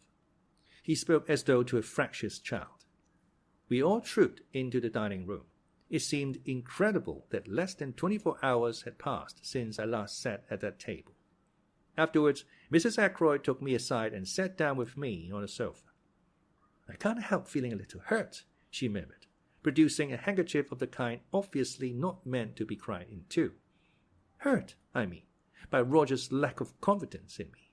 That £20,000 ought to have been left to me, not to Flora. A mother could be trusted to safeguard the interests of her child. A lack of trust, I call it." "You forget, Mrs. Ackroyd," I said. "Flora was Ackroyd's own niece, a blood relation. It would have been different had you been his sister instead of his sister-in-law." "As poor Cecil's widow, I think my feelings ought to have been considered," said the lady, touching her eyelashes gingerly with the handkerchief. "But Roger was always most peculiar, not to say mean, about money matters. It has been a most difficult position for both Flora and myself. He did not even give the poor child an allowance. He would pay her bills, you know, and even that with a good deal of reluctance in asking what she wanted all those furloughs for, so like a man. But, now I've forgotten what it was I was going to say. Oh, yes, not a penny we could call our own, you know. Flora resented it. Yes, I must say she resented it, very strongly. Though devoted to her uncle, of course. But any girl would have resented it. Yes, I must say Roger had very strange ideas about money. He wouldn't even buy new face towels, though I told him the old ones were in holes. And then, proceeded Mrs. Ackroyd, with a sudden leap highly characteristic of her conversation, to leave all that money, £1,000, fancy, £1,000, to that woman. What woman? That Russell woman, something very queer about her, and so I've always said. But Roger wouldn't hear a word against her. Said she was a woman of great force of character, and that he admired and respected her. He was always going on about her rectitude and independence and moral worth. I think there's something fishy about her. She was certainly doing her best to marry Roger, but I soon put a stop to that. She's always hated me. Naturally, I saw through her. I began to wonder if there was any chance of stemming Mrs. Ackroyd's eloquence and getting away. Mr. Hammond provided the necessary diversion by coming up to say good-bye. I seized my chance and rose also. "About the inquest," I said. "Where would you prefer it to be held, here or at the Three Boars?" Mrs. Ackroyd stared at me with a dropped jaw. "The inquest?" she asked, the picture of consternation. "But surely there wouldn't have to be an inquest." Mr. Hammond gave a dry little cough and murmured, "Inevitable, under the circumstances," in two short little barks. "But surely Dr. Sheppard can arrange—" "There are limits to my powers of arrangement," I said dryly. "If his death was an accident—" "He was murdered, Mrs. Ackroyd," I said brutally. She gave a little cry. No theory of accident will hold water for a minute. Mrs. Ackroyd looked at me in distress. I had no patience with what I thought was her silly fear of unpleasantness. "If there's an inquest, I shan't have to answer questions and all that, shall I?" she asked. "I don't know what will be necessary," I answered. "I imagine Mr. Raymond will take the brunt of it off you. He knows all the circumstances, and can give formal evidence of identification." The lawyer assented with a little bow. "I really don't think there is anything to dread, Mrs. Ackroyd," he said. "You will be spared all unpleasantness. Now, as to the question of money, have you all you need for the present? I mean," he added, as she looked at him inquiringly, "ready money. Cash, you know. If not, I can arrange to let you have whatever you require." "That ought to be all right," said Raymond, who was standing by. "Mr. Ackroyd cashed a cheque for £100 yesterday." £100? "Yes, for wages and other expenses due today. At the moment, it is still intact." "Where is this money? In his desk?" "No, he always kept his cash in his bedroom, in an old collar box, to be accurate. Funny idea, wasn't it?" "I think," said the lawyer, "we ought to make sure the money is there before I leave." "Certainly," agreed the secretary. "I'll take you up now. Oh, I forgot. The door's locked." The inquiry from Parker elicited the information that Inspector Raglan was in the housekeeper's room, asking a few supplementary questions. A few minutes later, the inspector joined the party in the hall, bringing the key with him. He unlocked the door, and we passed into the lobby and up the small staircase. At the top of the stairs, the door into Ackroyd's bedroom stood open. Inside the room, it was dark. The curtains were drawn, and the bed was turned down just as it had been last night. The inspector drew the curtains, letting in the sunlight, and Geoffrey Raymond went to the top drawer of the rosewood bureau. "He kept his money like that, in an unlocked drawer. Just fancy," commented the inspector. The secretary flushed a little. "Mr. Ackroyd had perfect faith in the honesty of all the servants," he said hotly. "Oh, quite so," said the inspector hastily. Raymond opened the drawer, took out a round leather collar box from the back of it, and opening it, drew out a thick wallet. "Here is the money," he said, taking out a fat roll of notes. "You will find 100 intact.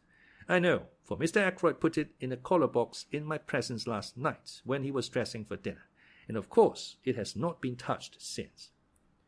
Mr. Hammond took the roll from him and counted it. He looked up sharply. £100, you said, but there is only 60 here." Raymond stared at him. "Impossible!" he cried, springing forward. Taking the notes from the other's hand, he counted them aloud. Mr. Hammond had been right. The total amounted to £60.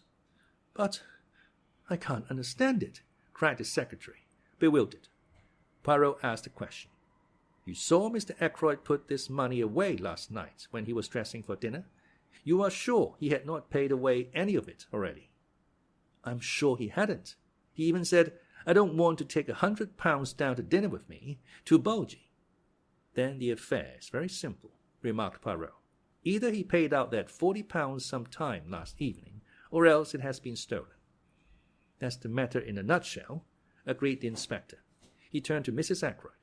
Which of the servants would come in here yesterday evening? I suppose the housemaid would turn down the bed. Who is she? What do you know about her? She's not been here very long, said Mrs. Ackroyd, but she's a nice ordinary country girl. I think we ought to clear this matter up, said the inspector. If Mr. Ackroyd paid that money away himself, it may have a bearing on the mystery of the crime. The other servants all right, as far as you know. Oh, I think so. Not missed anything before? No. None of them leaving, or anything like that. The parlourmaid is leaving. When? She gave notice yesterday, I believe. To you? Oh, no. I have nothing to do with the servants. Miss Russell attends to the household matters. The inspector remained lost in thought for a minute or two. Then he nodded his head and remarked, I think I'd better have a word with Miss Russell, and I'll see the girl Dale as well. Poirot and I accompanied him to the housekeeper's room. Miss Russell received us with her usual sang-froid. Elsie Dale had been at Fernly 5 months. A nice girl, quick at her duties and most respectable. Good references.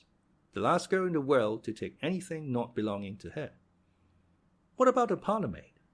She, too, was a most superior girl, very quiet and ladylike, an excellent worker. Then why is she leaving? Asked the inspector. Miss Russell pursed up her lips. It was none of my doing. I understand Mr. Ackroyd found fault with her yesterday afternoon. It was her duty to do the study, and she disarranged some of the papers on his desk, I believe. He was very annoyed about it, and she gave notice. At least, that is what I understood from her, but perhaps you'd like to see her yourselves. The inspector assented. I had already noticed the girl when she was waiting on us at lunch. A tall girl, with a lot of brown hair rolled tightly away at the back of her neck, and very steady grey eyes. She came in answer to the housekeeper's summons, and stood very straight with those same grey eyes fixed on us. You are Ursula Bourne? Asked the inspector. Yes, sir. I understand you are leaving. Yes, sir. Why is that? I disarranged some papers on Mr. Ackroyd's desk. He was very angry about it, and I said I had better leave. He told me to go as soon as possible. Were you in Mr. Ackroyd's bedroom at all last night, tidying up or anything? No, sir. That is Elsie's work. I never went near that part of the house. I must tell you, my girl, that a large sum of money is missing from Mr. Ackroyd's room. At last I saw her roused. A wave of colour swept over her face. I know nothing about any money. If you think I took it, and that is why Mr. Ackroyd dismissed me, you are wrong. I'm not accusing you of taking it, my girl, said the inspector. Don't flare up so. The girl looked at him coldly. You can search my things if you like, she said disdainfully, but you won't find anything. Poirot suddenly interposed. It was yesterday afternoon that Mr. Ackroyd dismissed you, or you dismissed yourself, was it not? He asked. The girl nodded. How long did the interview last? The interview? Yes, the interview between you and Mr. Ackroyd in the study. I don't know. 20 minutes? Half an hour? Something like that? Not longer. Not longer than half an hour, certainly. Thank you, mademoiselle. I looked curiously at him. He was rearranging a few objects on the table, setting them straight with precise fingers. His eyes were shining. That will do, said the inspector. Ursula Bourne disappeared. The inspector turned to Miss Russell. How long has she been here? Have you got a copy of the reference you had with her? Without answering the first question, Miss Russell moved to an adjacent bureau, opened one of the drawers, and took out a handful of letters clipped together with a patent fastener. She selected one and handed it to the inspector. Said he. Reads all right. Mrs. Richard Folliot, Marby Grange, Marby. Who's this woman? Quite good county people, said Miss Russell. Well, said the inspector, handing it back. Let's have a look at the other one, Elsie Dale. Elsie Dale was a big, fair girl, with a pleasant but slightly stupid face. She answered our question readily enough, and showed much distress and concern at the loss of the money. I don't think there's anything wrong with her. observed the inspector, after he had dismissed her. "What about Parker?" Miss Russell pursed her lips together and made no reply. "I have a feeling there's something wrong about that man," the inspector continued thoughtfully. "The trouble is that I don't quite see when he got his opportunity. He'd be busy with his duties immediately after dinner, and he's got a pretty good alibi all through the evening. I know, for I've been devoting particular attention to it. Well, thank you very much, Miss Russell. We'll leave things as they are for the present. It's highly probable Mr. Ackroyd paid that money away himself." The housekeeper bade us a dry good afternoon, and we took our leave. I left the house with Poirot. "I wonder," I said, breaking the silence, "what the papers the girl disarranged could have been for Ackroyd to have got into such a state about them.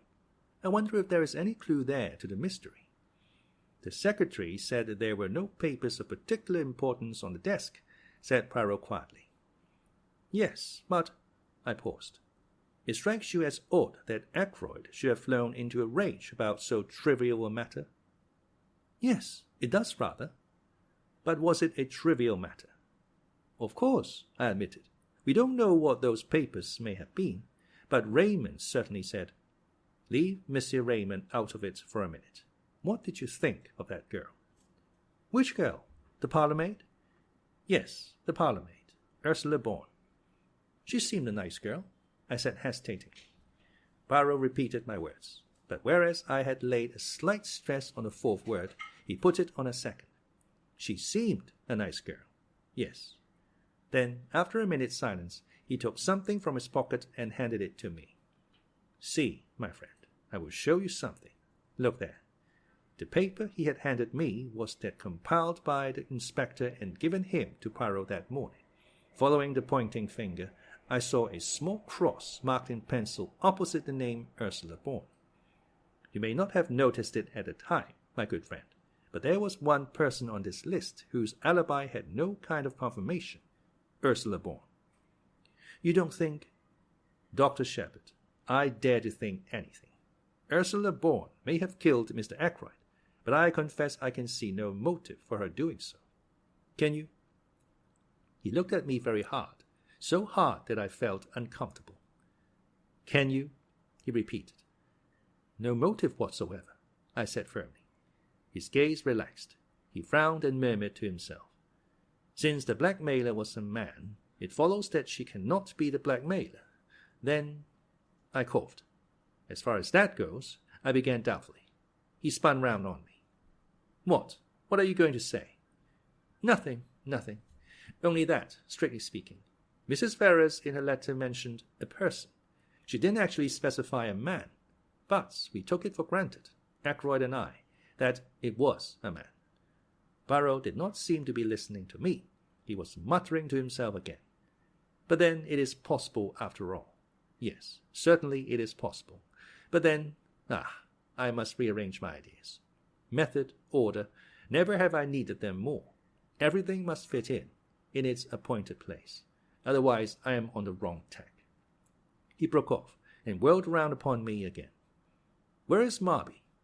"It's on the other side of Grantchester." "How far away?" "Oh, 14 miles, perhaps." "Would it be possible for you to go there tomorrow, say?"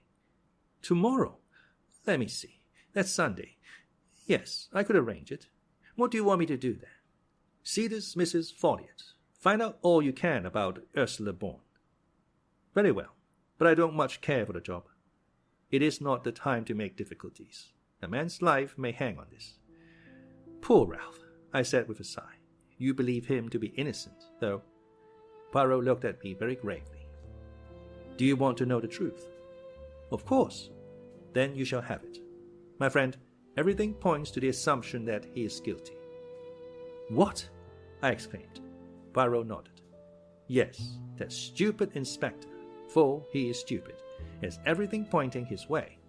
I seek for the truth, and the truth leads me every time to Ralph Peyton. Motive, opportunity, means. But I will leave no stone unturned. I promised Mademoiselle Flora, and she was very sure, that little one, but very sure indeed."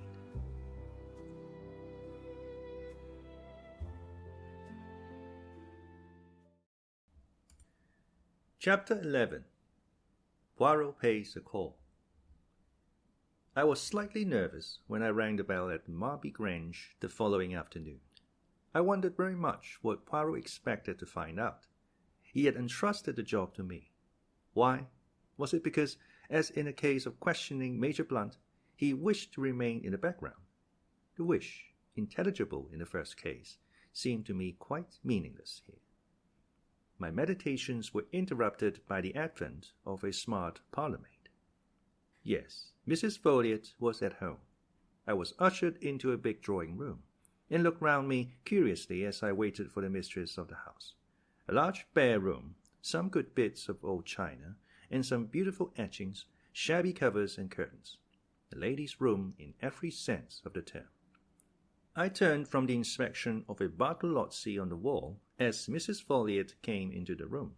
She was a tall woman with untidy brown hair and a very winning smile. "Dr. Sheppard," she said hesitatingly. "That is my name," I replied. "I must apologize for calling upon you like this, but I wanted some information about a parlourmaid previously employed by you, Ursula Bourne." With the utterance of the name, the smile vanished from her face, and all the cordiality froze out of her manner. She looked uncomfortable and ill at ease. "Ursula Bourne?" she said hesitatingly. "Yes," I said. "Perhaps you don't remember the name?" "Oh, yes, of course. I remember perfectly." "She left you just over a year ago, I understand." Yes, she did. That is quite right." "And you were satisfied with her while she was with you? How long was she with you, by the way?" "Oh, a year or two. I can't remember exactly how long. She is very capable. I'm sure you will find her quite satisfactory. I didn't know she was leaving Fernly. I hadn't the least idea of it." "Can you tell me anything about her?" I asked. "Anything about her?" "Yes, where she comes from, who her people are, that sort of thing." Mrs. Folliot's face wore more than ever its frozen look. "I don't know at all." "Who was she with before she came to you?" "I'm afraid I don't remember." There was a spark of anger now underlying her nervousness. She flung up her head in a gesture that was vaguely familiar. "Is it really necessary to ask all these questions?" "Not at all," I said, with an air of surprise and a tinge of apology in my manner. "I had no idea you would mind answering them. I'm very sorry." Her anger left her, and she became confused again. "Oh, I don't mind answering them. I assure you I don't. Why should I? It just seemed a little odd, you know. That's all. A little odd." One advantage of being a medical practitioner is that you can usually tell when people are lying to you. I should have known from Mrs. Folliot's manner, if from nothing else, that she did mind answering my questions. Minded intensely. She was thoroughly uncomfortable and upset, and there was plainly some mystery in the background. I judged her to be a woman quite unused to deception of any kind, and consequently rendered acutely uneasy when forced to practice it. A child could have seen through her. But it was also clear that she had no intention of telling me anything further. Whatever the mystery centering around Ursula Bourne might be, I was not going to learn it through Mrs. Folliot. Defeated, I apologized once more for disturbing her, took my hat, and departed. I went to see a couple of patients and arrived home about 6 o'clock. Caroline was sitting beside a rack of tea things. She had that look of suppressed exultation on her face which I know only too well. It is a sure sign with her of either the getting or the giving of information. I wondered which it had been. "I've had a very interesting afternoon," began Caroline as I dropped into my own particular easy chair and stretched out my feet to the inviting blaze in the fireplace. "Have you?" I asked. "Miss Gannett drop in to tea?" Miss Gannett is one of the chief of our newsmongers. "Guess again," said Caroline with intense complacency. I guessed several times, working slowly through all the members of Caroline's intelligence corps. My sister received each guess with a triumphant shake of the head. In the end, she volunteered the information herself. "Monsieur Poirot," she said. "Now, what do you think of that?" I thought a good many things of it, but I was careful not to say them to Caroline. "Why did he come?" I asked. To see me, of course. She said that knowing my brother so well, he hoped he might be permitted to make the acquaintance of his charming sister. Your charming sister. I've got mixed up, but you know what I mean. What did he talk about? I asked. He told me a lot about himself and his cases. You know that Prince Paul of Mauritania, the one who's just married a dancer? Yes. I saw a most intriguing paragraph about her in society snippets the other day, hinting that she was really a Russian Grand Duchess, one of the Tsar's daughters, who managed to escape from the Bolsheviks. Well, it seems that Monsieur Poirot solved a baffling murder mystery that threatened to involve them both. Prince Paul was beside himself with gratitude. Did he give him an emerald tie pin the size of a plover's egg? I inquired sarcastically. He didn't mention it. Why? Nothing, I said. I thought it was always done. It is in detective fiction anyway. The super detective always has his rooms littered with rubies and pearls and emeralds from grateful royal clients. It's very interesting to hear about these things from the inside, said my sister complacently. It would be, to Caroline. I could not but admire the ingenuity of Mr. Hercule Poirot, who had selected unerringly the case of all others that would most appeal to an elderly maiden lady living in a small village. Did he tell you if the dancer was really a Grand Duchess? I inquired. He was not at liberty to speak, said Caroline importantly. I wondered how far Poirot had strained the truth in talking to Caroline. Probably not at all. He had conveyed his innuendos by means of his eyebrows and his shoulders. And after all this, I remarked, I suppose you were ready to eat out of his hand. Don't be coarse, James. I don't know where you get these vulgar expressions from. Probably from my only link with the outside world, my patients. Unfortunately, my practice does not lie amongst royal princes and interesting Russian émigrés. Caroline pushed her spectacles up and looked at me. You seem very grumpy, James. It must be your liver. A blue pill, I think, tonight. To see me in my own home, you would never imagine that I was a doctor of medicine. Caroline does the home prescribing both for herself and me. Damn my liver, I said irritably. Did you talk about the murder at all? Well, naturally, James. What else is there to talk about locally? I was able to set Monsieur Poirot right upon several points. He was very grateful to me. He said I had the makings of a born detective in me, and a wonderful psychological insight into human nature. Caroline was exactly like a cat that is full to overflowing with rich cream. She was positively purring. He talked a lot about the little grey cells of the brain and of their functions. His own, he says, are of the first quality. He would say so, I remarked bitterly. Modesty is certainly not his middle name. I wish you would not be so horribly American, James. He thought it very important that Ralph should be found as soon as possible, and induced to come forward and give an account of himself. He says that his disappearance will produce a very unfortunate impression at the inquest. And what did you say to that? I agree with him, said Caroline importantly, and I was able to tell him the way people were already talking about it. Caroline, I said sharply, did you tell Monsieur Poirot what you overheard in the wood that day? I did, said Caroline complacently. I got up and began to walk about. You realize what you're doing, I hope, I jerked out. You're putting a halter round Ralph Peyton's neck as surely as you're sitting in that chair. Not at all, said Caroline, quite unruffled. I was surprised you hadn't told him. I took very good care not to, I said. I'm fond of that boy. So am I. That's why I say you're talking nonsense. I don't believe Ralph did it, and so the truth can't hurt him, and we ought to give Monsieur Poirot all the help we can. Why, think. Very likely Ralph was out with that identical girl on the night of the murder, and if so, he's got a perfect alibi. If he's got a perfect alibi, I retorted, why doesn't he come forward and say so? Might get the girl into trouble, said Caroline sapiently. But if Monsieur Poirot gets hold of her and puts it to her as her duty, she'll come forward of her own accord and clear Ralph. You seem to have invented a romantic fairy story of your own, I said. You read too many trashy novels, Caroline. I've always told you so. I dropped into my chair again. Did Poirot ask you any more questions? I inquired. Only about the patients you had that morning." "The patients?" I demanded, unbelievingly. "Yes, your surgery patients. How many and who they were." "Do you mean to say you were able to tell him that?" I demanded. Caroline is really amazing. "Why not?" asked my sister triumphantly. "I can see the path up to the surgery door perfectly from this window, and I've got an excellent memory, James. Much better than yours, let me tell you."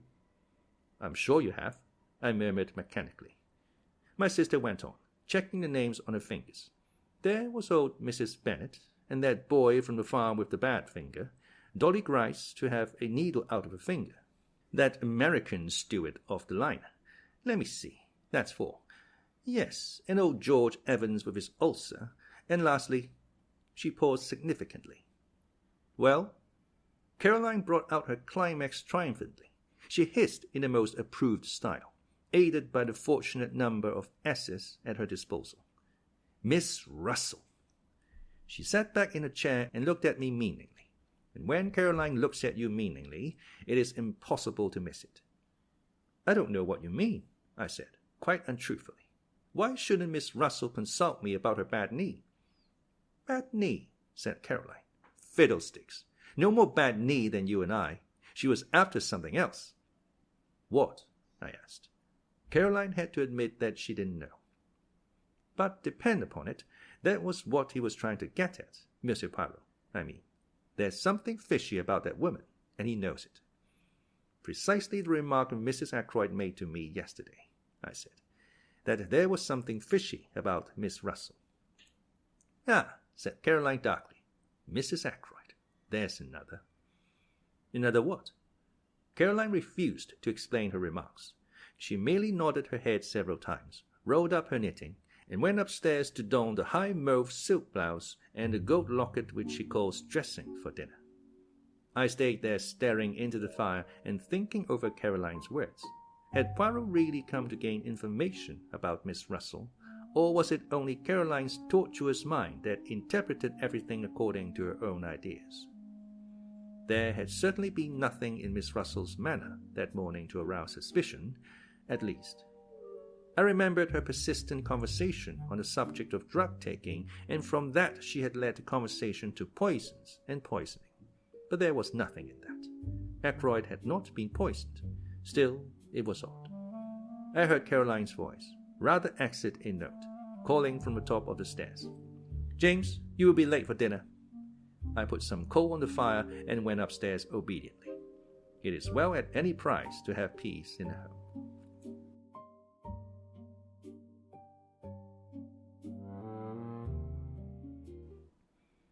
Chapter 12. Round the Table.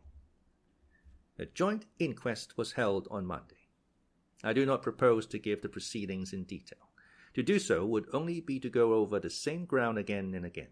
By arrangement with the police, very little was allowed to come out. I gave evidence as to the cause of Ackroyd's death and the probable time. The absence of Ralph Peyton was commented on by the coroner, but not unduly stressed. Afterwards, Poirot and I had a few words with Inspector Raglan. The inspector was very grave. "It looks bad, Mr. Poirot," he said. "I'm trying to judge the thing fair and square. I'm a local man, and I've seen Captain Peyton many times in Cranchester.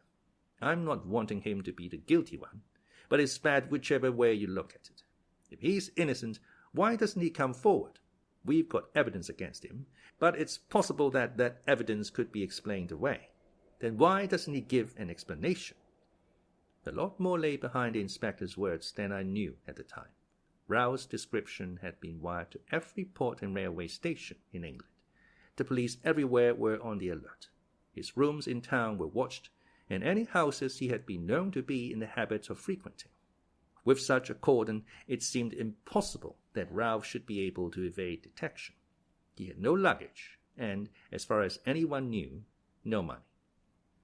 "I can't find anyone who saw him at the station that night," continued the inspector, "and yet he's well known down here, and you'd think somebody would have noticed him.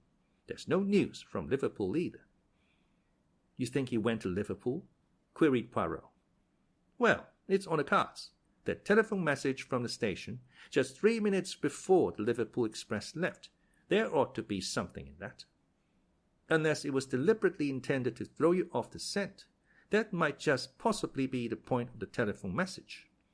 "That's an idea," said the inspector eagerly. "Do you really think that's the explanation of the telephone call?"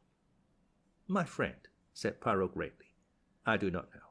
But I will tell you this. I believe that when we find the explanation of that telephone call, we shall find the explanation of the murder." "You said something like that before, I remember," I observed, looking at him curiously.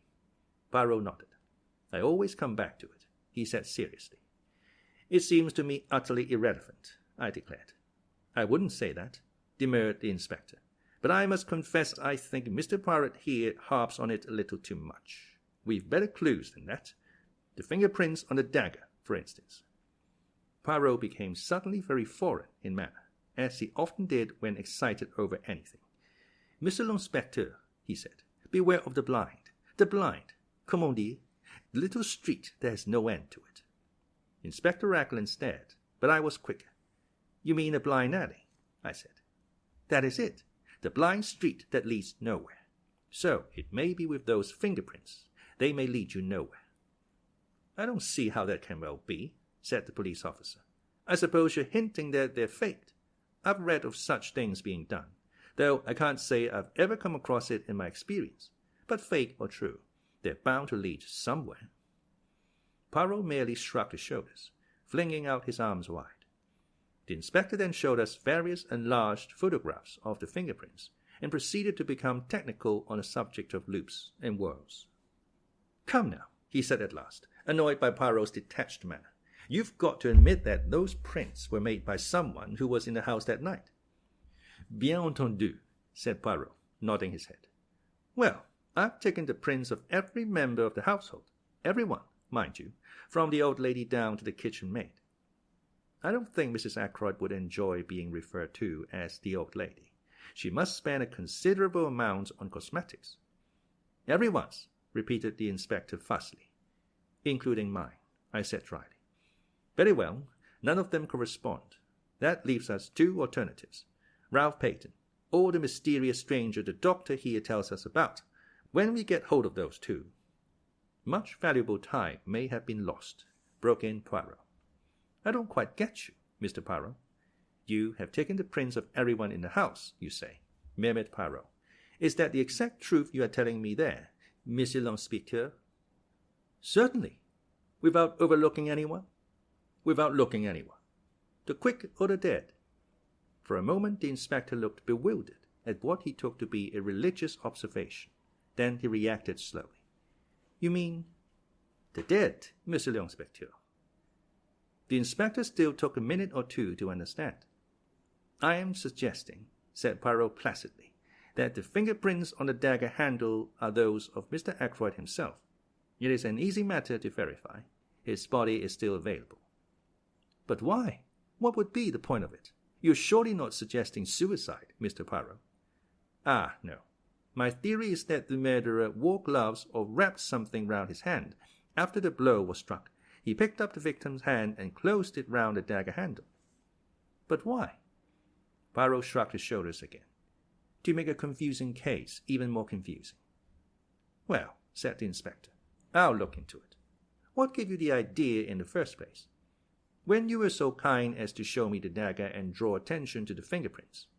I know very little of loops and whorls. See, I confess my ignorance frankly. But it did occur to me that the position of the prints was somewhat awkward. Not so would I have held a dagger in order to strike. Naturally, with the right hand brought up over the shoulder backwards, it would have been difficult to put it in exactly the right position." Inspector Raglan stared at the little man. Poirot, with an air of great unconcern, flecked a speck of dust from his coat sleeve. "Well," said the inspector, "it's an idea. I'll look into it all right. But don't you be disappointed if nothing comes of it." He endeavored to make his tone kindly and patronizing. Poirot watched him go off. Then he turned to me with twinkling eyes. "Another time," he observed, "I must be more careful of his amour-propre. And now that we are left to our own devices, what do you think, my good friend, of a little reunion of the family?" The little reunion, as Poirot called it, took place about half an hour later. We sat round a table in the dining-room at Fernly. Poirot at the head of the table, like the chairman of some ghastly board meeting. The servants were not present, so we were 6 in all: Mrs. Ackroyd, Flora, Major Blunt, young Raymond, Poirot, and myself. When everyone was assembled, Poirot rose and bowed. "Messieurs, mesdames, I have called you together for a certain purpose." He paused. "To begin with, I want to make a very special plea to mademoiselle." "To me?" said Flora. "Mademoiselle, you are engaged to Captain Ralph Peyton. If anyone is in his confidence, you are. I beg you, most earnestly, if you know of his whereabouts, to persuade him to come forward. One little minute." As Flora raised her head to speak, "Say nothing till you have well reflected. Mademoiselle, his position grows daily more dangerous. If he had come forward at once, no matter how damning the facts, he might have had a chance of explaining them away. But this silence, this flight, what can it mean? Surely only one thing: knowledge of guilt.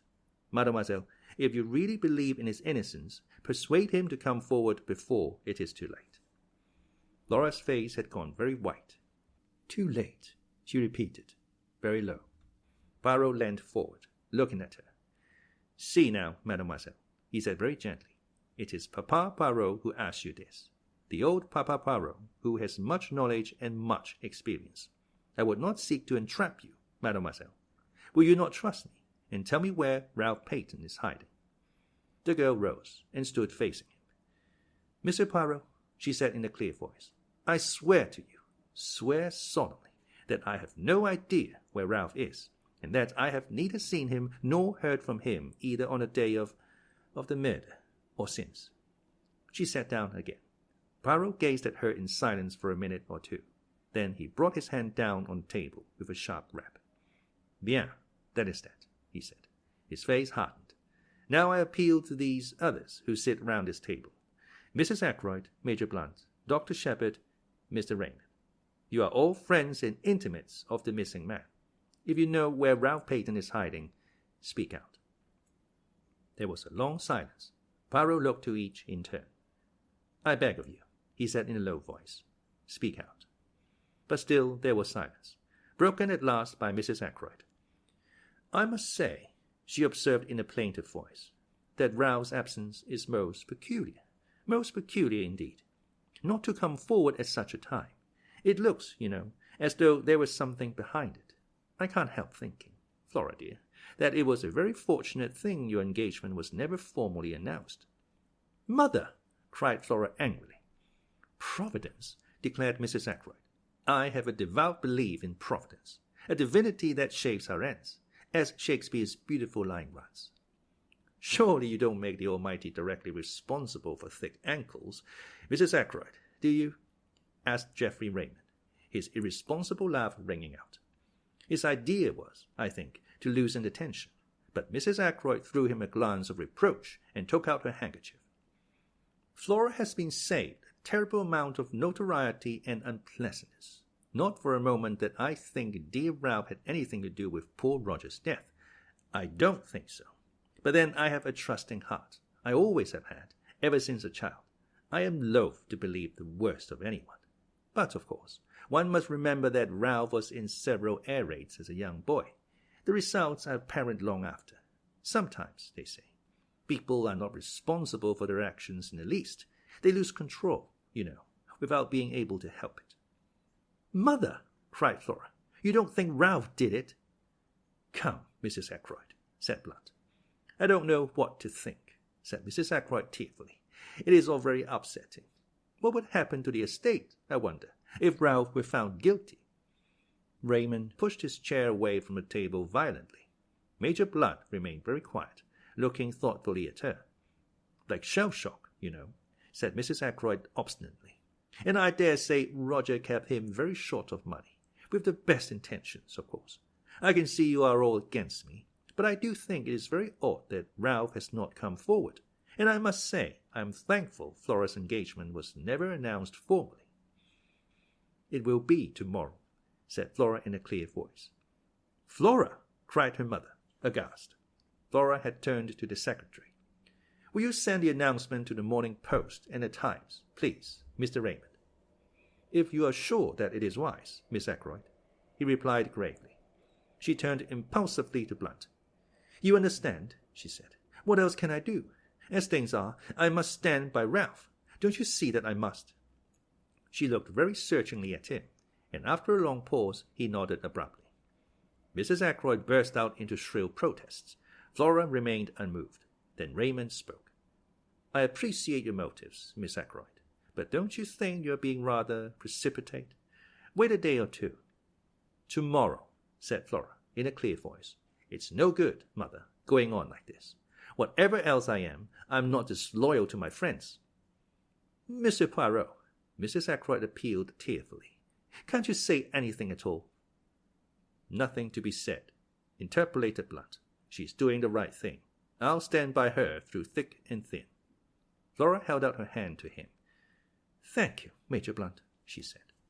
"Mademoiselle," said Poirot, "will you let an old man congratulate you on your courage and your loyalty?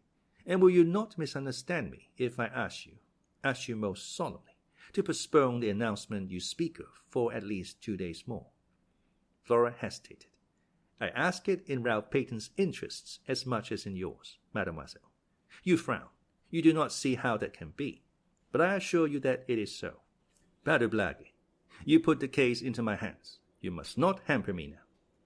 Flora paused a few minutes before replying. "I do not like it," she said at last, "but I will do what you say." She sat down again at the table. "And now, messieurs and mesdames," said Poirot rapidly, "I will continue with what I was about to say. Understand this. I mean to arrive at the truth. The truth, however ugly in itself, is always curious and beautiful to the seeker after it. I am much aged. My powers may not be what they were." Here he clearly expected a contradiction. "In all probability this is the last case I shall ever investigate. But Hercule Poirot does not end with a failure. Messieurs and mesdames, I tell you, I mean to know, and I shall know, in spite of you all." He brought out the last words provocatively, hurling them in our face, as it were. I think we all flinched back a little, excepting Geoffrey Raymond, who remained good-humoured and imperturbable as usual. "How do you mean, in spite of us all?" he asked, with slightly raised eyebrows. "But just that, monsieur. Every one of you in this room is concealing something from me." He raised his hand as a faint murmur of protest arose. Yes, I know what I'm saying. It may be something unimportant, trivial, which is supposed to have no bearing on a case, but there it is. Each one of you has something to hide. Come now, am I right?" His glance, challenging and accusing, swept round the table, and every pair of eyes dropped before his. Yes, mine as well. "I am answered," said Poirot, with a curious laugh. He got up from his seat. "I appeal to you all. Tell me the truth, the whole truth." There was a silence. "Will no one speak?" He gave the same short laugh again. "C'est dommage," he said, and went out.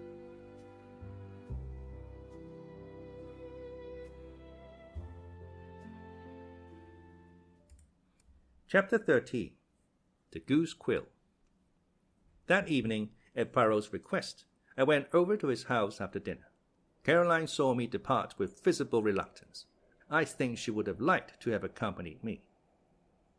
Poirot greeted me hospitably. He had placed a bottle of Irish whiskey on a small table, with a soda-water siphon and a glass. He himself was engaged in brewing hot chocolate. It was a favorite beverage of his, I discovered later. He inquired politely after my sister, whom he declared to be a most interesting woman. "I'm afraid you've been giving her a swelled head," I said dryly. "What about Sunday afternoon?" He laughed and twinkled. "I always like to employ the expert," he remarked obscurely, but he refused to explain the remark. "You got all the local gossip anyway," I remarked. "True and untrue. And a great deal of valuable information," he added quietly. "Such as?" He shook his head. "Why not have told me the truth?" he countered. "In a place like this, all Ralph Peyton's doings were bound to be known. If your sister had not happened to pass through the wood that day, somebody else would have done so." "I suppose they would," I said grumpily. "What about this interest of yours in my patients?" Again he twinkled. "Only one of them, doctor. Only one of them." "The last," I hazarded. "I find Miss Russell a study of the most interesting," he said evasively. Do you agree with my sister and Mrs. Ackroyd that there is something fishy about her?" I asked. "Eh? What do you say? Fishy?" I explained to the best of my ability. "And they say that, do they? Didn't my sister convey as much to you yesterday afternoon?" "C'est possible." "For no reason whatever," I declared. "Les femmes," generalized Poirot. "They are marvelous. They invent haphazard, and by miracle they are right. Not that it is that, really. Women observe subconsciously 1,000 little details without knowing that they are doing so. Their subconscious mind adds these little things together, and they call the result intuition. Me, I am very skilled in psychology. I know these things." He swelled his chest out importantly, looking so ridiculous that I found it difficult not to burst out laughing. Then he took a small sip of his chocolate and carefully wiped his moustache. "I wish you'd tell me," I burst out, "what you really think of it all." He put down his cup. "You wish that?" "I do." "You have seen what I have seen. Should not our ideas be the same?"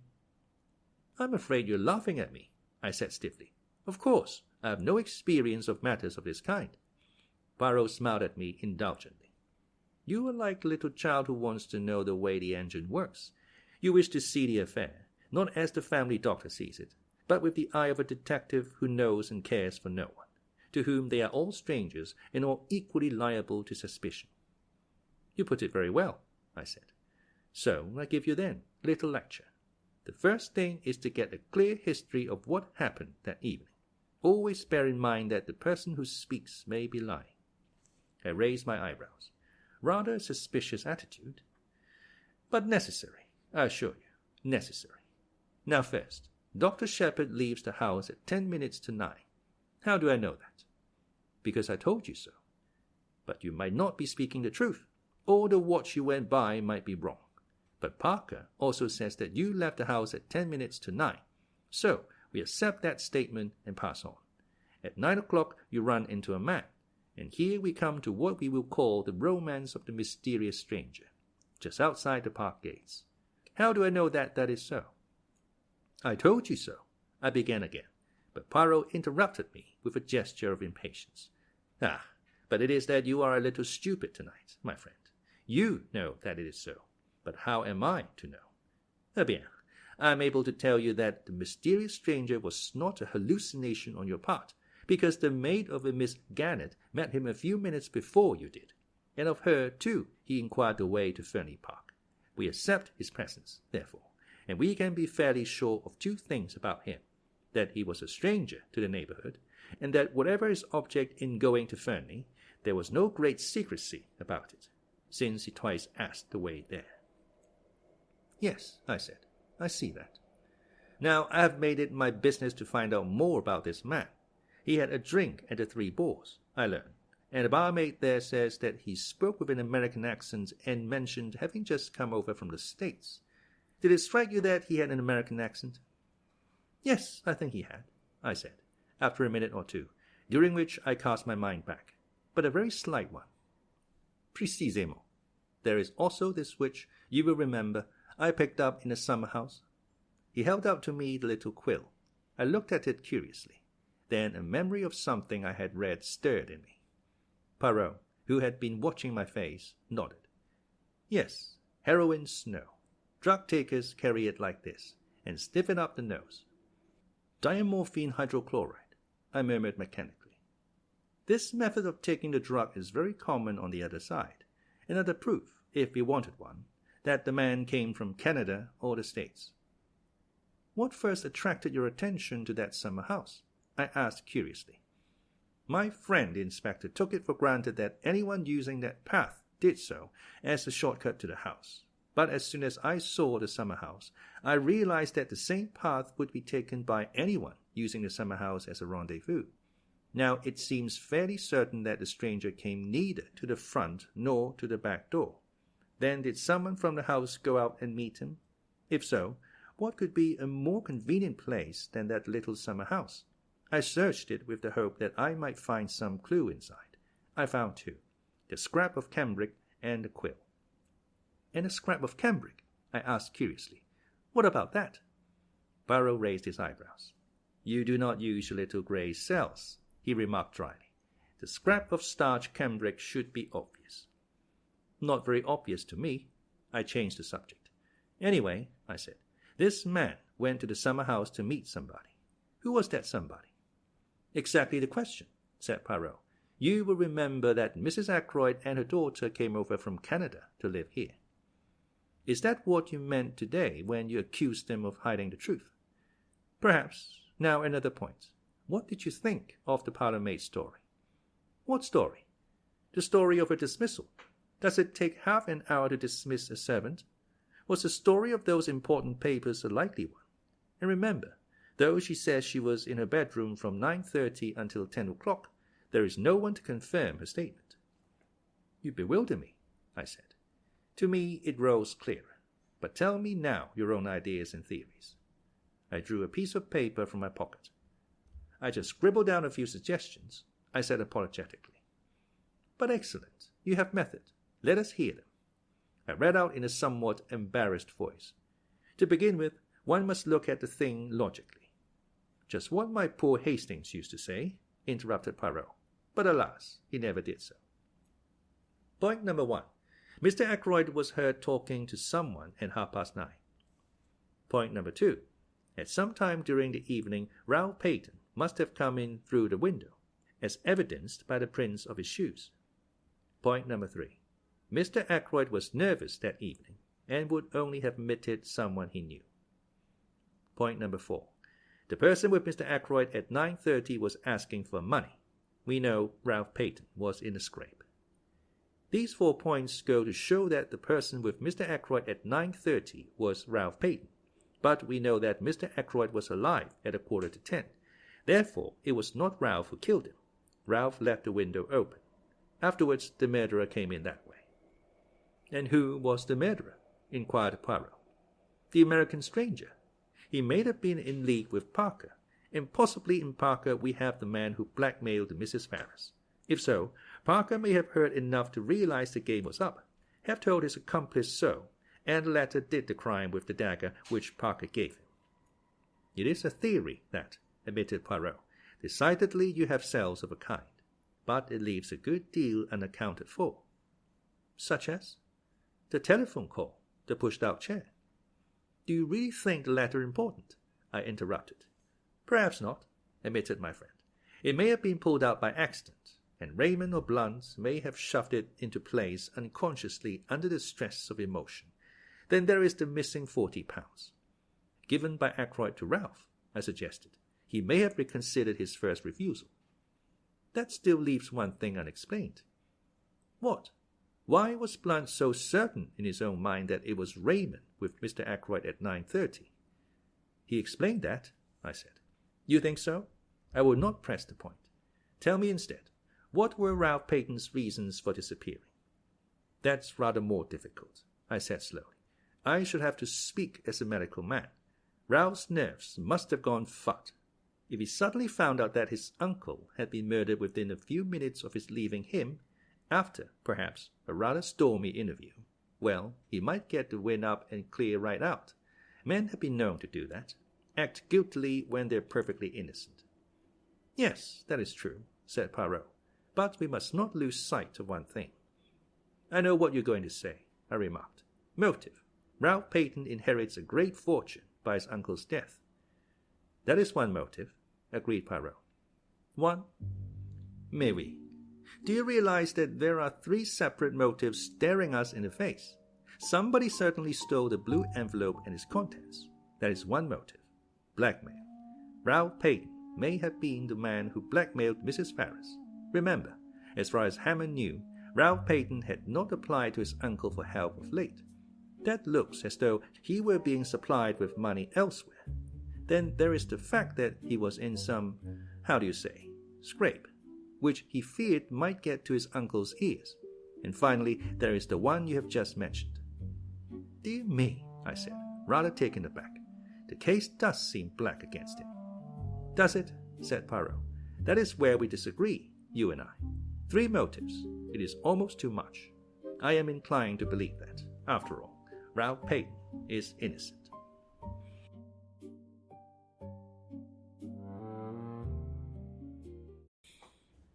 Chapter 14.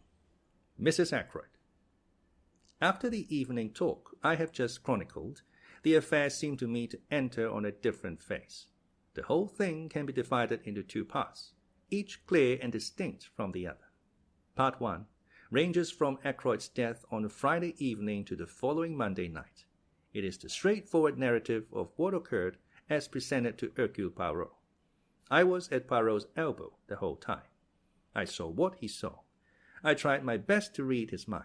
As I know now, I failed in this latter task, though Poirot showed me all his discoveries, as, for instance, the gold wedding ring. He held back the vital and yet logical impressions that he formed. As I came to know later, this secrecy was characteristic of him. He would throw out hints and suggestions, but beyond that he would not go. As I say, up till the morning evening, my narrative might have been that of Poirot himself. I played Watson to his Sherlock, but after Monday our ways diverged. Poirot was busy on his own account. I got to hear of what he was doing, because in King's Abbot you get to hear of everything. But he did not take me into his confidence beforehand, and I, too, had my own preoccupations. On looking back, the thing that strikes me most is the piecemeal character of this period. Everyone had a hand in the elucidation of the mystery. It was rather like a jigsaw puzzle to which everyone contributed their own little piece of knowledge or discovery, but their task ended there. To Poirot alone belongs the renown of fitting those pieces into their correct place. Some of the incidents seemed at the time irrelevant and unmeaning. There was, for instance, the question of the black roots, but that comes later. To take things strictly in chronological order, I must begin with the summons from Mrs. Ackroyd. She sent for me early on Tuesday morning, and since the summons sounded an urgent one, I hastened there, expecting to find her in extremis. The lady was in bed. So much did she concede to the etiquette of the situation. She gave me her bony hand and indicated a chair drawn up to the bedside. "Well, Mrs. Ackroyd," I said, "and what's the matter with you?" I spoke with that kind of spurious geniality which seems to be expected of general practitioners. "I'm prostrated," said Mrs. Ackroyd in a faint voice. "Absolutely prostrated. It's the shock of poor Roger's death. They say these things often aren't felt at that time, you know. It's the reaction afterwards. It is a pity that a doctor is precluded by his profession from being able sometimes to say what he really thinks. I would have given anything to be able to answer bunkum. Instead, I suggested a tonic.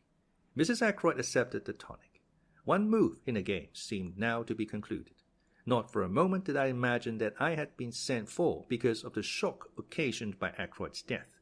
But Mrs. Ackroyd is totally incapable of pursuing a straightforward course on any subject. She always approaches her object by tortuous means. I wondered very much why it was she had sent for me. "And then that scene yesterday," continued my patient. She paused as though expecting me to take up a cue. "What scene?" "Doctor, how can you? Have you forgotten? That dreadful little Frenchman, or Belgian, or whatever he is, bullying us all like he did. It has quite upset me, coming on top of Roger's death." "I'm very sorry, Mrs. Ackroyd," I said. "I don't know what he meant, shouting at us like he did. I should hope I know my duty too well to dream of concealing anything. I have given the police every assistance in my power." Mrs. Ackroyd paused, and I said, "Quite so." I was beginning to have a glimmering of what all the trouble was about. "No one can say that I have failed in my duty," continued Mrs. Ackroyd. "I am sure Inspector Raglan is perfectly satisfied. Why should this little upstart of a foreigner make a fuss? A most ridiculous-looking creature he is, too, just like a comic Frenchman in a review.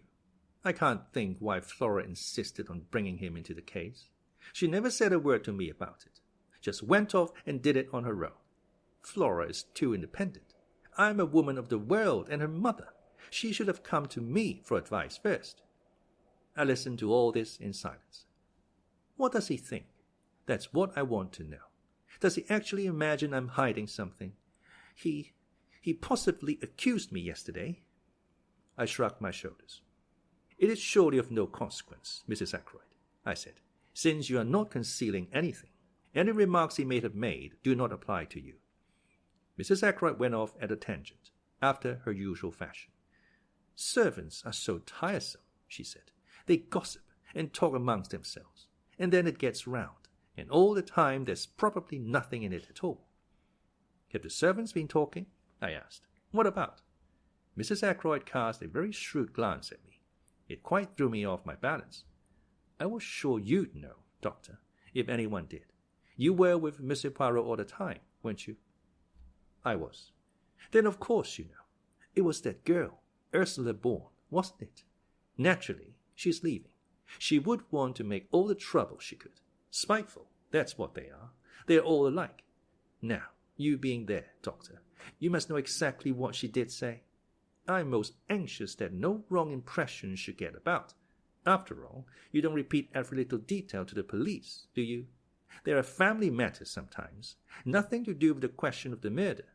But if the girl was spiteful, she may have made out all sorts of things." I was shrewd enough to see that a very real anxiety lay behind these outpourings. Poirot had been justified in his premises. Of the 6 people round the table yesterday, Mrs. Ackroyd at least had something to hide. It was for me to discover what that something might be. "If I were you, Mrs. Ackroyd," I said brusquely, "I should make a clean breast of things." She gave a little scream. "Oh, Doctor, how can you be so abrupt? It sounds as though, and I can explain everything so simply." "Then why not do so?" I suggested. Mrs. Ackroyd took out a frilled handkerchief and became tearful. "I thought, Doctor, that you might put it to Monsieur Poirot, explain it, you know, because it's so difficult for a foreigner to see our point of view, and you don't know, nobody could know, what I've had to contend with. A martyrdom, a long martyrdom. That's what my life has been. I don't like to speak ill of the dead, but there it is. Not the smallest spill, but it had all to be gone over, just as though Roger had had a few miserly hundreds a year instead of being one of the wealthiest men in these parts." Mrs. Ackroyd paused to dab her eyes with the frilled handkerchief. "Yes," I said encouragingly. "You were talking about bills. Those dreadful bills, and some I didn't like to show Roger at all. They were things a man wouldn't understand. He would have said the things weren't necessary. And of course they mounted up, you know, and they kept coming in." She looked at me appealingly, as though asking me to condole with her on this striking peculiarity. "It's a habit they have," I agreed. And the tone altered, became quite abusive. "I assure you, Doctor, I was becoming a nervous wreck. I couldn't sleep at nights, and a dreadful fluttering round the heart. And then I got a letter from a Scotch gentleman. As a matter of fact, there were 2 letters, both Scotch gentlemen. Mr. Bruce Macpherson was one, and the other was Colin MacDonald. Quite a coincidence." "Hardly that," I said dryly. "They are usually Scotch gentlemen, but I suspect a Semitic strain in their ancestry." £10 to 10,000 on notes of hand alone," murmured Mrs. Ackroyd reminiscently. "I wrote to one of them, but it seemed there were difficulties." She paused. I gathered that we were just coming to delicate ground. I have never known anyone more difficult to bring to the point. "You see," murmured Mrs. Ackroyd, "it's all a question of expectations, isn't it? Testamentary expectations.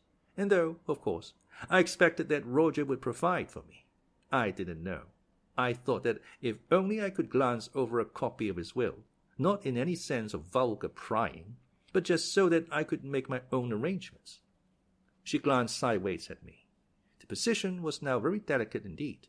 Fortunately, words, ingeniously used, will serve to mask the ugliness of naked facts. "I could only tell this to you, dear Dr. Sheppard," said Mrs. Ackroyd rapidly. "I can trust you not to misjudge me, and to represent the matter in the right light to Mr. Poirot. It was on Friday afternoon." She came to a stop and swallowed uncertainly. "Yes," I repeated encouragingly. "On Friday afternoon. Well?" Everyone was out, or so I thought, and I went into Roger's study. I had some real reason for going there. I mean, there was nothing underhand about it, and as I saw all the papers heaped on the desk, it just came to me, like a flash. I wonder if Roger keeps his will in one of the drawers of the desk. I'm so impulsive, always was, from a child. I do things on a spur of the moment. He'd left his keys, very careless of him, in the lock of the top drawer. I see, I said helpfully. So you searched the desk. Did you find the will? Mrs. Ackroyd gave a little scream, and I realized that I had not been sufficiently diplomatic. How dreadful it sounds! But it wasn't at all like that, really. Of course it wasn't, I said hastily. You must forgive my unfortunate way of putting things. You see, men are so peculiar. In dear Roger's place, I should not have objected to revealing the provisions of my will, but men are so secretive. One is forced to adopt little subterfuges in self-defense. And the result of the little subterfuge? I asked. That's just what I'm telling you. As I got to the bottom drawer, Bourne came in. Most awkward. Of course, I shut the drawer and stood up, and I called her attention to a few specks of dust on the surface. But I didn't like the way she looked. Quite respectful in manner, but a very nasty light in her eyes. Almost contemptuous, if you know what I mean. I never have liked the girl very much. She's a good servant, and she says ma'am, and doesn't object to wearing caps and aprons. And she can say not at home without scruples if she has to answer the door instead of Parker. And she doesn't have those peculiar gurgling noises inside which so many parlourmaids seem to have when they wait at table. Let me see, where was I? You were saying that in spite of several valuable qualities, you never liked Bourne. No more I do. She's odd. There's something different about her from the others. Too well educated, that's my opinion. You can't tell who are ladies and who aren't nowadays. And what happened next? I asked. Nothing. At least, Roger came in, and I thought he was out for a walk. And he said, "What's all this?" And I said, "Nothing. I just came in to fetch Punch." And I took Punch and went out with it. Bourne stayed behind. I heard her asking Roger if she could speak to him for a minute. I went straight up to my room to lie down. I was very upset. There was a pause. You will explain to Mr. Poirot, won't you? You can see for yourself what a trivial matter the whole thing was. But of course, when he was so stern about concealing things, I thought of this at once. Bourne may have made some extraordinary story out of it, but you can explain, can't you? That is all, I said. You have told me everything. Yes, said Mrs. Ackroyd. Oh, yes, she added firmly. But I had noted the momentary hesitation, and I knew that there was still something she was keeping back. It was nothing less than a flash of sheer genius that prompted me to ask the question I did. Mrs. Ackroyd, I said, was it you who left the silver table open? I had my answer in the blush of guilt that even rouge and powder could not conceal. How did you know? She whispered. It was you, then? Yes, you see, there were 1 or 2 pieces of old silver, very interesting.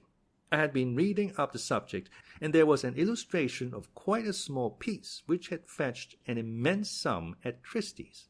It looked to me just the same as the one in the silver table. I thought I would take it up to London with me when I went, and have it valued. Then, if it really was a valuable piece, just think what a charming surprise it would have been for Roger. I refrained from comments, accepting Mrs. Ackroyd's story on its merits.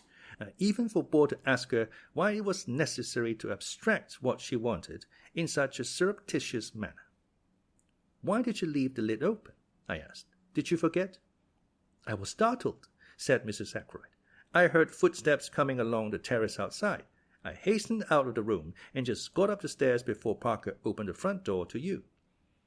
That must have been Miss Russell, I said thoughtfully. Mrs. Ackroyd had revealed to me one fact that was extremely interesting. Whether her designs upon Ackroyd silver had been strictly honourable, I neither knew nor cared.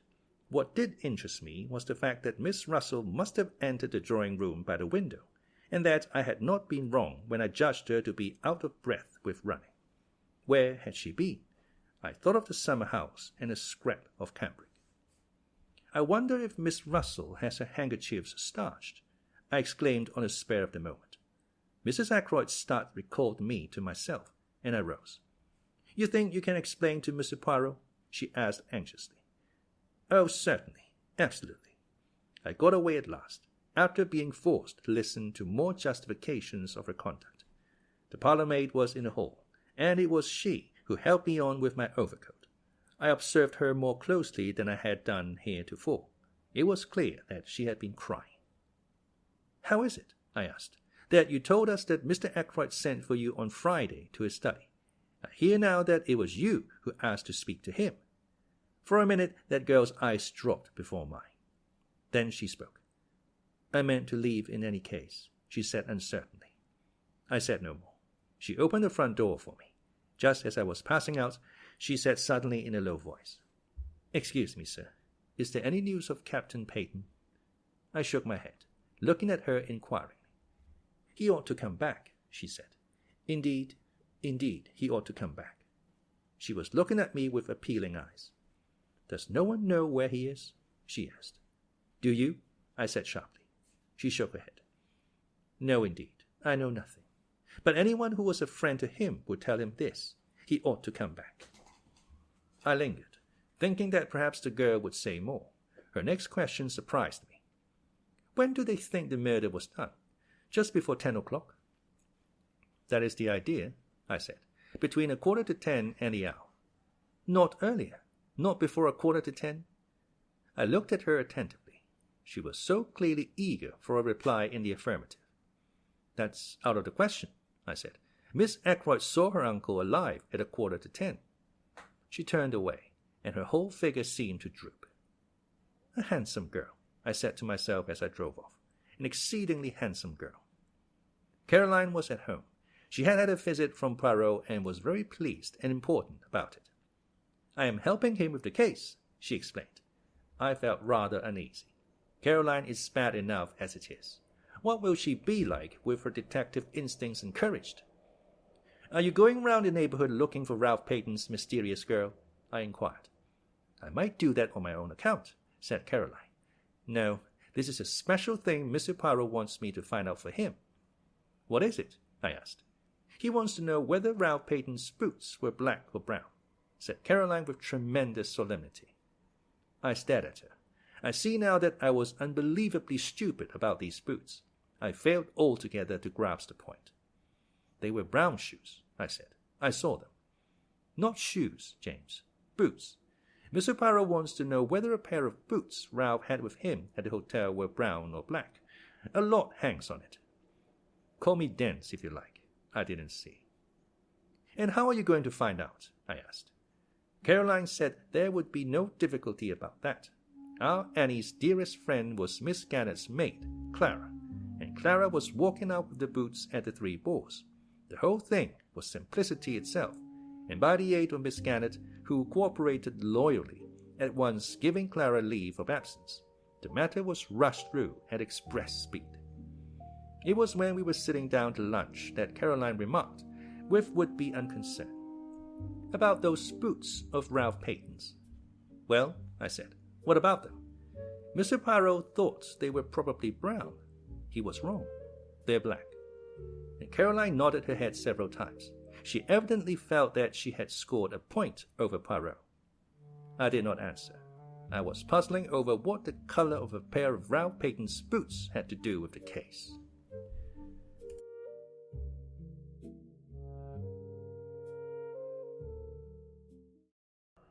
Chapter 15.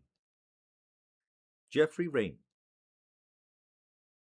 I was to have a further proof that day of the success of Poirot's tactics. That challenge of his had been a subtle touch born of his knowledge of human nature. A mixture of fear and guilt had wrung the truth from Mrs. Ackroyd. She was the first to react. That afternoon, when I returned from seeing my patients, Caroline told me that Geoffrey Raymond had just left.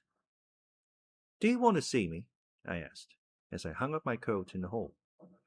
Caroline was hovering by my elbow. "It was Mr. Poirot he wanted to see," she said. "He'd just come from the Larches. Mr. Poirot was out. Mr. Raymond thought that he might be here, or that you might know where he was." "I haven't the least idea." "I tried to make him wait," said Caroline, "but he said he would come back at the Larches at half an hour, and went away down the village. A great pity, because Mr. Poirot came in practically the minute after he left." "Came in here?" "No, to his own house." "How do you know?" the side window," said Caroline briefly. It seemed to me that we had now exhausted the topic. Caroline thought otherwise. "Aren't you going across?" "Across where?" "To the Larches, of course." "My dear Caroline," I said. "What for?" "Mr. Raymond wanted to see him very particularly," said Caroline. "You might hear what it's all about." I raised my eyebrows. "Curiosity is not my besetting sin," I remarked coldly. "I can exist comfortably without knowing exactly what my neighbors are doing and thinking."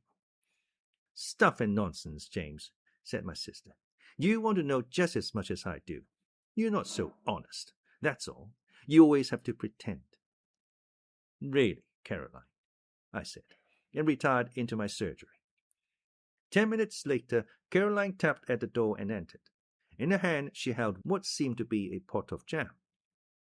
"I wonder, James," she said, "if you would mind taking this pot of medlar jelly across to Monsieur Poirot. I promised it to him. He has never tasted any homemade medlar jelly." "Why can't Annie go?" I asked coldly. "She's doing some mending. I can't spare her." Caroline and I looked at each other. "Very well," I said, rising. "But if I take the beastly thing, I shall just leave it at the door. You understand that?" My sister raised her eyebrows. "Naturally," she said. "Who suggested you should do anything else?" The honors were with Caroline. "If you do happen to see Monsieur Poirot," she said, as I opened the front door, "you might tell him about the boots." It was a most subtle parting shot. I wanted dreadfully to understand the enigma of the boots. When the old lady with the Breton cap opened the door to me, I found myself asking if Monsieur Poirot was in, quite automatically. Poirot sprang up to meet me, with every appearance of pleasure. "Sit down, my good friend," he said. "The big chair? The small one? The room is not too hot, no?" I thought it was stifling, but refrained from saying so. The windows were closed, and a large fire burned in the grate. "The English people, they have a mania for the fresh air," declared Poirot. "The big air. It is all very well outside, where it belongs. Why admit it to the house? But let us not discuss such banalities. You have something for me, yes?" "Two things," I said. "First, this, from my sister." I handed over the pot of medlar jelly. "How kind of Mademoiselle Caroline. She has remembered her promise." "And the second thing?" "Information, of a kind." And I told him of my interview with Mrs. Ackroyd. He listened with interest, but not much excitement. "It clears the ground," he said thoughtfully, "and it has a certain value as confirming the evidence of the housekeeper. She said, you remember, that she found a silver table lid open and closed it down in passing. What about her statement that she went into the drawing-room to see if the flowers were fresh?" "Ah, we never took that very seriously, did we, my friend? It was patently an excuse, trumped up in a hurry by a woman who felt it urgent to explain her presence, which, by the way, you would probably never have thought of questioning. I considered it possible that her agitation might arise from the fact that she had been tampering with the silver table, but I think now that we must look for another cause." "Yes," I said. "Whom did she go out to meet, and why?" "You think she went to meet someone?" "I do." Poirot nodded. "So do I," he said thoughtfully. There was a pause. "By the way," I said, "I've got a message for you from my sister. Ralph Peyton's boots were black, not brown." I was watching him closely as I gave the message, and I fancied that I saw a momentary flicker of discomposure. If so, it passed almost immediately. "She is absolutely positive they are not brown." "Absolutely." "Ah," said Poirot regretfully, "that is a pity." And he seemed quite crestfallen. He entered into no explanations, but at once started a new subject of conversation.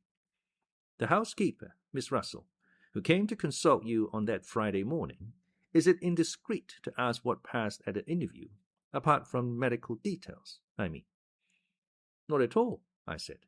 "When the professional part of the conversation was over, we talked for a few minutes about poisons, and the ease or difficulty of detecting them, and about drug-taking and drug-takers." "With special reference to cocaine?" asked Poirot. "How did you know?" I asked. somewhat surprised. For answer, the little man rose and crossed the room to where newspapers were filed. He brought me a copy of the Daily Budget, dated Friday, 16 September, and he showed me an article dealing with the smuggling of cocaine. It was a somewhat lurid article, written with an eye to picturesque effect. "That is what put cocaine into her head, my friend," he said. I would have catechised him further, for I did not quite understand his meaning, but at that moment the door opened and Geoffrey Raymond was announced. He came in fresh and debonair as ever, and greeted us both. "How are you, Doctor?" "Monsieur Poirot, this is the second time I've been here this morning. I was anxious to catch you." "Perhaps I'd better be off," I suggested rather awkwardly. "Not on my account, Doctor. No, it's just this," he went on, seating himself at a wave of invitation from Poirot. "I've got a confession to make." "En vérité?" said Poirot, with an air of polite interest. "Oh, it's of no consequence, really. But, as a matter of fact, my conscience has been pricking me ever since yesterday afternoon. You accused us all of keeping back something, Monsieur Poirot. I plead guilty. I've had something up my sleeve." "And what is that, Monsieur Raymond?" "As I say, it's nothing of consequence. Just this. I was in debt, badly, and that legacy came in the nick of time. £500 puts me on my feet again with a little to spare." He smiled at us both with that engaging frankness that made him such a likable youngster. "You know how it is. Suspicious-looking policemen. Don't like to admit you were hard up for money. Think it will look bad to them.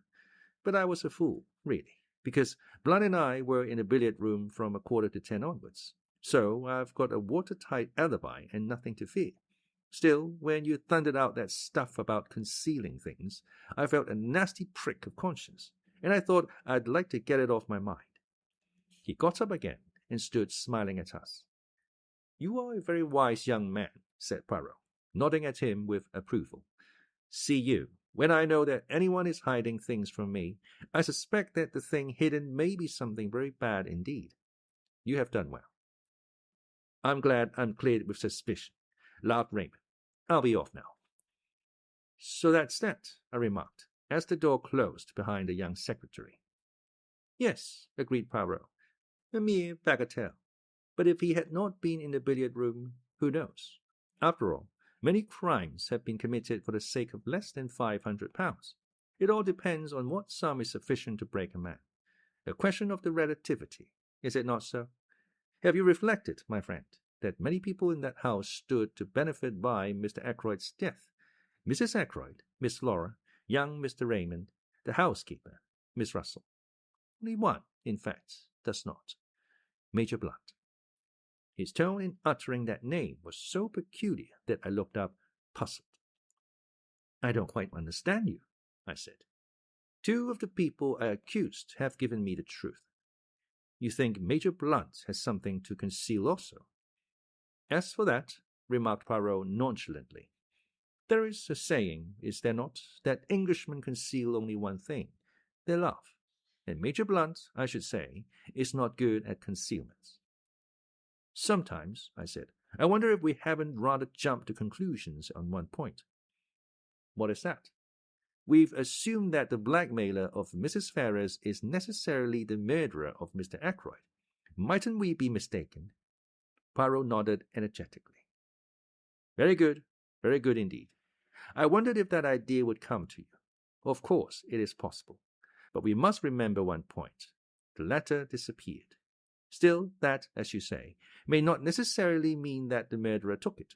When you first found the body, Parker may have abstracted the letter unnoticed by you." "Parker?" "Yes, Parker. I always come back to Parker, not as the murderer. No, he did not commit the murder, but who is more suitable than he as the mysterious scoundrel who terrorized Mrs. Ferrars. He may have got his information about Mr. Ferrars' death from one of the King's paddock servants. At any rate, he is more likely to have come upon it than a casual guest such as Blunt, for instance." "Parker might have taken the letter," I admitted. "It wasn't till later that I noticed it was gone." "How much later? After Blunt and Raymond were in the room, or before?" I can't remember, I said slowly. I think it was before. No, afterwards. Yes, I'm almost sure it was afterwards. That widens the field to 3, said Poirot thoughtfully. But Parker is the most likely. It is in my mind to try a little experiment with Parker. How say you, my friend? Will you accompany me to Fernly? I acquiesced, and we set out at once. Poirot asked to see Miss Ackroyd, and presently Flora came to us. Mademoiselle Flora, said Poirot, I have to confide in you a little secret. I am not yet satisfied of the innocence of Parker. I propose to make a little experiment with your assistance. I want to reconstruct some of his actions on that night, but we must think of something to tell him. Ah, I have it. I wish to satisfy myself as to whether voices in the little lobby could have been heard outside on a terrace. Now, ring for Parker, if you be so good. I did so, and presently the butler appeared, suave as ever. You rang, sir? Yes, my good Parker. I have in mind a little experiment. I have placed Major Blunt on a terrace outside the study window. I want to see if anyone there could have heard the voices of Miss Ackroyd and yourself in the lobby that night. I want to enact that little scene over again. Perhaps you would fetch the tray or whatever it was you were carrying. Parker vanished, and we repaired to the lobby outside the study door.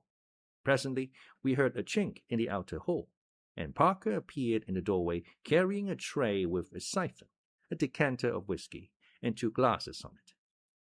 One moment, cried Poirot, raising his hand and seemingly very excited. We must have everything in order, just as it occurred. It is a little method of mine.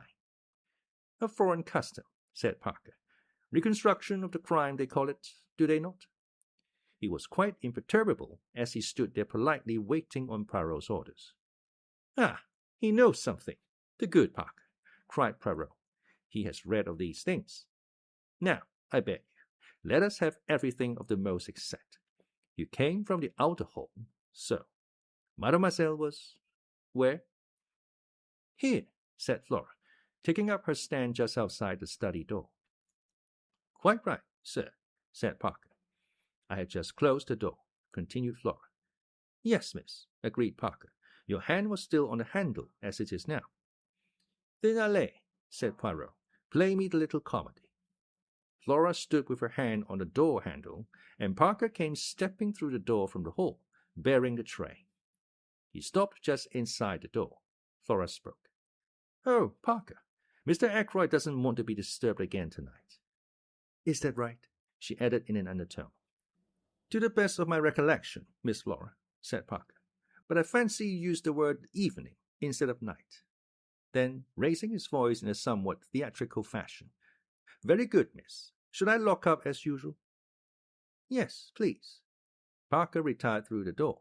Flora followed him and started to ascend the main staircase. Is that enough? She asked over her shoulder. Admirable, declared the little man, rubbing his hands. By the way, Parker, are you sure there were 2 glasses on a tray that evening?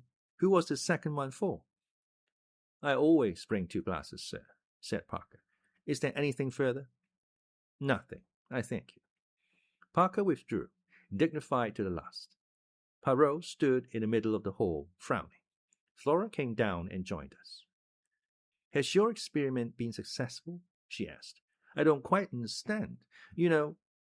Poirot smiled admiringly at her. It is not necessary that you should, he said.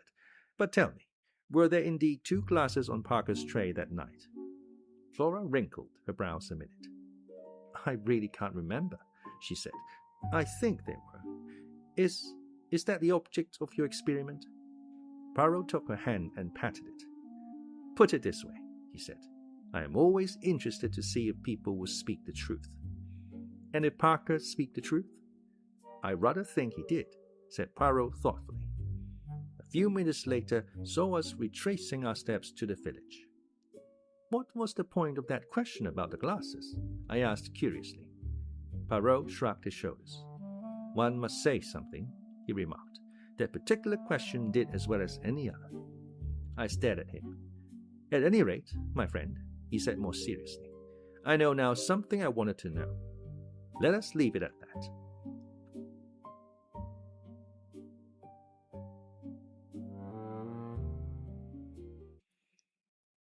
Chapter 16. An Evening at Mah Jong. That night we had a little Mah Jong party. This kind of simple entertainment is very popular in King's Abbot. The guests arrive in galoshes and waterproofs after dinner. They partake of coffee and later of cake, sandwiches, and tea. On this particular night our guests were Miss Gannett and Colonel Carter, who lives near the church.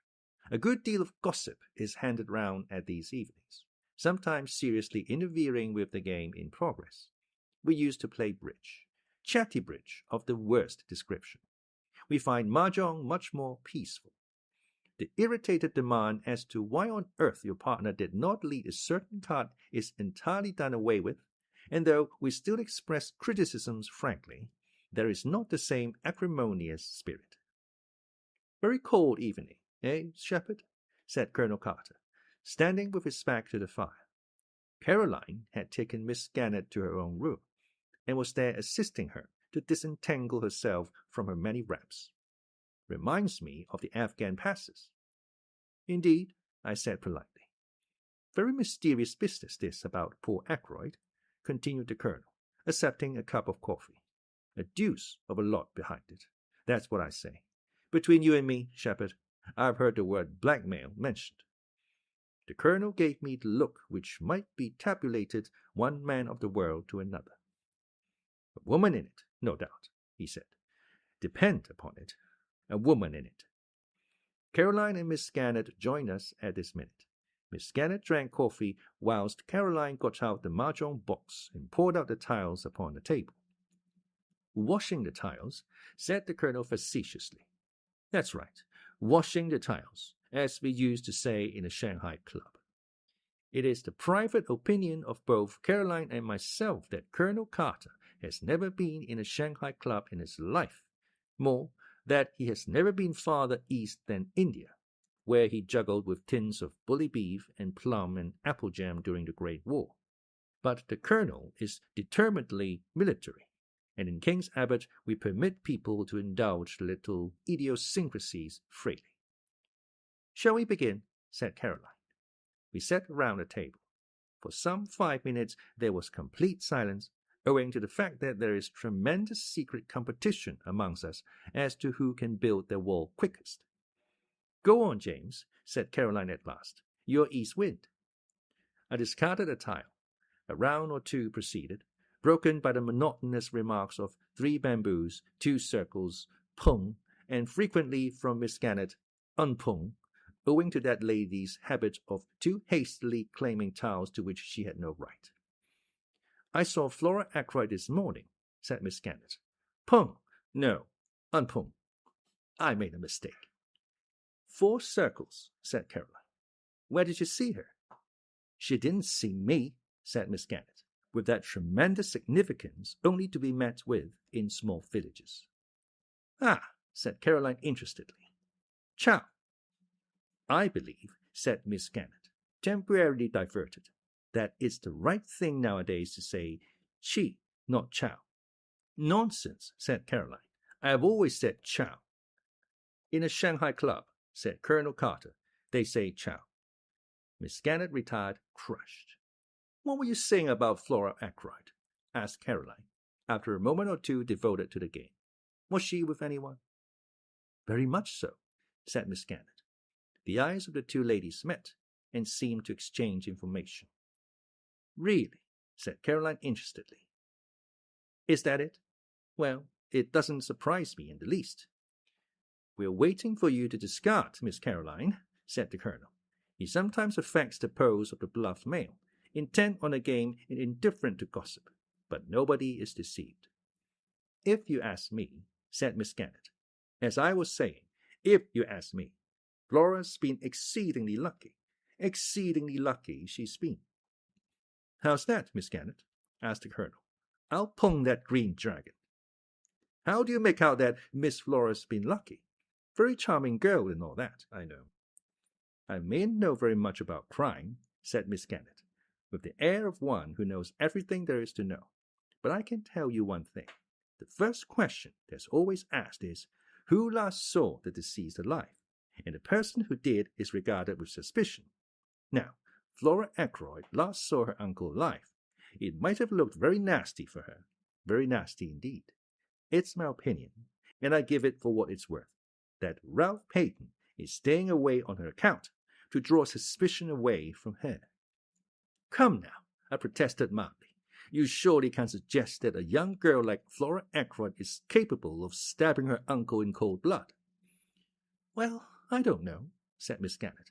I've just been reading a book from a library about the underworld of Paris, and it says that some of the worst women criminals are young girls with the faces of angels. That's in France, said Caroline instantly. Just so, said the colonel. Now, I'll tell you a very curious thing, a story that was going round the bazaars in India. The colonel's story was one of interminable length and of curiously little interest. A thing that happened in India many years ago cannot compare for a moment with an event that took place in King's Abbot the day before yesterday. It was Caroline who brought the colonel's story to a close by fortunately going Mah Jong. After the slight unpleasantness always occasioned by my corrections of Caroline's somewhat faulty arithmetic, we started a new hand. East wind passes, said Caroline. I've got an idea of my own about Ralph Peyton. 3 characters, but I'm keeping it to myself for the present. Are you, dear? Said Miss Gannett. Pung. Yes, said Caroline firmly. Was it all right about the boots? Asked Miss Gannett. Their being black, I mean. Quite all right, said Caroline. What was the point, do you think? Asked Miss Gannett. Caroline pursed up her lips and shook her head with an air of knowing all about it. Pung, said Miss Gannett. No, unpung. I suppose that now the doctor's in with Monsieur Poirot, he knows all the secrets. Far from it, I said. James is so modest, said Caroline. Ah, a concealed corner. The colonel gave vent to a whistle. For the moment, gossip was forgotten.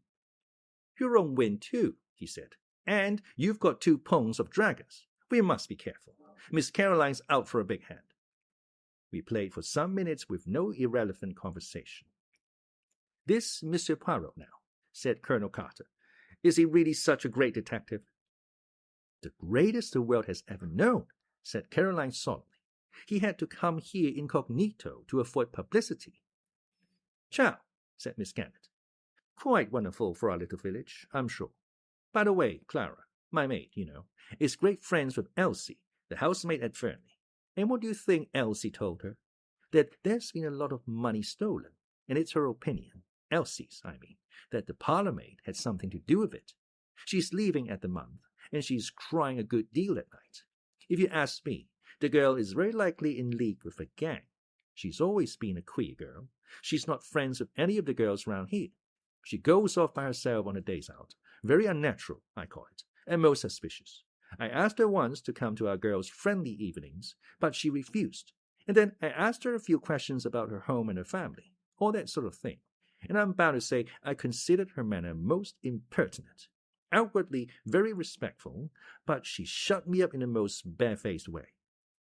Miss Gannett stopped for breath, and the colonel, who was totally uninterested in the servant question, remarked that in a Shanghai club brisk play was the invariable rule. We had a round of brisk play. That's Miss Russell, said Caroline. She came here pretending to consult James on Friday morning. It's my opinion she wanted to see where the poisons were kept. 5 characters. Ciao, said Miss Gannett. What an extraordinary idea. I wonder if you can be right. Talking of poisons, said the colonel. What? Haven't I discarded? Oh, 8 bamboos. Mah Jong, said Miss Gannett. Caroline was very much annoyed. 1 red dragon, she said regretfully, and I should have had a hand of 3 doubles. I've had 2 red dragons all the time, I mentioned. So exactly like you, James, said Caroline reproachfully. You've no conception of the spirit of the game. I myself thought I had played rather cleverly. I should have had to pay Caroline an enormous amount if she had gone Mah Jong. Miss Gannett's Mah Jong was of poorest variety possible, as Caroline did not fail to point out to her. East wind passed, and we started a new hand in silence. What I was going to tell you just now was this, said Caroline. Yes, said Miss Gannett encouragingly. My idea about Ralph Payton, I mean. Yes, dear, said Miss Gannett, still more encouragingly. Chow. It's a sign of weakness to chow so early, said Caroline severely. You should go for a big hand. I know, said Miss Gannett. You were saying about Ralph Payton, you know. Yes, well, I've a pretty shrewd idea where he is. We all stopped to stare at her. This is very interesting, Miss Caroline, said Colonel Carter. All your own idea, eh? Well, not exactly. I'll tell you about it. You know that big map of the county we have in the hall? We all said yes. As Monsieur Poirot was going out the other day, he stopped and looked at it, and he made some remark. I can't remember exactly what it was. Something about Cranchester being the only big town anywhere near us, which is true, of course. But after he had gone, it came to me suddenly. What came to you? His meaning. Of course, Ralph is in Cranchester. It was at that moment that I knocked down the rack that held my pieces. My sister immediately reproved me for clumsiness, but half-heartedly. She was intent on her theory. Cranchester, Miss Caroline, said Colonel Carter. Surely not Cranchester. It's so near. That's exactly it, cried Caroline triumphantly. It seems quite clear by now that he didn't get away from here by train. He must simply have walked into Cranchester. And I believe he's there still. No one would dream of his being so near at hand. I pointed out several objections to the theory, but when once Caroline has got something firmly into her head, nothing dislodges it. And you think Monsieur Poirot has the same idea? Said Miss Gannett thoughtfully. It's a curious coincidence, but I was out for a walk this afternoon on the Cranchester Road, and he passed me in a car coming from that direction. We all looked at each other. Why, dear me, said Miss Gannett suddenly. I'm Mah Jong all the time, and I never noticed it. Caroline's attention was distracted from her own inventive exercises. She pointed out to Miss Gannett that a hand consisting of mixed suits and too many chows were hardly worth going Mah Jong on. Miss Gannett listened imperturbably and collected her counters. Yes, dear, I know what you mean, she said, but it rather depends on what kind of hand you have to start with, doesn't it? You'll never get the big hands if you don't go for them, urged Caroline. Well, we must all play our way, mustn't we? Said Miss Gannett. She looked down at her counters. After all, I'm up so far. Caroline, who was considerably down, said nothing.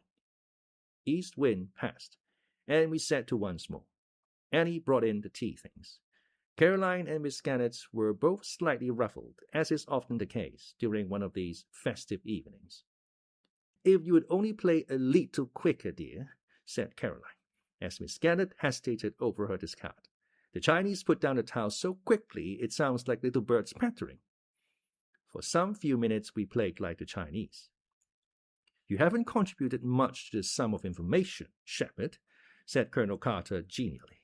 You're a sly dog, hand in glove with the great detective, and not a hint as to the way things are going. James is an extraordinary creature, said Caroline. He cannot bring himself to part with information. She looked at me with some disfavor. I assure you, I said, that I don't know anything. Poirot keeps his own counsel. Wise man, said the colonel with a chuckle. He doesn't give himself away. But they're wonderful fellows, these foreign detectives. Up to all sorts of dodges, I believe. Pum, said Miss Gannett, in a tone of quiet triumph. And Mah Jong.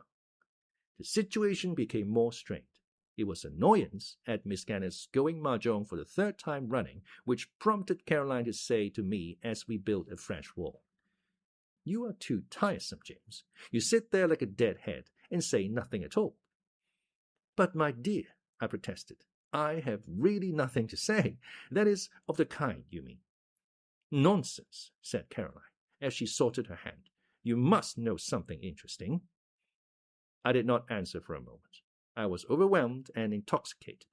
I had read of there being such a thing as the perfect winning, going Mah Jong on one's original hand. I had never hoped to hold the hand myself. With suppressed triumph, I laid my hand face upwards on the table. As they say in the Shanghai Club, I remarked, Tin Ho, the perfect winning. The colonel's eyes nearly bulged out of his head. "Upon my soul," he said, "what an extraordinary thing! I never saw that happen before." It was then that I went on, goaded by Caroline's gibes, and rendered reckless by my triumph. "And as to anything interesting," I said, "what about a gold wedding ring with a date and from R inside?" I passed over the scene that followed. I was made to say exactly where this treasure was found. I was made to reveal the date. "March 13th, said Caroline, "just 6 months ago." Ah! Out of the babble of excited suggestions and suppositions, 3 theories were evolved. 1. That of Colonel Carter, that Ralph was secretly married to Flora, the first or most simple solution. 2. That of Miss Gannett, that Roger Ackroyd had been secretly married to Mrs. Ferrars. 3. That of my sister, that Roger Ackroyd had married his housekeeper, Miss Russell. A 4th or super theory was propounded by Caroline later as we went up to bed. "Mark my words," she said suddenly, "I shouldn't be at all surprised if Geoffrey Raymond and Flora weren't married."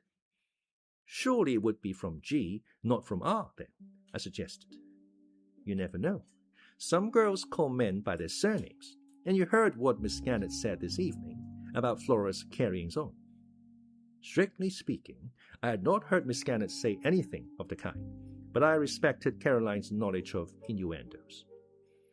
"How about Hector Blunt?" I hinted. "If it's anybody."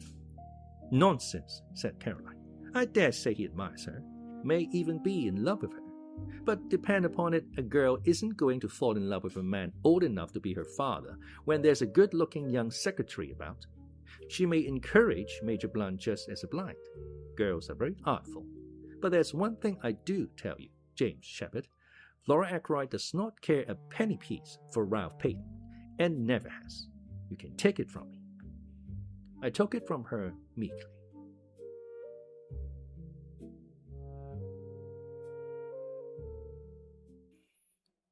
Chapter 17. Parker. It occurred to me the next morning that under the exhilaration produced by Tinhole, or the perfect winning, I might have been slightly indiscreet.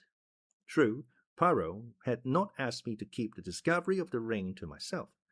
On the other hand, he had said nothing about it whilst at Fernly, and as far as I knew, I was the only person aware that it had been found. I felt distinctly guilty. The fact was by now spreading through King's Abbot like wildfire. I was expecting wholesale reproaches from Poirot any minute. The joint funeral of Mrs. Ferrars and Roger Ackroyd was fixed for 11 o'clock. It was a melancholy and impressive ceremony. All the party from Fernly were there. After it was over, Poirot, who had also been present, took me by the arm and invited me to accompany him back to the lodges.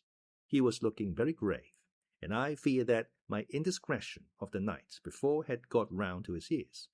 But it soon transpired that his thoughts were occupied by something of a totally different nature. "See you," he said. "We must act. With your help, I propose to examine a witness. We will question him. We will put such fear into him that the truth is bound to come out." "What witness are you talking of?" I asked, very much surprised. "Parker," said Poirot. "I asked him to be at my house this morning at 12 o'clock. He should await us there at this very minute." "What do you think?" I ventured, glancing sideways at his face. "I know this, that I am not satisfied." "You think that it was he who blackmailed Mrs. Ferrars?" "Either that, or—" "Well," I said, after waiting a minute or two, "my friend, I will say this to you. I hope it was he."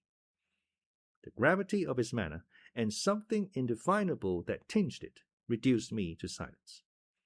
On arrival at the lodges, we were informed that Parker was already there awaiting our return. As we entered the room, the butler rose respectfully. "Good morning, Parker," said Poirot pleasantly. "One instant, I pray of you." He removed his overcoat and gloves. "Allow me, sir," said Parker, and sprang forward to assist him. He deposited the articles neatly on a chair by the door. Poirot watched him with approval. "Thank you, my good Parker," he said. "Take a seat, will you not? What I have to say may take some time." Parker seated himself with an apologetic bend of the head.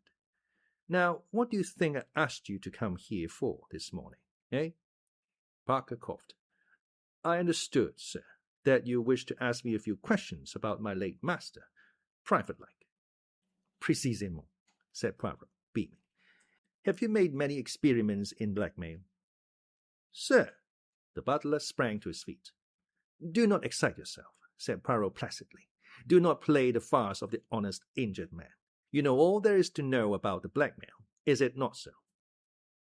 "Sir, I've never been—" "Insulted," suggested Poirot, "in such a way before. Then why, my excellent Parker, were you so anxious to overhear the conversation in Mr. Ackroyd's study the other evening, after you had caught the word blackmail?" "I wasn't. Who was your last master?" rapped out Poirot suddenly. "My last master?" "Yes, the master you were with before you came to Mr. Ackroyd." "A Major Ellaby, sir." Poirot took the words out of his mouth. "Just so, Major Ellaby. Major Ellaby was addicted to drugs, was he not? You travelled about with him. When he was in Bermuda, there was some trouble. A man was killed. Major Ellaby was partly responsible. It was hushed up, but you knew about it. How much did Major Ellaby pay you to keep your mouth shut?" Parker was staring at him open-mouthed. The man had gone to pieces. His cheeks shook flabbily.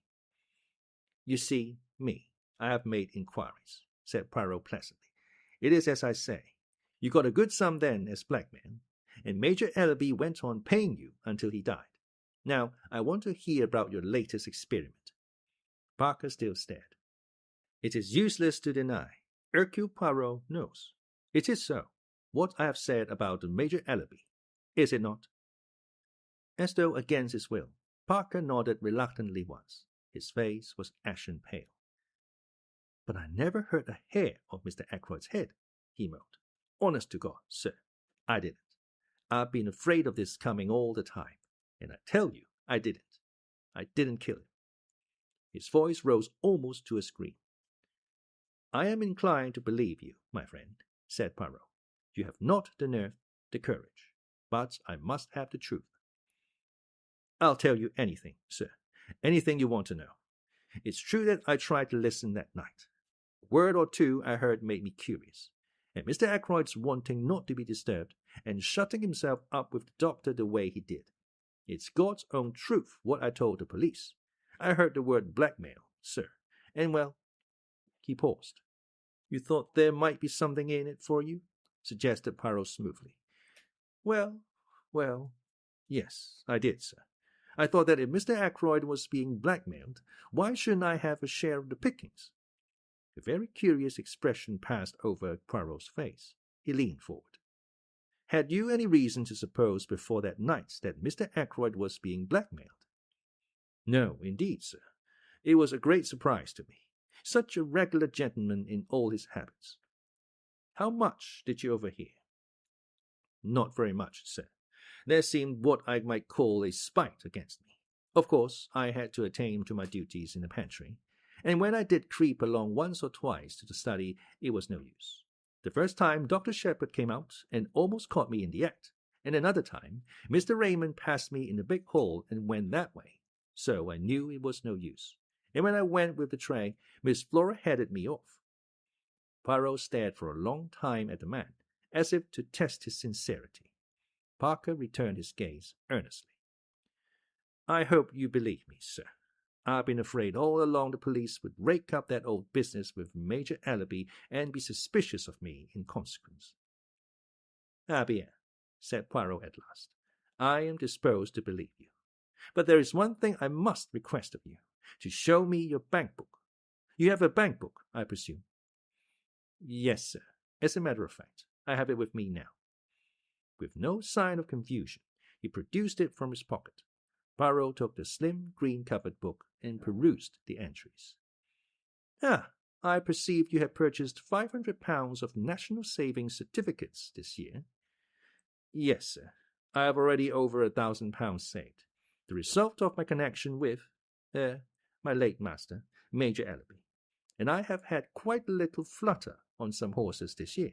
Very successful. If you remember, sir, a rank outsider won the Jubilee. I was fortunate enough to back it. £20. Poirot handed him back the book.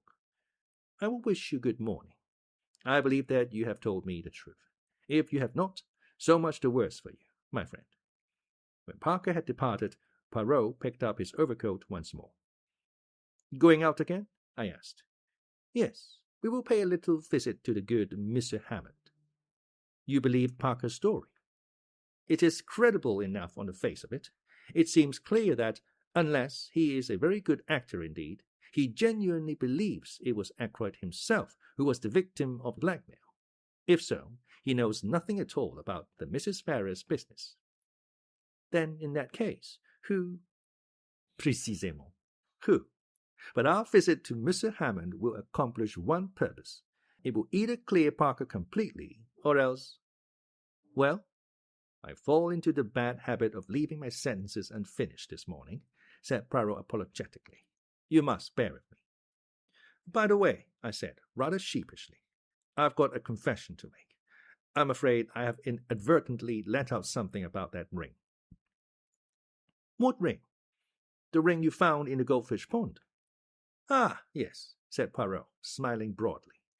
I hope you're not annoyed. It was very careless of me. But not at all, my good friend, not at all. I laid no commands upon you. You were at liberty to speak of it if you so wished. She was interested, your sister. She was indeed.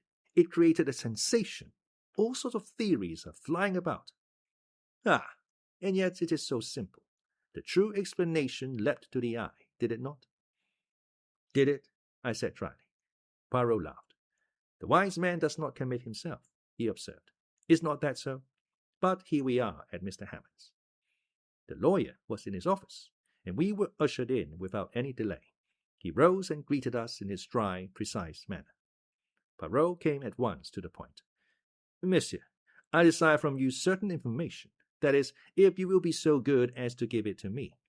You acted, I understand, for the late Mrs. Ferrers of King's Paddock.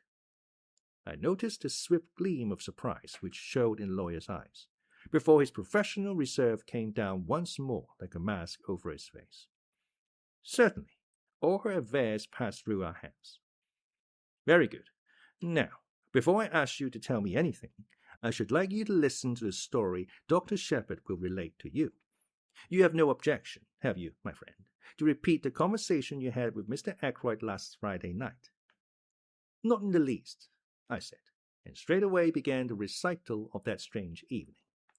Hammond listened with close attention. That is all, I said, when I had finished. Blackmail, said the lawyer thoughtfully. You are surprised? Asked Poirot. The lawyer took off his pince-nez and polished them with his handkerchief. No, he replied. I can hardly say that I am surprised. I have suspected something of the kind for some time. That brings us, said Poirot, to the information for which I am asking. If anyone can give us an idea of the actual sums paid, you are the man, monsieur. I see no object in withholding the information, said Hammond, after a moment or two. During the past year, Mrs. Ferrers has sold out certain securities, and the money for them was paid into her account and not reinvested, as her income was a large one, and she lived very quietly after her husband's death. It seems certain that these sums of money were paid away for some special purpose. I once sounded her on the subject, and she said that she was obliged to support several of her husband's poor relations. I let the matter drop, of course. Until now, I have always imagined that the money was paid to some woman who had a claim on Ashley Ferrers. I never dreamed that Mrs. Ferrers herself was involved. And the amount? Asked Poirot. In all, I should say the various sums totaled at least £20,000. £20,000! I exclaimed. In 1 year! Mrs. Ferrers was a very wealthy woman, said Poirot dryly, and the penalty for murder is not a pleasant one. Is there anything else that I can tell you? Inquired Mr. Hammond. I thank you. No, said Poirot, rising. All my excuses for having deranged you.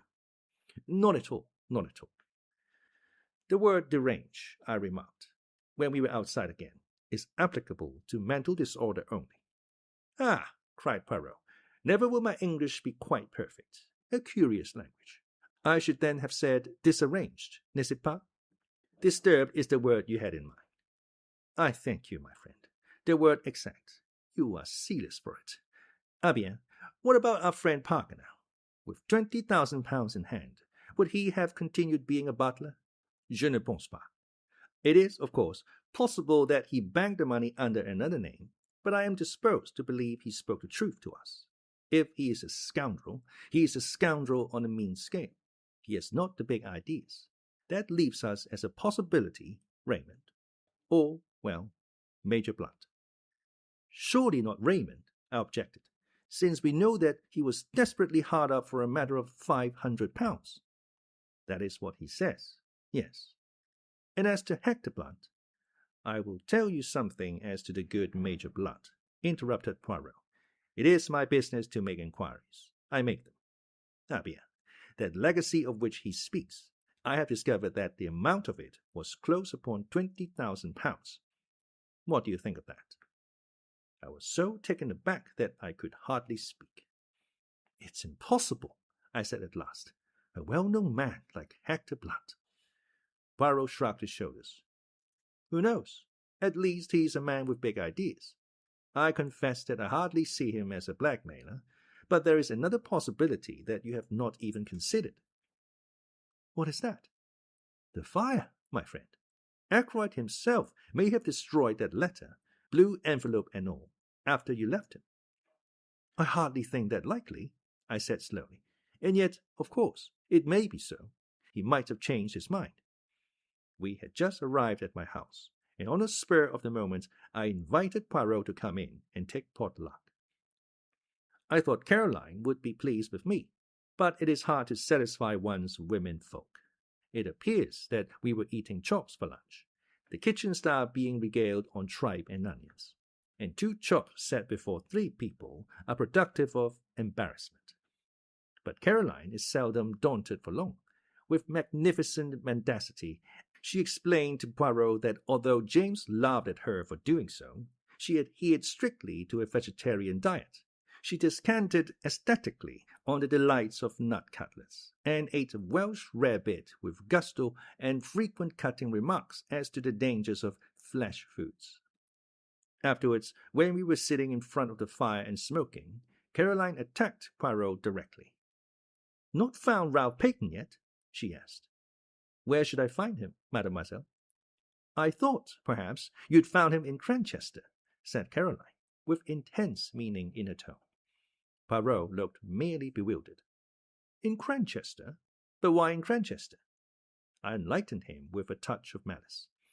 One of our ample staff of private detectives happened to see you in a car on the Cranchester road yesterday, I explained. Poirot's bewilderment vanished. He laughed heartily. Ha, that! A simple visit to the dentist, c'est tout. My tooth, it aches. I go there. My tooth, it is at once better. I think to return quickly. The dentist, he says, no, better to have it out. I argue. He insists. He has his way. That particular tooth, it will never ache again. Caroline collapsed rather like a pricked balloon. We fell to discussing Ralph Peyton. A weak nature, I insisted, but not a vicious one. Ah, said Poirot, but weakness, where does it end? Exactly, said Caroline. Take James here, weak as water, if I weren't about to look after him. My dear Caroline, I said irritably, can't you talk without dragging in personalities? You are weak, James, said Caroline, quite unmoved. I'm 8 years older than you are. Oh, I don't mind Monsieur Poirot knowing that. I should never have guessed it, mademoiselle, said Poirot, with a gallant little bow. 8 years older, but I've always considered it my duty to look after you. With a bad bringing up, heaven knows what mischief you might have got into by now. I might have married a beautiful adventuress, I murmured, gazing at the ceiling and blowing smoke rings. Adventuress? Said Caroline, with a snort. If we're talking of adventuresses... She left the sentence unfinished. Well, I said, with some curiosity. Nothing. but I can think of someone not 100 miles away." Then she turned to Poirot suddenly. "James sticks to it that you believe someone in the house committed the murder. All I can say is, you're wrong." "I should not like to be wrong," said Poirot. "It is not, how do you say, my métier." "I've got the facts pretty clearly," continued Caroline, taking no notice of Poirot's remark, "from James and others. As far as I can see, of the people in the house, only two could have had the chance of doing it, Ralph Peyton and Flora Ackroyd." "My dear Caroline." "Now, James, don't interrupt me. I know what I'm talking about. Parker met her outside the door, didn't he? He didn't hear her uncle saying good night to her. She could have killed him then and there." "Caroline, I'm not saying she did, James. I'm saying she could have done. As a matter of fact, though, Flora is like all these young girls nowadays, with no veneration for her betters and thinking they know best on every subject under the sun. I don't for a minute believe she'd kill even a chicken. But there it is. Mr. Raymond and Major Blunt have alibis. Mrs. Ackroyd's got an alibi. Even that Russell woman seems to have one, and a good job for her it is she has. Who is left? Only Ralph and Flora. And say what you will, I don't believe Ralph Peyton is a murderer, a boy we've known all our lives." Poirot was silent for a minute, watching the curling smoke rise from his cigarette. When at last he spoke, it was in a gentle, faraway voice that produced a curious impression. It was totally unlike his usual manner. "Let us take a man, a very ordinary man, a man with no idea of murder in his heart. There is in him somewhere a strain of weakness, deep down. It has so far never been called into play. Perhaps it never will be. And if so, he will go to his grave honored and respected by everyone. But let us suppose that something occurs. He is in difficulties, or perhaps not that even. He may stumble by accident on a secret involving life or death to someone. And his first impulse will be to speak out, to do his duty as an honest citizen. And then the strain of weakness tells. Here is a chance of money, a great amount of money. He wants money, he desires it, and this is so easy. He has to do nothing for it, just keep silence. That is the beginning. The desire for money grows. He must have more and more. He is intoxicated by the gold mine which has opened at his feet. He becomes greedy, and in his greed he overreaches himself. One can press a man as far as one likes, but with a woman one must not press too far. For a woman has at heart a great desire to speak the truth. How many husbands who have deceived their wives go comfortably to their graves, carrying their secret with them?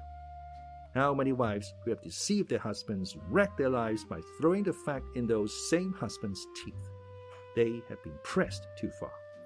In reckless moments, they fling safety to the winds and turn at bay, proclaiming the truth with great momentary satisfaction to themselves. So it was, I think, in this case. The strain was too great. And so there came the proverb, the death of the goose that laid the golden eggs. But that is not the end. Exposure faced the man of whom we are speaking, and he is not the same man he was, say, a year ago. His moral fiber is blunted. He is desperate. He is fighting a losing battle, and he is prepared to take any means that come to his hand, for exposure means ruin to him. And so the dagger strikes. He was silent for a moment. It was as though he had laid a spell upon the room. I cannot try to describe the impression his words produced. There was something in a merciless analysis, and the ruthless power of vision which struck fear into both of us. Afterwards, he went on softly, the danger removed, he will be himself again, normal, kindly. But if the need again arises, then once more he will strike. Caroline roused herself at last. You are speaking of Ralph Peyton, she said. You may be right, you may not, but you have no business to condemn a man unheard. The telephone bell rang sharply. I went out into the hall and took off the receiver. What? I said. Yes, Dr. Sheppard speaking. I listened for a minute or two, then replied briefly. Replacing the receiver, I went back into the drawing room. Poirot, I said, They have detained a man at Liverpool. His name is Charles Kent, and he is believed to be the stranger who visited Fernly that night. They want me to go to Liverpool at once and identify him.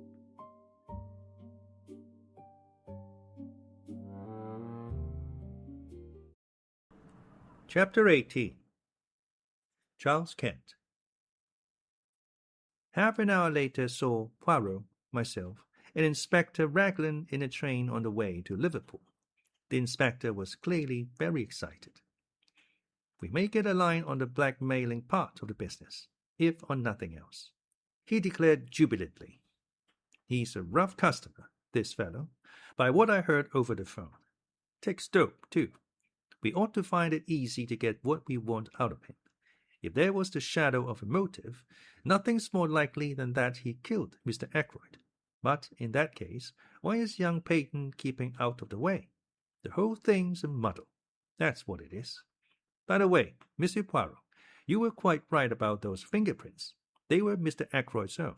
I had rather the same idea myself, but I dismissed it as hardly feasible. I smiled to myself. Inspector Raglan was so very plainly saving his face. As regards this man, said Poirot, he is not yet arrested, eh? No, detained under suspicion. And what account does he give of himself? Precious little, said the inspector, with a grin. He's a wary bird, I gather. A lot of abuse, but very little more. On arrival at Liverpool, I was surprised to find that Poirot was welcomed with acclamation. Superintendent Hayes, who met us, had worked with Poirot over some case long ago, and had evidently an exaggerated opinion of his powers. Now we've got Monsieur Poirot here, we shan't be long, he said cheerfully. I thought you retired, monsieur. So I had, my good Hayes, so I had. But how tedious is retirement! You cannot imagine to yourself the monotony with which day comes after day. Very likely. So you've come to have a look at our particular find? Is this Dr. Sheppard? Think you'll be able to identify him, sir? I'm not very sure, I said doubtfully. How did you get hold of him? Inquired Poirot. Description was circulated, as you know, in the press and privately. Not much to go on, I admit. This fellow has an American accent all right, and he doesn't deny that he was near King's Abbot that night. Just asks what the hell it is to do with us, and that he'll see us in before he answers any questions. Is it permitted that I, too, see him? Asked Poirot. The superintendent closed one eye knowingly. Very glad to have you, sir. You've got permission to do anything you please. Inspector Yap of Scotland Yard was asking after you the other day. Said he'd heard you were connected unofficially with this case. Where's Captain Peyton hiding, sir? Can you tell me that? I doubt if it would be wise at the present juncture, said Poirot primly, and I bit my lips to prevent a smile. The little man really did it very well. After some further parley, we were taken to interview the prisoner. He was a young fellow, I should say not more than 22 or 3, tall, thin, with slightly shaking hands, and the evidences of considerable physical strength somewhat run to seed. His hair was dark, but his eyes were blue and shifty, seldom meeting a glance squarely. I had all along cherished the illusion that there was something familiar about the figure I had met that night, but if this were indeed he, I was completely mistaken. He did not remind me in the least of anyone I knew. Now then, Kent, said the superintendent, stand up. Here are some visitors come to see you. Recognize any of them? Kent glared at us sullenly, but did not reply. I saw his glance waver over the 3 of us, and come back to rest on me. Well, sir, said the superintendent to me, what do you say? The height's the same, I said, and as far as general appearance goes, it might well be the man in question. Beyond that, I couldn't go. What the hell's the meaning of all this? Asked Kent. What have you got against me? Come on, out with it. What am I supposed to have done? I nodded my head. It's the man, I said. I recognize the voice. Recognize my voice, do you? Where do you think you heard it before? On Friday evening last, outside the gates of Fernly Park. You asked me the way there. I did I? Do you admit it? asked the inspector. "I don't admit anything, not till I know what you've got on me." "Have you not read the papers in the last few days?" asked Poirot, speaking for the first time.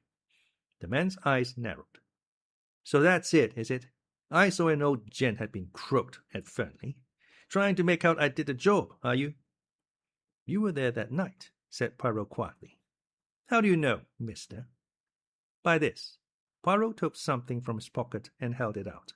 It was the goose quill we had found in the summer house. At the sight of it, the man's face changed. He half held out his hand. "No," said Poirot thoughtfully. "No, my friend, it is empty. It lay where you dropped it in the summer house that night." Charles Kent looked at him uncertainly. "You seem to know a hell of a lot about everything, you little foreign cock duck. Perhaps you remember this. The papers say that the old gent was croaked between 9:45 and 10 o'clock. "That is so," agreed Poirot. "Yes, but is it really so? That's what I'm getting at." "This gentleman will tell you," said Poirot. He indicated Inspector Raglan. The latter hesitated, glanced at Superintendent Hayes, then at Poirot, and finally, as though receiving sanction, he said, "That's right, between 9:45 and 10 o'clock. "Then you've nothing to keep me here for," said Kent. "I was away from Fernly Park by 25 minutes past 9. You can ask at the Dog and Whistle. That's a saloon about a mile out of Fernly and on the road to Cranchester. I kicked up a bit of a row there, I remember. As near as nothing to 9:45, it was. How about that?" Inspector Raglan wrote down something in his notebook. "Well," demanded Kent. "Inquiries will be made," said the inspector. "If you've spoken the truth, you won't have anything to complain about. What were you doing at Fernly Park anyway?" "Went there to meet someone." "Who?" "That's none of your business." "You'd better keep a civil tongue in your head, my man," the superintendent warned him. "To hell with a civil tongue. I went there on my own business, and that's all there is to it. If I was clear away before the murder was done, that's all that concerns the cops." "Your name?" "It is Charles Kent," said Poirot. "Where were you born?"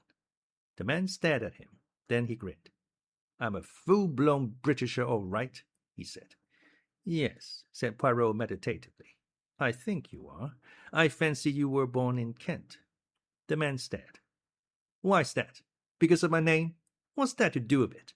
Is a man whose name is Kent bound to be born in that particular county?" "Under certain circumstances, I can imagine he might be," said Poirot very deliberately. "Under certain circumstances, you comprehend." There was so much meaning in his voice as to surprise the two police officers.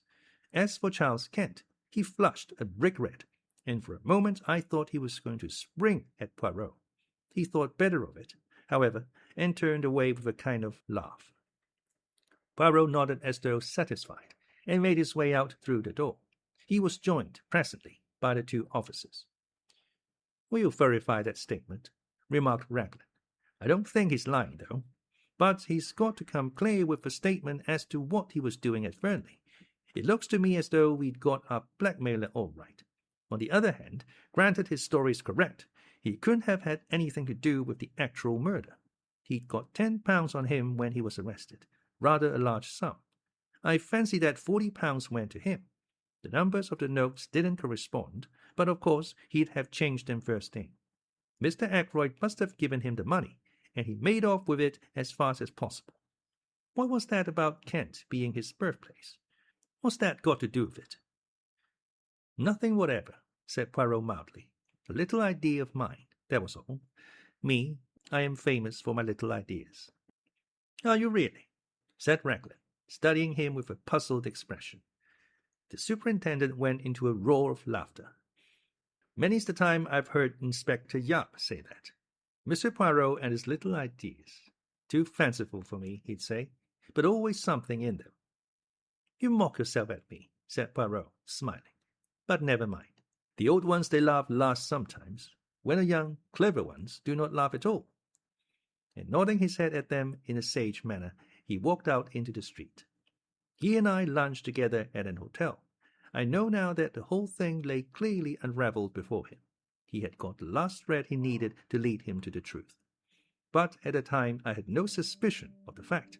I overestimated his general self-confidence, and I took it for granted that the things which puzzled me must be equally puzzling to him.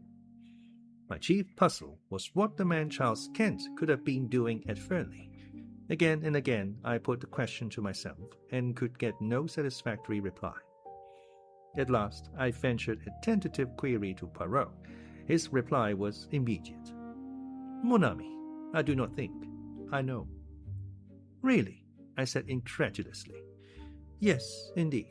I suppose now that to you it would not make sense if I said that he went to Fernly that night because he was born in Kent?" I stared at him. "It certainly doesn't seem to make sense to me," I said dryly. "Ah," said Poirot pityingly. "Well, no matter. I have still my little idea."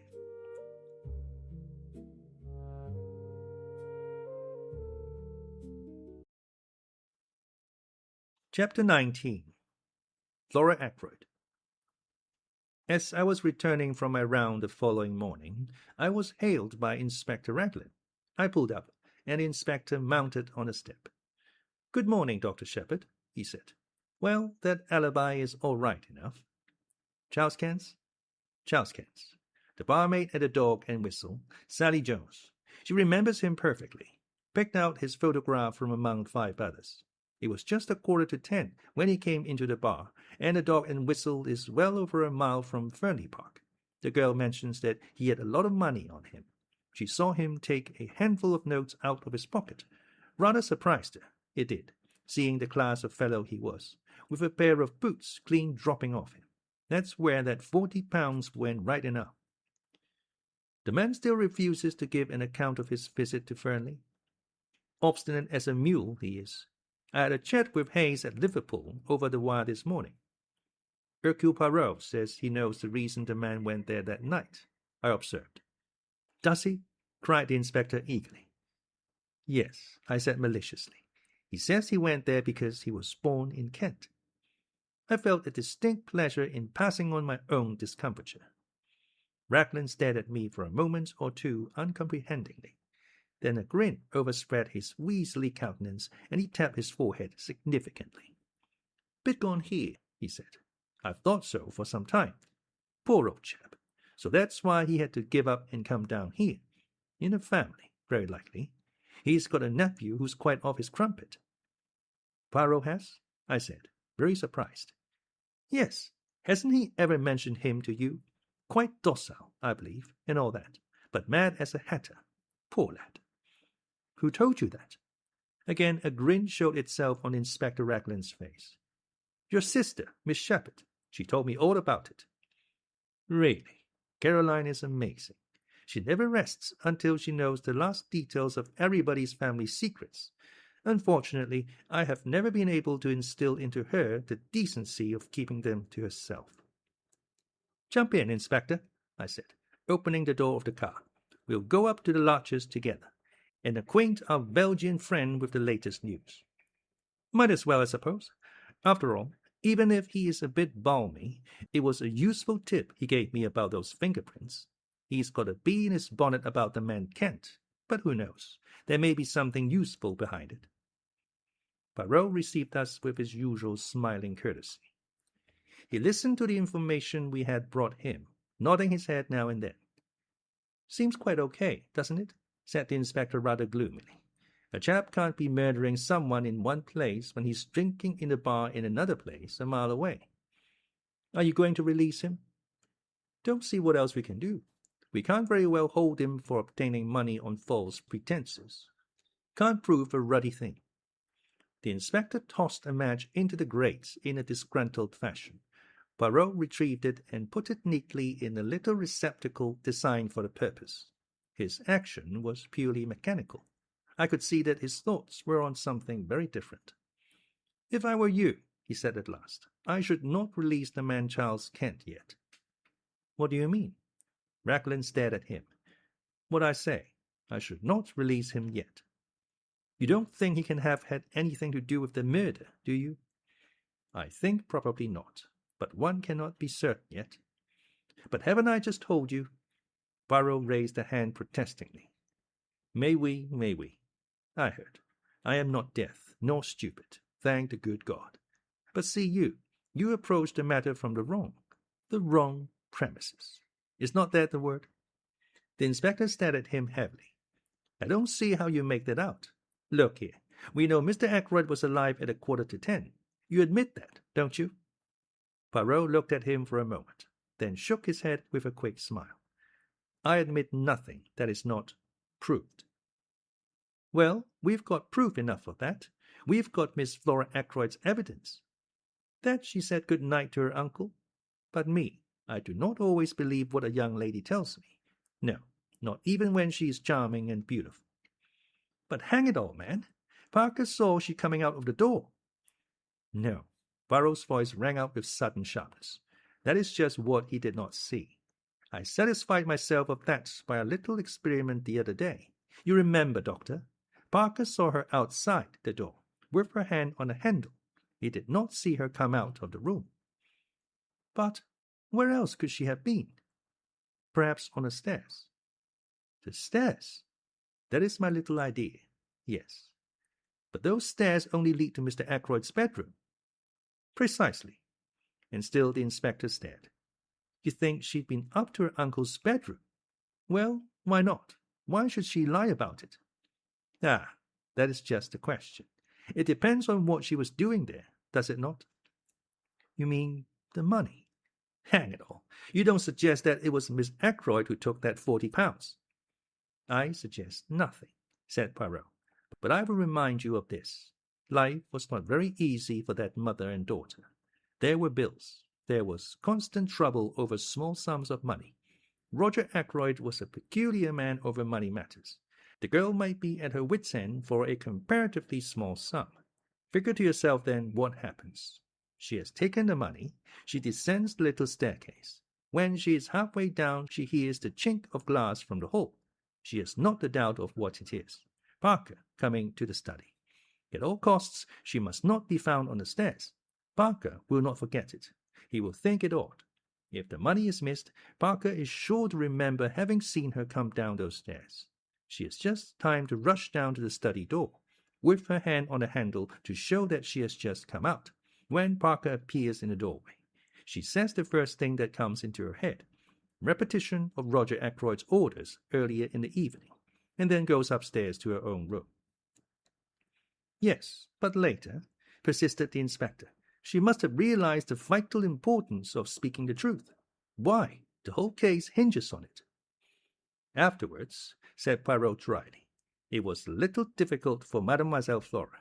She is told simply that the police are here and that there has been a robbery.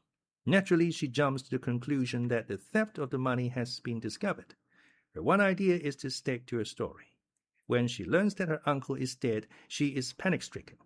Young women do not faint nowadays, monsieur, without considerable provocation. Ah, bien, there it is. She is bound to stick to her story, or else confess everything. And a young and pretty girl does not like to admit that she is a thief, especially before those whose esteem she is anxious to retain. Raglan brought his fist down with a thump on the table. I'll not believe it, he said. It's not credible. And you've known this all along. The possibility has been in my mind from the first, admitted Poirot. I was always convinced that Mademoiselle Flora was hiding something from us. To satisfy myself, I made the little experiment I told you of. Dr. Sheppard accompanied me. A test for Parker, you said it was? I remarked bitterly. Mon ami, said Poirot apologetically. As I told you at the time, one must say something. The inspector rose. There's only one thing for it, he declared. We must tackle the young lady right away. You'll come up to Fernly with me, Monsieur Poirot.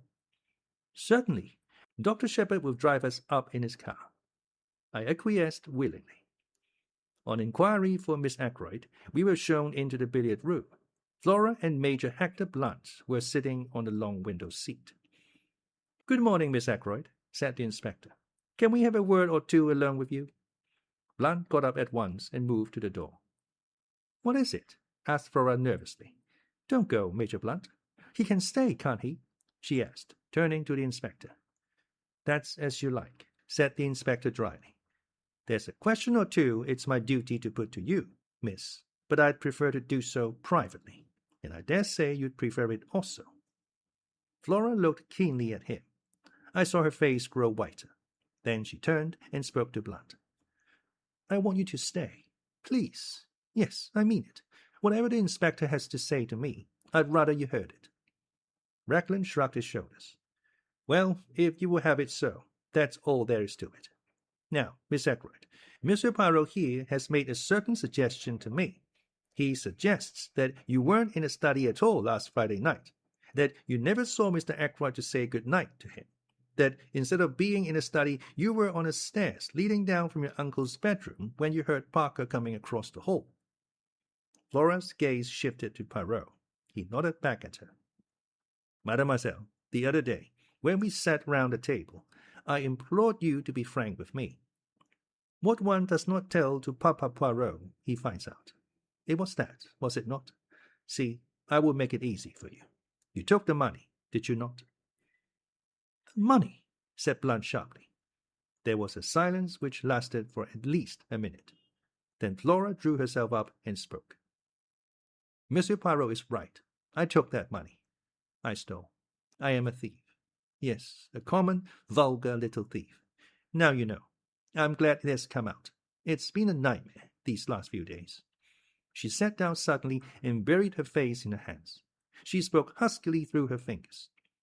"You don't know what my life has been since I came here. Wanting things, scheming for them, lying, cheating, running up bills, promising to pay.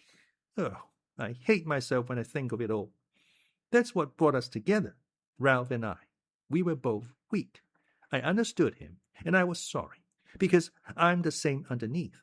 We're not strong enough to stand alone, either of us. We're weak, miserable, despicable things." She looked at Blunt and suddenly stamped her foot. "Why do you look at me like that, as though you couldn't believe? I may be a thief, but at any rate I'm real now. I'm not lying any more. I'm not pretending to be the kind of girl you like, young and innocent and simple. I don't care if you never want to see me again. I hate myself, despise myself. But you've got to believe one thing. If speaking the truth would have made things better for Ralph, I would have spoken out. But I've seen all along that it wouldn't be better for Ralph. It makes the case against him blacker than ever. I was not doing him any harm by sticking to my lie." "Ralph," said Blunt. "I see. Always Ralph." "You don't understand," said Flora hopelessly. "You never will." She turned to the inspector. "I admit everything. It was at my wit's end for money. I never saw my uncle that evening after he left the dinner table. As to the money, you can take what steps you please. Nothing could be worse than it is now." Suddenly she broke down again, hid her face in her hands, and rushed from the room. "Well," said the inspector in a flat tone, "so that's that." He seemed rather at a loss what to do next. Blunt came forward. "Inspector Raglan," he said quietly, "that money was given to me by Mr. Ackroyd for a special purpose. Miss Ackroyd never touched it. When she says she did, she is lying with the idea of shielding Captain Peyton. The truth is, as I said, and I am prepared to go into the witness box and swear to it." He made a kind of jerky bow. Then, turning abruptly, he left the room. Poirot was after him in a flash. He caught the other up in the hall. "Monsieur, a moment, I beg of you, if you will be so good." "Well, sir?" Blunt was obviously impatient. He stood frowning down on Poirot. "It is this," said Poirot rapidly. "I'm not deceived by a little fantasy. No, indeed. It was truly Miss Flora who took the money. All the same, it is well imagined what you say. It pleases me. It is very good what you have done there. You are a man quick to think and to act." "I am not in the least anxious for your opinion, thank you," said Blunt coldly. He made once more as though to pass on, but Poirot, not at all offended, laid a detaining hand on his arm. "Ah, but you are to listen to me. I have more to say. The other day I spoke of concealments. Very well. All along have I seen what you are concealing. Mademoiselle Flora, you love her with all your heart, from the first moment you saw her. Is it not so? Oh, let us not mind saying these things. Why must one in England think it necessary to mention love as though it were some disgraceful secret? You love Mademoiselle Flora. You seek to conceal that fact from all the world. That is very good. That is as it should be. But take the advice of Hercule Poirot. Do not conceal it from Mademoiselle herself. Blunt had shown several signs of restlessness whilst Poirot was speaking, but the closing words seemed to rivet his attention. "What do you mean by that?" he said sharply. "You think that she loves the Captain Ralph Peyton, but I, Hercule Poirot, tell you that that is not so. Mademoiselle Flora accepted Captain Peyton to please her uncle, and because she saw in the marriage a way of escape from her life here which was becoming frankly insupportable to her. She liked him, and there was much sympathy and understanding between them. But love? No. It is not Captain Peyton Mademoiselle Flora loves." "What the devil do you mean?" asked Blunt. I saw the dark flush under his tan. "You have been blind, monsieur. Blind. She is loyal, the little one. Ralph Peyton is under a cloud. She is bound in honor to stick by him." I felt it was time I put in a word to help on the good work. "My sister told me the other night," I said encouragingly, "that Flora had never cared a penny piece for Ralph Peyton, and never would. My sister is always right about these things." Blunt ignored my well-meant efforts. He spoke to Poirot. "Do you really think—" he began, and stopped. He is one of those inarticulate men who find it hard to put things into words. Poirot knows no such disability. "If you doubt me, ask her yourself, monsieur. But perhaps you no longer care to the affair of the money." Blunt gave a sound like an angry laugh. "Think I'd hold that against her? Roger was always a queer chap about money. She got in a mess and didn't dare tell him. Poor kid. Poor lonely kid." Poirot looked thoughtfully at the side door. "Mademoiselle Flora went into the garden, I think," he murmured. "I've been every kind of a fool," said Blunt abruptly. "Rum conversation we've been having, like one of those Danish plays. But you're a sound fellow, Monsieur Poirot. Thank you." He took Poirot's hand and gave it a grip which caused the other to wince in anguish. Then he strode to the side door and passed out into the garden. "Not every kind of a fool," murmured Poirot, tenderly nursing the injured member. "Only one kind, the fool in love."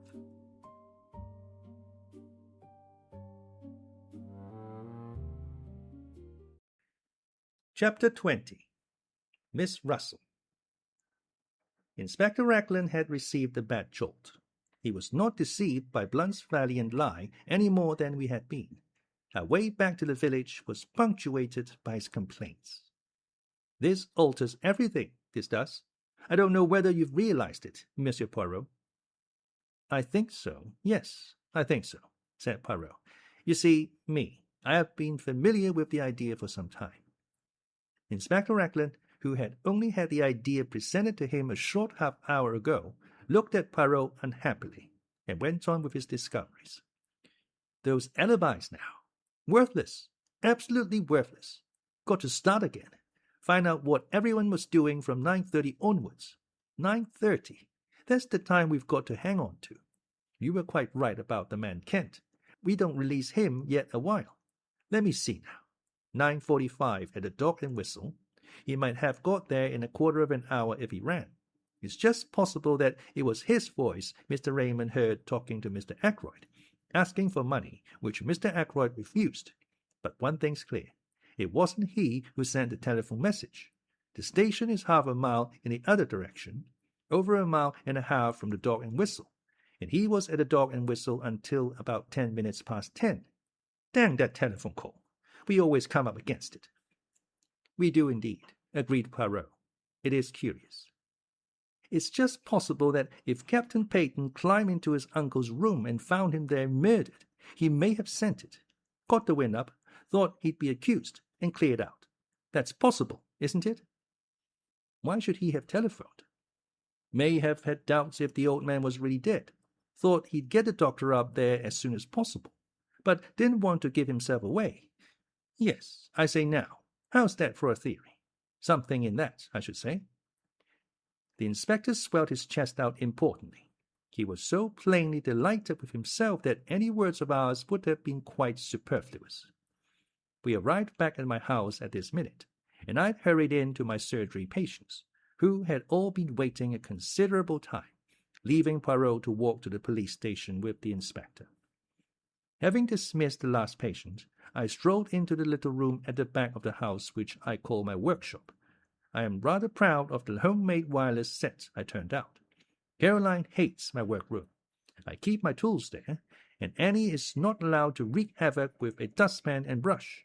I was just adjusting the interior of an alarm clock which had been denounced as wholly unreliable by the household, when the door opened and Caroline put her head in. "Oh, there you are, James," she said, with deep disapproval. "Monsieur Poirot wants to see you." "Well," I said, rather irritably, for her sudden entrance had startled me and I had let go of a piece of delicate mechanism. "If he wants to see me, he can come in here." "In here?" said Caroline. "That's what I said. In here." Caroline gave a sniff of disapproval and retired. She returned in a moment or two, ushering in Poirot, and then retired again, shutting the door with a bang. "Aha, my friend," said Poirot, coming forward and rubbing his hands. "You have not got rid of me so easily, you see." "Finished with the inspector?" I asked. "For the moment, yes. And you have seen all the patients?" "Yes." Poirot sat down and looked at me, tilting his egg-shaped head on one side, with the air of one who savours a very delicious joke. "You are in error," he said at last. "You have still one patient to see." "Not you?" I exclaimed in surprise. "Ah, not me. Bien entendu. Me, I have the health magnificent. No, to tell you the truth, it is a little complot of mine. There is someone I wish to see, you understand, and at the same time it is not necessary that the whole village should intrigue itself about the matter, which is what would happen if the lady were seen to come to my house, for it is a lady. But to you she has already come as a patient before." "Miss Russell!" I exclaimed. "Précisément. I wish much to speak with her, so I sent her the little note and made the appointment in your surgery. You are not annoyed with me?" "On the contrary," I said. "That is, presuming I am allowed to be present at the interview." "But naturally, in your own surgery." "You know," I said, throwing down the pincers I was holding, "it's extraordinarily intriguing, the whole thing.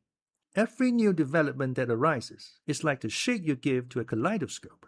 The thing changes entirely in aspect. Now, why are you so anxious to see Miss Russell?" Poirot raised his eyebrows. "Surely it is obvious," he murmured.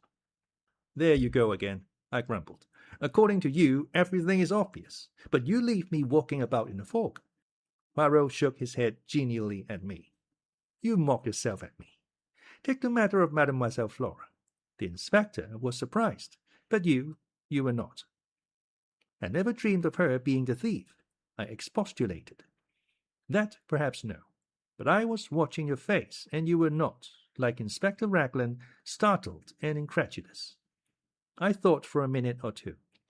"Perhaps you are right," I said at last. "All along I felt that Flora was keeping back something, so the truth, when it came, was subconsciously expected. It upset Inspector Raglan very much indeed. Poor man." "Ah, pour ça, oui. The poor man must rearrange all his ideas. I profited by a state of mental chaos to induce him to grant me a little favour." "What was that?" Poirot took a sheet of notepaper from his pocket. Some words were written on it, and he read them aloud. "The police have, for some days, been seeking for Captain Ralph Peyton, the nephew of Mr. Ackroyd of Fernly Park, whose death occurred under such tragic circumstances last Friday. Captain Peyton has been found at Liverpool, where he was on the point of embarking for America." He folded up the piece of paper again. "That, my friend, will be in the newspapers tomorrow morning." I stared at him, dumbfounded. But it isn't true. He's not at Liverpool." Poirot beamed on me. "You have the intelligence so quick. No, he has not been found at Liverpool. Inspector Raglan was very loath to let me send this paragraph to the press, especially as I could not take him into my confidence. But I assured him most solemnly that very interesting results would follow its appearance in print, so he gave in, after stipulating that he was, on no account, to bear the responsibility." I stared at Poirot. He smiled back at me. "It beats me. I said at last. "What do you expect to get out of that?" "You should employ your little grey cells," said Poirot gravely. He rose and came across to the bench.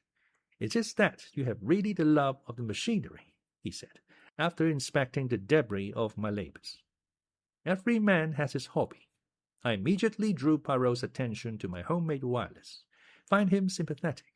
I showed him one or two little inventions of my own, trifling things, but useful in the house.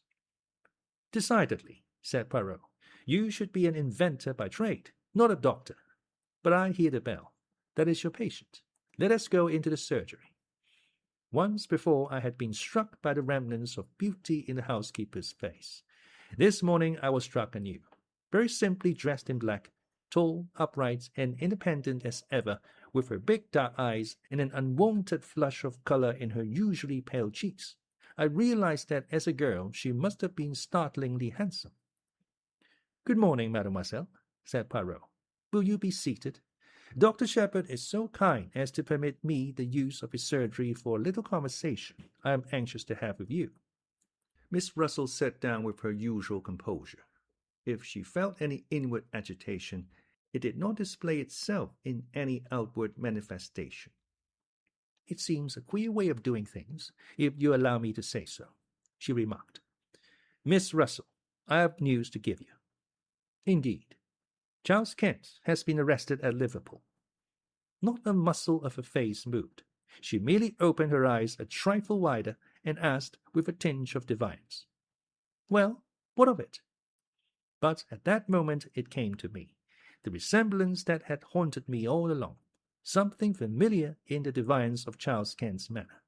The two voices, one rough and coarse, the other painfully ladylike, were strangely the same in timbre. It was of Miss Russell that I had been reminded that night outside the gates of Fernly Park. I looked at Poirot, full of my discovery, and he gave me an imperceptible nod. In answer to Miss Russell's question, he threw out his hands in a thoroughly French gesture. "I thought you might be interested, that's all," he said mildly. "Well, I'm not particularly," said Miss Russell. "Who is this Charles Kent, anyway?" "He is a man, mademoiselle, who was at Fernly on the night of the murder." "Really?"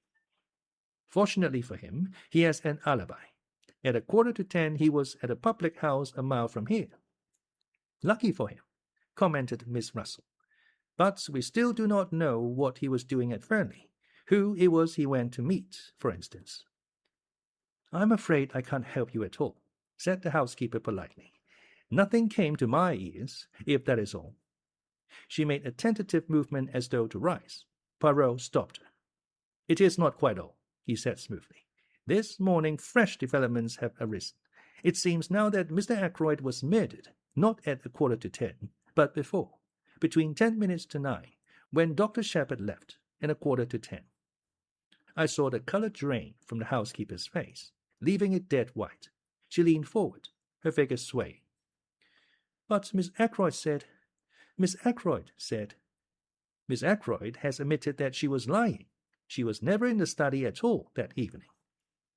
Then it would seem that in this Charles Kent we have the man we are looking for. He came to Fernly, can give no account of what he was doing there." "I can tell you what he was doing there. He never touched a hair of old Ackroyd's head. He never went near the study. He didn't do it, I tell you." She was leaning forward. That iron self-control was broken through at last. Terror and desperation were in her face. Monsieur Poirot, oh, do believe me." Poirot got up and came to her. He patted her reassuringly on the shoulder. But yes, I will believe. I had to make you speak, you know." For an instant suspicion flared up in her. "Is what you said true? That Charles Kent is suspected of the crime?" "Yes, that is true. You alone can save him, by telling the reason for his being at Fernly." "He came to see me." She spoke in a low, hurried voice. "I went out to meet him." "In a summer house? Yes, I know." "How do you know?" "Mademoiselle, it is the business of Hercule Poirot to know things. I know that you went out earlier in the evening, that you left a message in the summer house to say what time you would be there." "Yes, I did. I had heard from him. saying he was coming. I dared not let him come to the house. I wrote to the address he gave me and said I would meet him in the summer house, and described it to him so that he would be able to find it. Then I was afraid he might not wait there patiently, and I ran out and left a piece of paper to say I would be there about 10 minutes past 9. I didn't want the servants to see me, so I slipped out through the drawing-room window. As I came back, I met Dr. Sheppard, and I fancied that he would think it queer.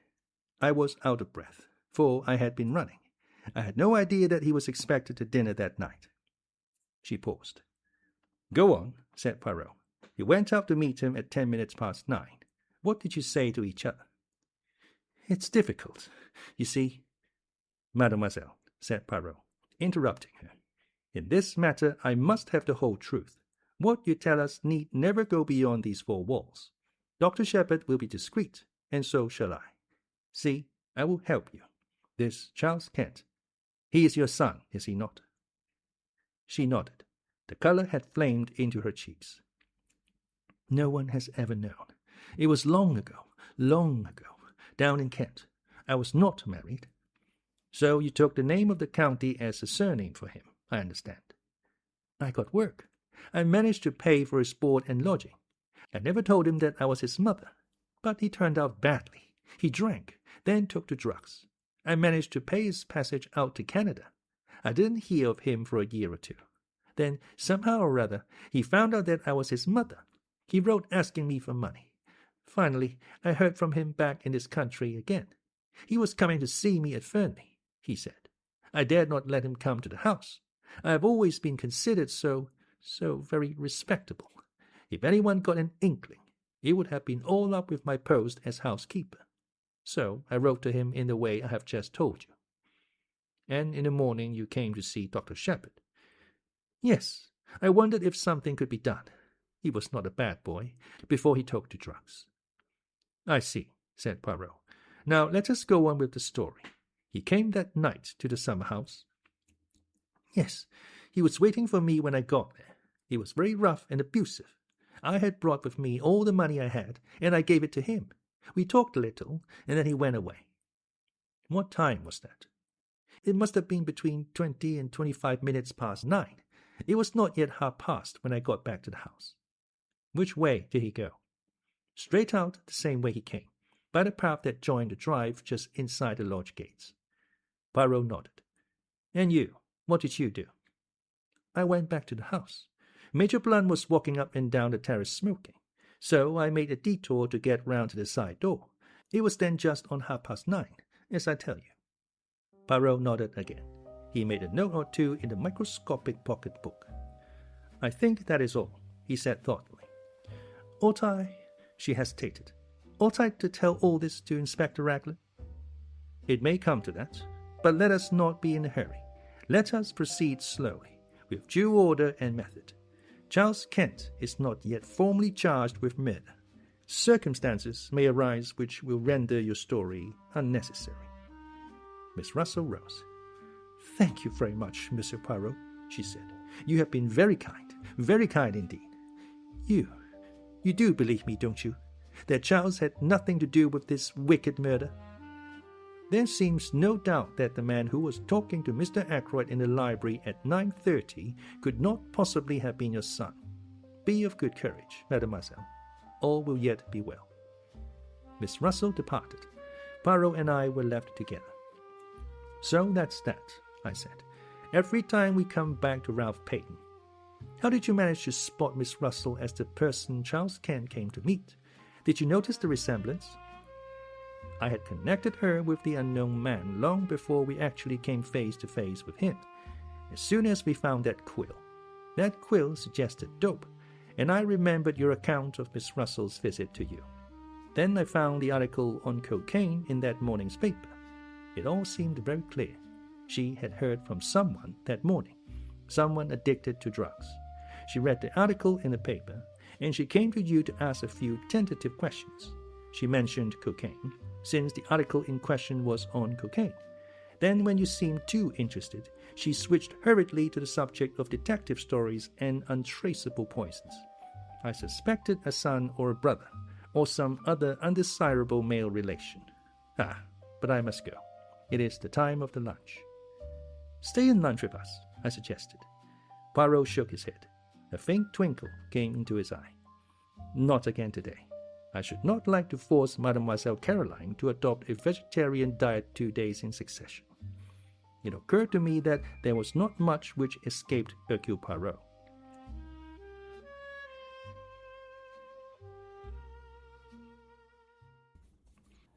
Chapter 21.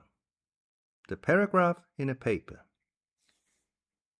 Caroline, of course, had not failed to see Miss Russell come to the surgery door. I had anticipated this, and had ready an elaborate account of the lady's bad knee. But Caroline was not in a cross-questioning mood. Her point of view was that she knew what Miss Russell had really come for, and that I didn't. "Bumping you, James," said Caroline. "Bumping you in the most shameless manner. I've not a doubt. It's no good interrupting. I dare say you hadn't the least idea she was doing it even. Men are so simple. She knows that you are in Monsieur Poirot's confidence, and she wants to find out things. Do you know what I think, James?" "I couldn't begin to imagine. You think so many extraordinary things." "It's no good being sarcastic. I think Miss Russell knows more about Mr. Ackroyd's death than she is prepared to admit." Caroline leaned back triumphantly in her chair. "Do you really think so?" I said absently. "You are very dull today, James. No animation about you. It's that liver of yours." Our conversation then dealt with purely personal matters. The paragraph inspired by Poirot duly appeared in our daily paper the next morning. I was in the dark as to its purpose, but its effect on Caroline was immense. She began by stating, most untruly, that she had said as much all along. I raised my eyebrows, but did not argue. Caroline, however, must have felt a prick of conscience, for she went on. "I mayn't have actually mentioned Liverpool, but I knew he'd try to get away to America. That's what Crippen did."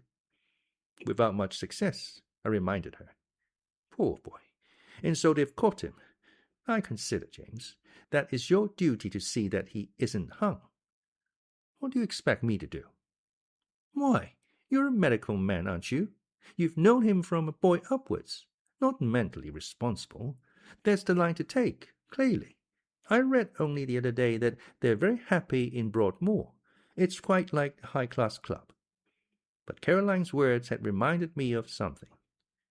"I never knew that Poirot had an imbecile nephew," I said curiously. "Didn't you? Oh, he told me all about it. Poor lad. It's a great grief to all the family. They've kept him at home so far, but it's getting to such a pitch that they're afraid he'll have to go into some kind of institution." I suppose you know pretty well everything there is to know about Poirot's family by this time," I said, exasperated. "Pretty well," said Caroline complacently. "It's a great relief to people to be able to tell all their troubles to someone." "It might be," I said, "if they were ever allowed to do so spontaneously. Whether they enjoy having confidences screwed out of them by force is another matter." Caroline merely looked at me with the air of a Christian martyr enjoying martyrdom. "You are so self-contained, James," she said. "You hate speaking out, or parting with any information yourself, and you think everybody else must be just like you. I should hope that I never screw confidences out of anybody. For instance, if Monsieur Poirot comes in this afternoon, as he said he might do, I shall not dream of asking him who it is arrived at his house early this morning." "Early this morning?" I queried. "Very early," said Caroline, "before the milk came. I just happened to be looking out of the window. The blind was flapping. It was a man. He came in a closed car, and he was all muffled up. I couldn't get a glimpse of his face, but I will tell you my idea, and you'll see that I'm right." "What's your idea?" Caroline dropped her voice mysteriously. "A home office expert," she breathed. "A home office expert?" I said, amazed. "My dear Caroline." "Mark my words, James. You see that I'm right. That Russell woman was here that morning after your poisons. Roger Ackroyd might easily have been poisoned in his food that night." I laughed out loud. "Nonsense!" I cried. "He was stabbed in the neck. You know that as well as I do." "After death, James," said Caroline, "to make a false clue." "My good woman," I said, "I examined the body, and I know what I'm talking about. That wound wasn't inflicted after death. It was the cause of death, and you need make no mistake about it." Caroline merely continued to look omniscient, which so annoyed me that I went on. "Perhaps you will tell me, Caroline, if I have a medical degree or if I have not." "You have the medical degree, I dare say, James. At least, I know you have. But you've no imagination whatever." "Having endowed you with a treble portion, there was none left over for me," I said dryly. I was amused to notice Caroline's manoeuvres that afternoon when Poirot duly arrived. My sister, without asking a direct question, skirted the subject of the mysterious guest in every way imaginable. By the twinkle in Poirot's eyes, I saw that he realized her object. He remained blandly impervious, and blocked her bowling so successfully that she herself was at a loss how to proceed. Having, I suspect, quietly enjoyed the little game, he rose to his feet and suggested a walk. "It is that I need to reduce the figure a little," he explained. "You will come with me, Doctor, and perhaps later Miss Caroline will give us some tea." "Delighted," said Caroline. "Won't your, guests come in also?" "You are too kind," said Poirot. "But no, my friend reposes himself. Soon you must make his acquaintance." "Quite an old friend of yours, so somebody told me," said Caroline, making one last valiant effort. "Did they?" murmured Poirot. "Well, we must start." A tramp took us in the direction of Fernly. I had guessed beforehand that it might do so. I was beginning to understand Poirot's methods. Every little irrelevancy had a bearing upon the whole. "I have a commission for you, my friend," he said at last. "Tonight, at my house, I desire to have a little conference. You will attend, will you not?" "Certainly," I said. "Good. I need also all those in the house, that is to say, Mrs. Ackroyd, Mademoiselle Flora, Major Blunt, Monsieur Raymond. I want you to be my ambassador. This little reunion is fixed for 9 o'clock. You will ask them, yes?" "With pleasure. But why not ask them yourself?" "Because they will then put the questions. Why? What for? They will demand what my idea is. And, as you know, my friend, I much dislike to have to explain my little ideas until the time comes." I smiled a little. "My friend Hastings, he of whom I told you, used to say of me that I was the human oyster, but he was unjust. Of facts, I keep nothing to myself, but to everyone his own interpretation of them. When do you want me to do this?" "Now, if you will. We are close to the house." "Aren't you coming in?" "No, me. I will promenade myself in the grounds. I will rejoin you by the lodge gates in a quarter of an hour's time."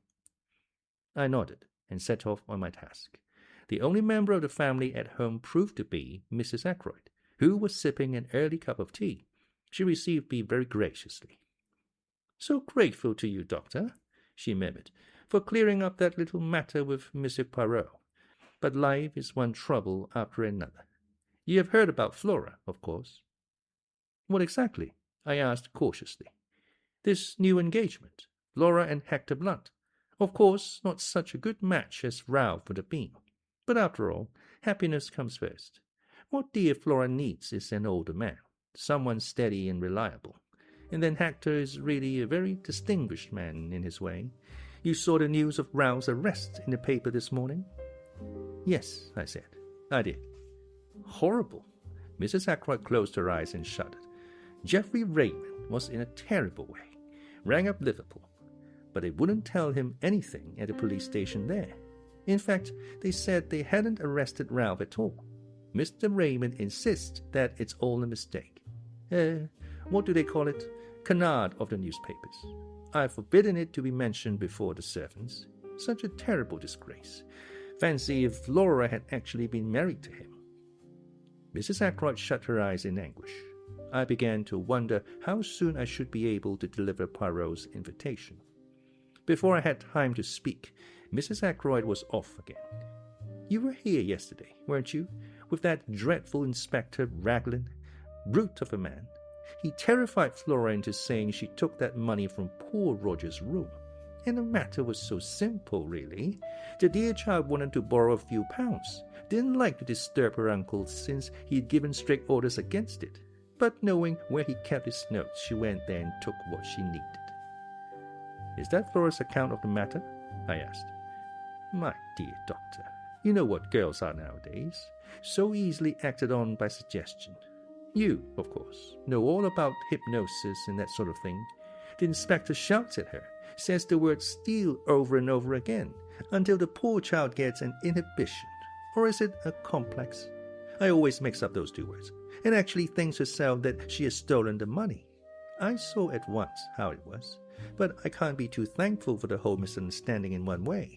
It seems to have brought those two together. Hector and Flora, I mean. And I assure you that I have been very much worried about Flora in the past. Why? At one time I actually thought there was going to be some kind of understanding between her and young Raymond. Just think of it." Mrs. Ackroyd's voice rose in shrill horror. "A private secretary with practically no means of his own." "It would have been a severe blow to you," I said. "Now, Mrs. Ackroyd, I've got a message for you from Monsieur Hercule Poirot." "For me?" Mrs. Ackroyd looked quite alarmed. I hastened to reassure her, and I explained what Poirot wanted. "Certainly," said Mrs. Ackroyd rather doubtfully. "I suppose we must come if Monsieur Poirot says so. But what is it all about? I'd like to know beforehand."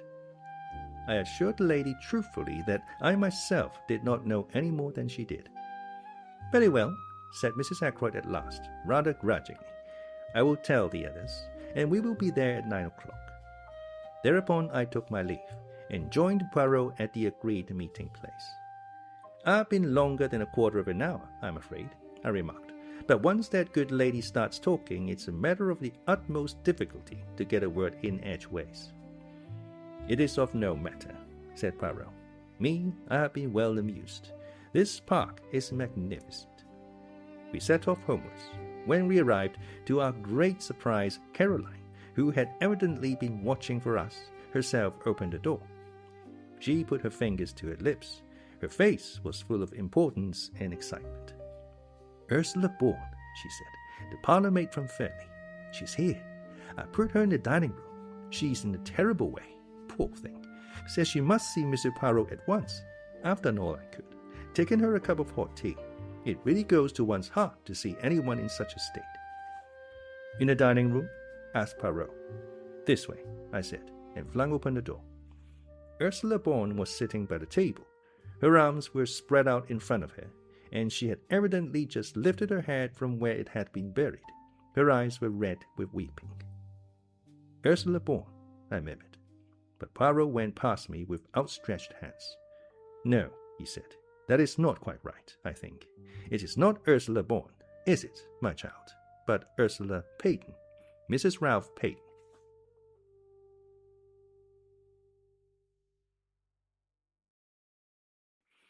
Chapter 22. Ursula's Story. For a moment or two the girl looked mutely at Poirot, then her reserve breaking down completely. She nodded her head once and burst into an outburst of sobs. Caroline pushed past me, and putting her arm round the girl, patted her on the shoulder. There, my dear," she said soothingly. "It will be all right. You see, everything will be all right." Buried under curiosity and scandal-mongering, there is a lot of kindness in Caroline. For the moment, even the interest of Poirot's revelation was lost in the sight of the girl's distress. Presently, Ursula sat up and wiped her eyes. "This is very weak and silly of me," she said. No, my child," said Poirot kindly.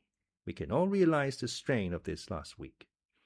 "It must have been a terrible ordeal," I said. "And then to find that you knew," continued Ursula. "How did you know? Was it Ralph who told you?" Poirot shook his head. "You know what brought me to you tonight," went on the girl. "This." She held out a crumpled piece of newspaper, and I recognized the paragraph that Poirot had inserted. "It says that Ralph has been arrested, so everything is useless. I need not pretend any longer."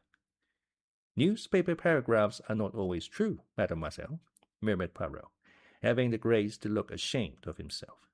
All the same, I think you will do well to make a clean breast of things. The truth is what we need now." The girl hesitated, looking at him doubtfully. "You do not trust me," said Poirot gently. "Yet all the same you came here to find me, did you not?" "Why was that?" "Because I don't believe that Ralph did it," said the girl in a very low voice. "And I think that you are clever, and will find out the truth. And also—" "Yes?" "I think you are kind." Poirot nodded his head several times. "It is very good that— Yes, it is very good. Listen, I do in verity believe that this husband of yours is innocent, but the affair marches badly. If I am to save him, I must know all there is to know, even if it should seem to make the case against him blacker than before." "How well you understand," said Ursula. "So will you tell me the whole story, will you not? From the beginning?" "You're not going to send me away, I hope," said Caroline, settling herself comfortably in an armchair. "What I want to know," she continued, "is why this child was masquerading as a parlourmaid." "Masquerading?" I queried. "That's what I said. Why did you do it, child? For a wager?" "For a living," said Ursula dryly. And, encouraged, she began a story which I reproduce here in my own words. Ursula Bourne, it seemed, was one of a family of 7, impoverished Irish gentlefolk. On the death of her father, most of the girls were cast out into the world to earn their own living. Ursula's eldest sister was married to Captain Voliet. It was she whom I had seen that Sunday, and the cause of her embarrassments was clear enough now. Determined to earn her living and not attracted to the idea of being a nursery governess, the one profession open to an untrained girl, Ursula preferred the job of parlourmaid. She scorned to label herself a lady parlourmaid. She would be the real thing, her reference being supplied by her sister.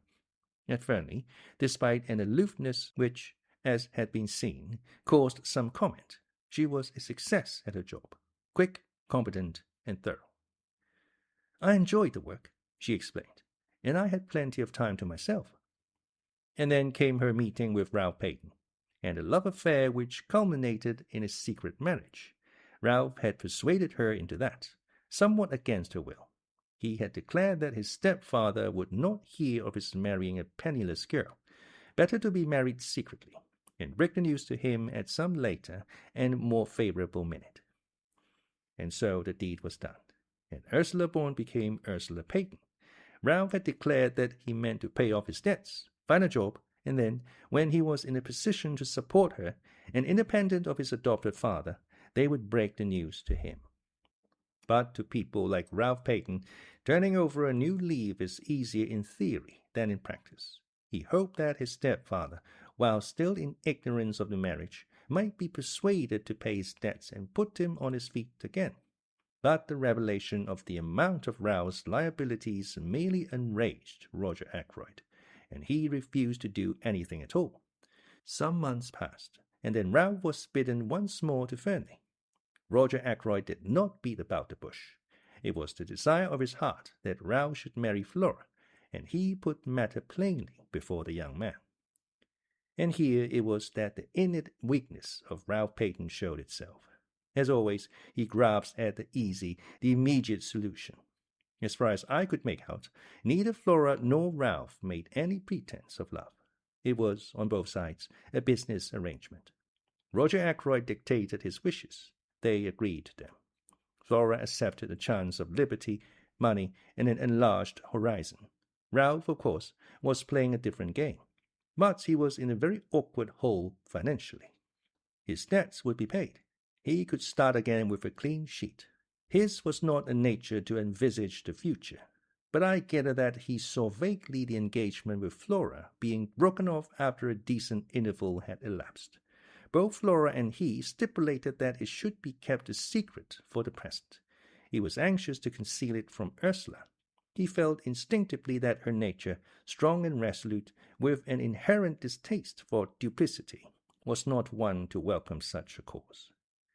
Then came the crucial moment when Roger Ackroyd, always high-handed, decided to announce the engagement.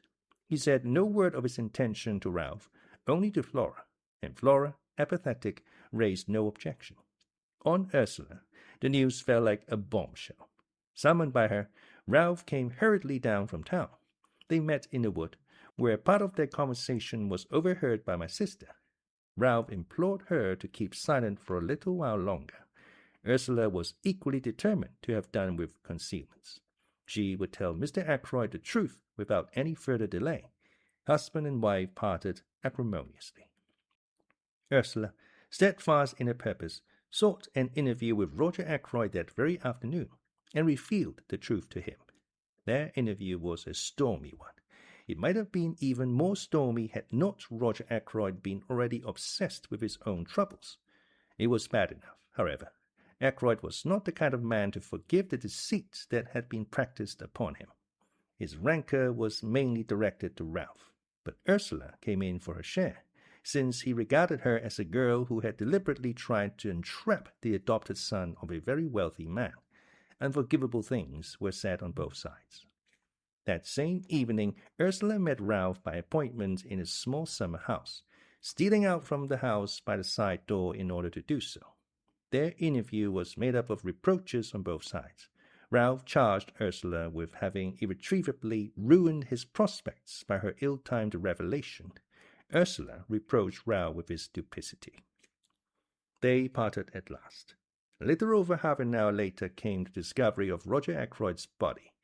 Since that night, Ursula had neither seen nor heard from Ralph. As the story unfolded itself, I realized more and more what a damning series of facts it was. Alive, Ackroyd could hardly have failed to alter his will. I knew him well enough to realize that to do so would be his first thought. His death came in the nick of time for Ralph and Ursula Peyton. Small wonder the girl had held her tongue and played her part so consistently. My meditations were interrupted. It was Poirot's voice speaking, and I knew from the gravity of his tone that he, too, was fully alive to the implications of the position. Mademoiselle, I must ask you one question, and you must answer it truthfully, for on it everything may hang. What time was it when you parted from Captain Ralph Peyton in the summer house? Now, take a little minute so that your answer may be very exact. The girl gave a half-laugh, bitter enough in all conscience. Do you think I haven't gone over that again and again in my own mind? It was just 9:30 when I went out to meet him. Major Blunt was walking up and down the terrace, so I had to go round through the bushes to avoid him. It must have been about 27 minutes to 10 when I reached the summer house. Ralph was waiting for me. I was with him 10 minutes, not longer, for it was just 9:45 when I got back to the house. I saw now the insistence of a question the other day. If only Ackroyd could have been proved to have been killed before 9:45 and not after. I saw the reflection of that thought in Poirot's next question. Who left the summer house first? I did. Leaving Ralph Peyton in the summer house? Yes, but you don't think... Mademoiselle, it is of no importance what I think. What did you do when you got back to the house? I went up to my room. And stayed there until when? Until about 10 o'clock. Is there anyone who can prove that? Prove? That I was in my room, you mean? Oh, no. But surely... Oh, I see. They might think. I saw the dawning horror in her eyes. Poirot finished the sentence for her. That it was you who entered by the window and stabbed Mr. Ackroyd as he sat in his chair? Yes, they might think just that. Nobody but a fool would think any such thing, said Caroline indignantly. She patted Ursula on the shoulder. The girl had her face hidden in her hands. Horrible, she was murmuring. Horrible. Caroline gave her a friendly shake. Don't worry, my dear, she said. Monsieur Poirot doesn't think that really. As for that husband of yours, I don't think much of him, and I tell you so candidly. Running away and leaving you to face the music. But Ursula shook her head energetically. Oh, no, she cried. It wasn't like that at all. Ralph would not run away on his own account. I see now. If he heard of his stepfather's murder, he might think himself that I had done it. He wouldn't think any such thing, said Caroline. I was so cruel to him that night, so hard and bitter. I wouldn't listen to what he was trying to say, wouldn't believe that he really cared. I just stood there telling him what I thought of him, and saying the coldest, cruelest things that came into my mind, trying my best to hurt him. Do him no harm, said Caroline. Never worry about what you say to a man. They're so conceited that they never believe you mean it if it's unflattering. Ursula went on, nervously twisting and untwisting her hands. When the murder was discovered and he didn't come forward, I was terribly upset. Just for a moment I wondered, but then I knew he couldn't. He couldn't. But I wished he would come forward and say openly that he'd had nothing to do with it. I knew that he was very fond of Dr. Sheppard, and I fancied that perhaps Dr. Sheppard might know where he was hiding. She turned to me. That's why I said what I did to you that day. I thought, if you knew where he was, you might pass on the message to him. I exclaimed. Why should James know where he was? Demanded Caroline sharply. It was very unlikely, I know, admitted Ursula. But Ralph had often spoken of Dr. Sheppard, and I knew that he would be likely to consider him as his best friend in King's Abbot. My dear child, I said, I have not the least idea where Ralph Peyton is at the present moment. That is true enough, said Poirot. But Ursula held out the newspaper cutting in a puzzled fashion. Ah, that, said Poirot, slightly embarrassed. A bagatelle, mademoiselle. Et rien du tout. Not for a moment do I believe that Ralph Peyton has been arrested. But then, began the girl slowly. Poirot went on quickly. There is one thing I should like to know. Did Captain Peyton wear shoes or boots that night? Ursula shook her head. I can't remember. A pity. But how should you? Now, madam, he smiled at her, his head on one side, his forefinger wagging eloquently. No questions. And do not torment yourself. Be of good courage, and place your faith in Hercule Poirot.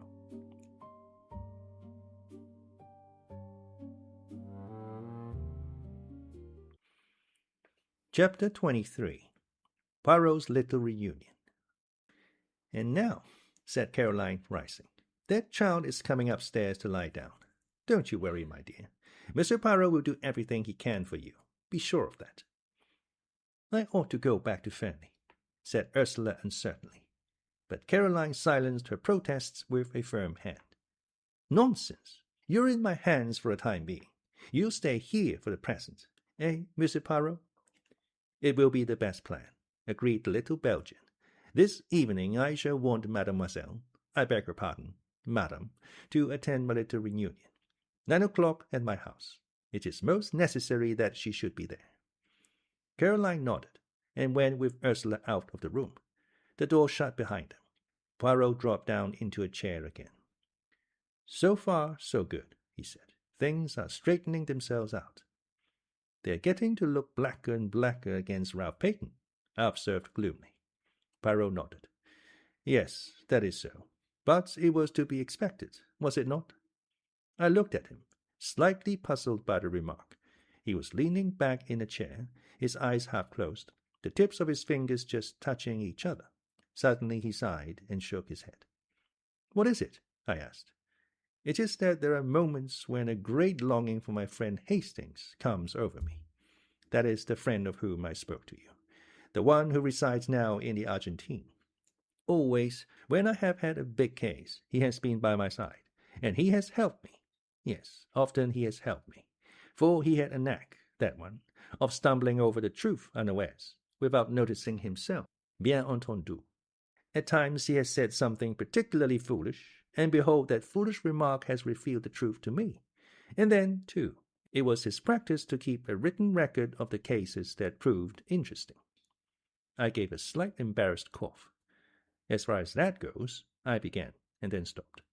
Poirot sat upright in his chair. His eyes sparkled. But yes, what is it that you would say? Well, as a matter of fact, I've read some of Captain Hastings' narratives, and I thought, why not try my hand at something of the same kind? Seemed a pity not to. Unique opportunity.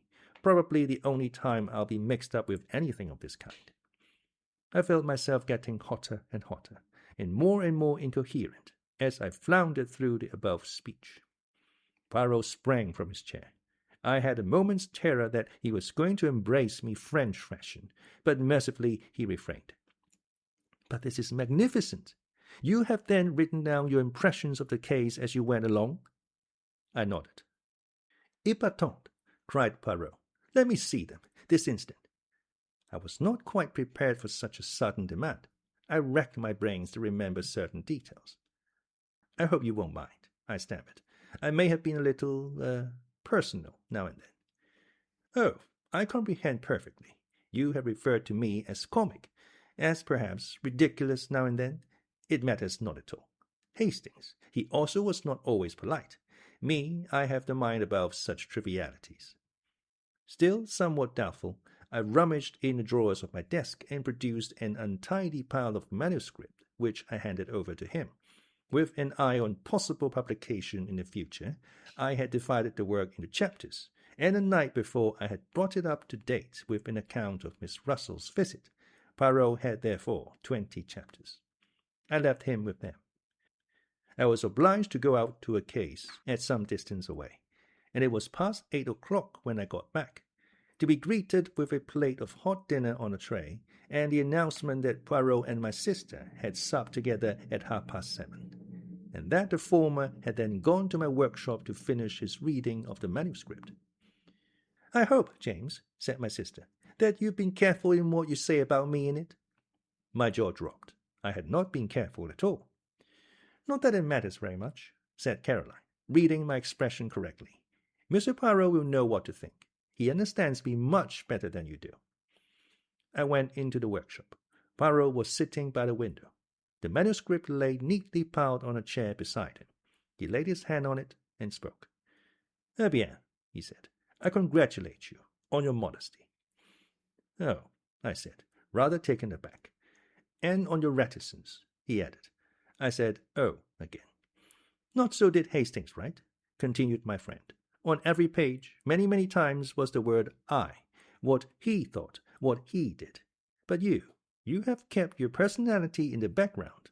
Only once or twice does it obtrude, in scenes of home life, shall we say?" I blushed a little before the twinkle in his eye. "What do you really think of the stuff?" I asked nervously. "You want my candid opinion?" "Yes." Poirot laid his jesting manner aside. "A very meticulous and accurate account," he said kindly. "You have recorded all the facts faithfully and exactly, though you have shown yourself becomingly reticent as to your own share in them." "And it has helped you?" "Yes, I may say that it has helped me considerably. Come, we must go over to my house and set the stage for my little performance." Caroline was in the hall. I think she hoped that she might be invited to accompany us. Poirot dealt with the situation tactfully. "I should much like to have had you present, mademoiselle," he said regretfully. "But at this juncture it would not be wise. See you, all these people tonight are suspects. Amongst them, I shall find the person who killed Mr. Ackroyd." "You really believe that?" I said incredulously. "I see that you do not," said Poirot dryly. "Not yet do you appreciate Hercule Poirot at his true worth." At that minute, Ursula came down the staircase. "You are ready, my child?" said Poirot. "That is good. We will go to my house together.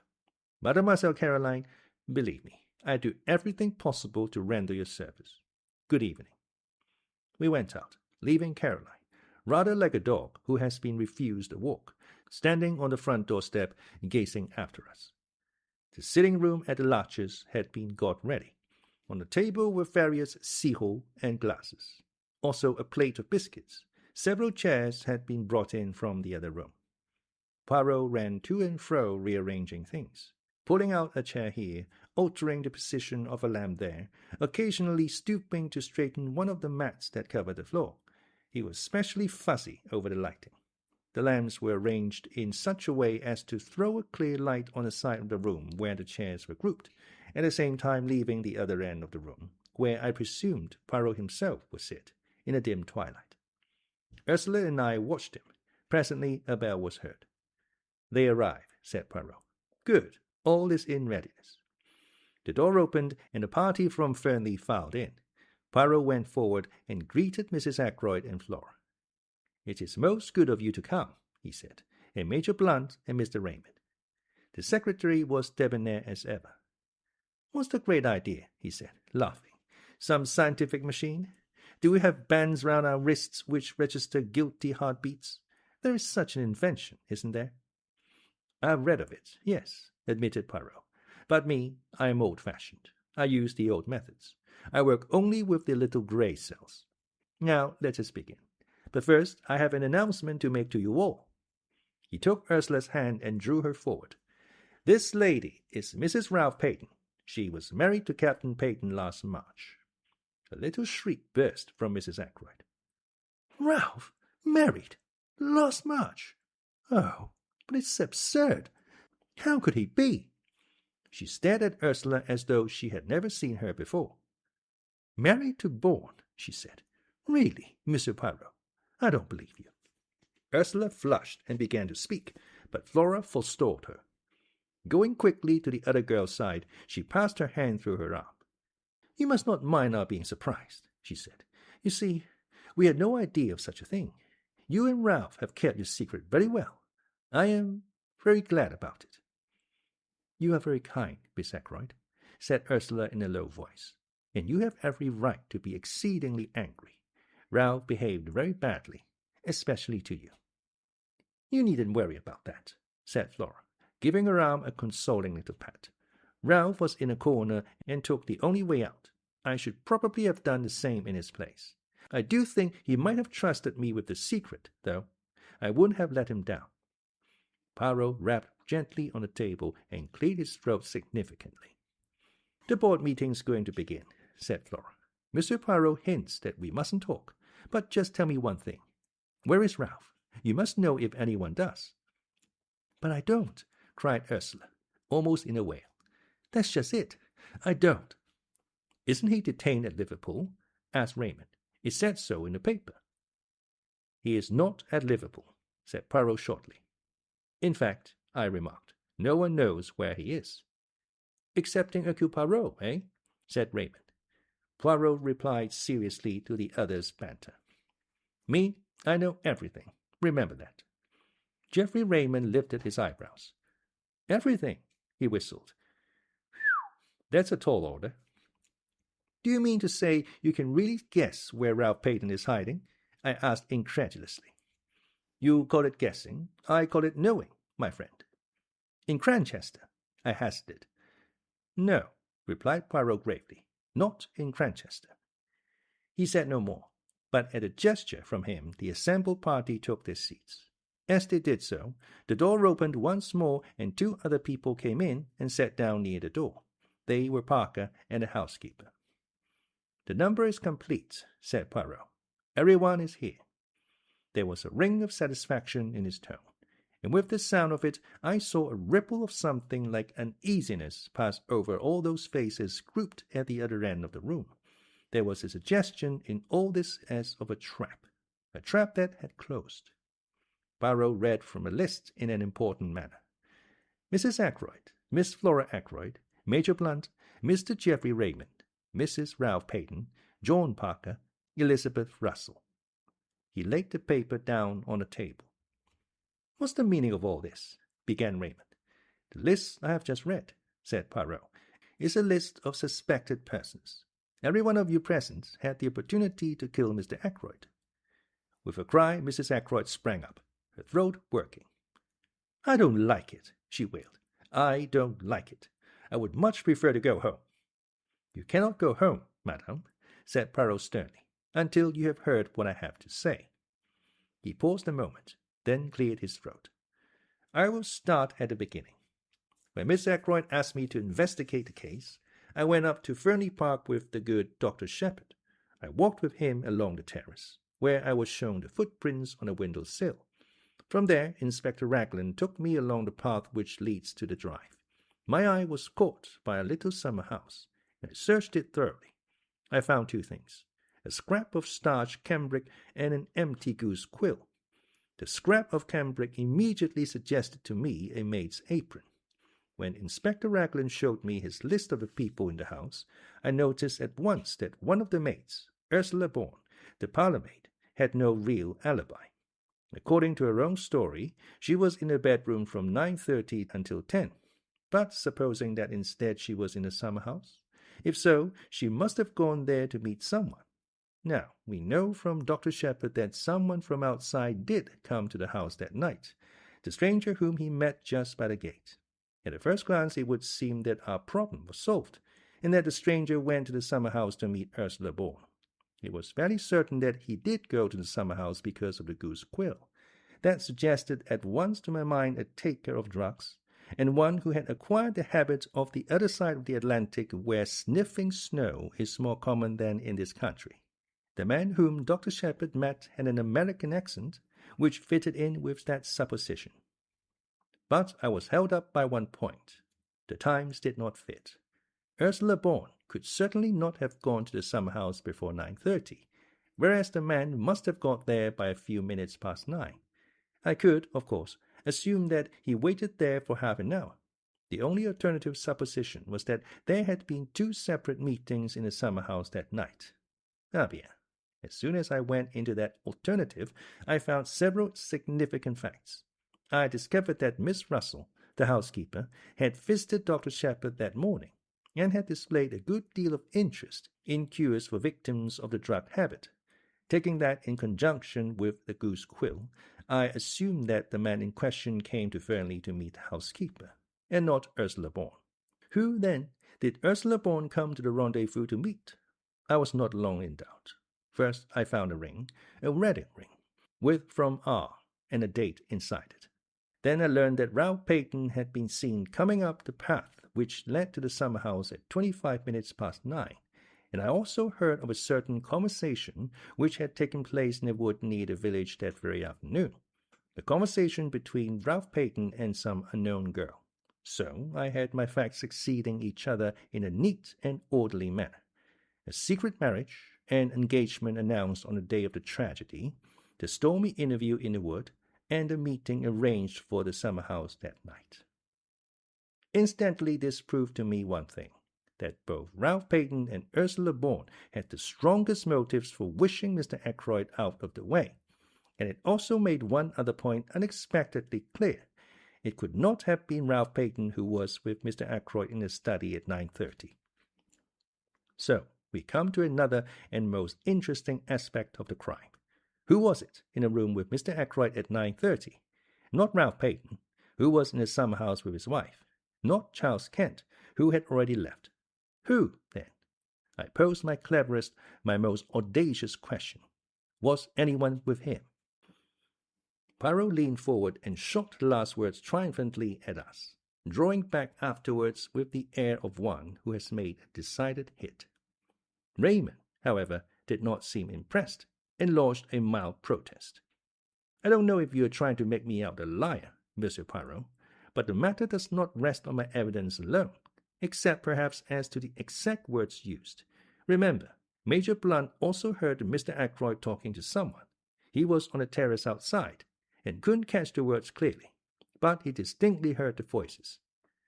Poirot nodded. I have not forgotten, he said quietly, but Major Blunt was under the impression that it was you to whom Mr. Ackroyd was speaking. For a moment Raymond seemed taken aback. Then he recovered himself. Blunt knows now that he was mistaken, he said. Exactly, agreed the other man.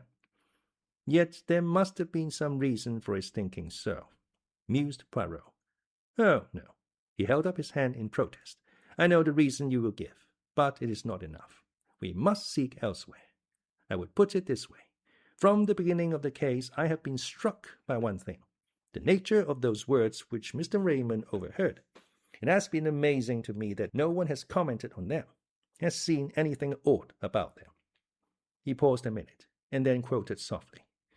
The calls on my purse have been so frequent of late that I fear it is impossible for me to accede to your request. Does nothing strike you as odd about that? I don't think so, said Raymond. He has frequently dictated letters to me, using almost exactly those same words. Exactly, cried Poirot. That is what I seek to arrive at. Would any man use such a phrase in talking to another? Impossible that that should be part of a real conversation.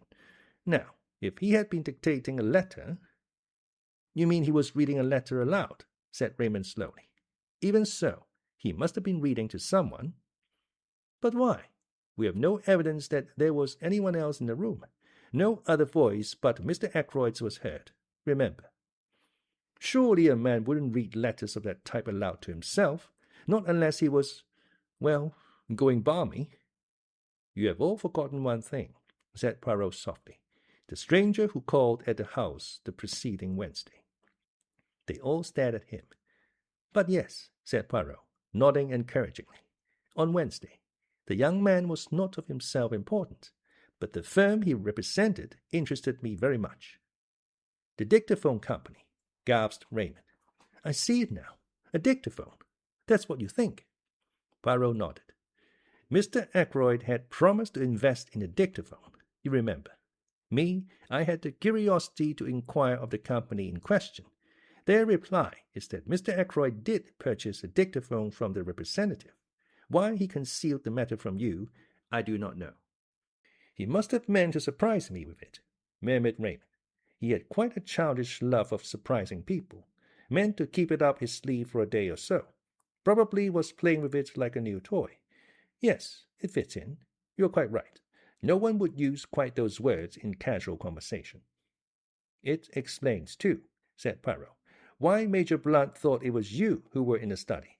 Such scraps as came to him were fragments of dictation, and so his subconscious mind deduced that you were with him. His conscious mind was occupied with something quite different, the white figure he had caught a glimpse of. He fancied it was Miss Ackroyd. Really, of course, it was Ursula Bourne's white apron he saw as she was stealing down to the summer house.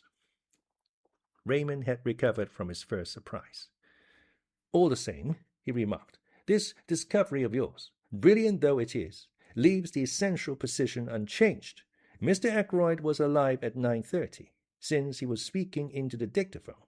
It seems clear that the man Charles Kent was really off the premises by then. As to Ralph Peyton, he hesitated, glancing at Ursula. Her color flared up, but she answered steadily enough. Ralph and I parted just before 9:45.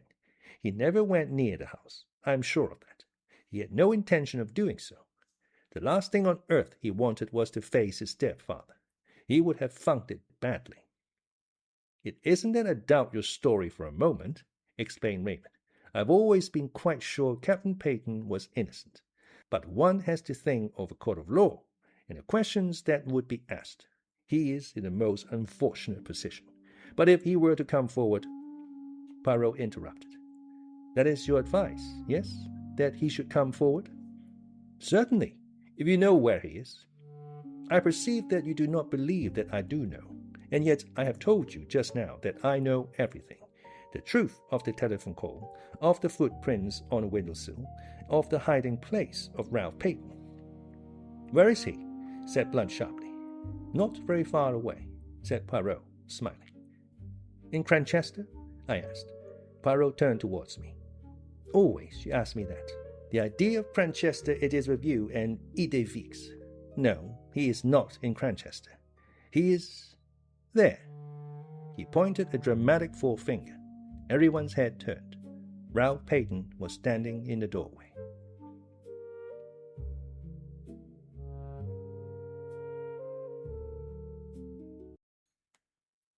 Chapter 24. Ralph Peyton's Story. It was a very uncomfortable minute for me. I hardly took in what happened next, but there were exclamations and cries of surprise. When I was sufficiently master of myself to be able to realize what was going on, Ralph Peyton was standing by his wife, her hand in his, and he was smiling across the room at me. Poirot, too, was smiling, and at the same time shaking an eloquent finger at me. Have I not told you at least 36 times that it is useless to conceal things from Hercule Poirot? He demanded. That in such a case he finds out. He turned to the others. One day, you remember, we held a little séance about the table, just the 6 of us. I accused the other 5 persons present of concealing something from me. 4 of them gave up their secrets. Dr. Sheppard did not give up his. But all along I have had my suspicions. Dr. Sheppard went to the 3 Boars that night, hoping to find Ralph. He did not find him there, but supposing, I said to myself, that he met him in the street on his way home. Dr. Sheppard was a friend of Captain Peyton's, and he had come straight from the scene of the crime. He must know that things looked very black against him. Perhaps he knew more than the general public did. I did, I said ruefully. I suppose I might as well make a clean breast of things now. I went to see Ralph that afternoon. At first he refused to take me into his confidence, but later he told me about his marriage, and the hole he was in. As soon as the murder was discovered, I realized that once the facts were known, suspicion could not fail to attach to Ralph, or, if not to him, to the girl he loved. That night I put the facts plainly before him. The thought of having possibly to give evidence which might incriminate his wife made him resolve at all costs to... I hesitated, and Ralph filled out the gap.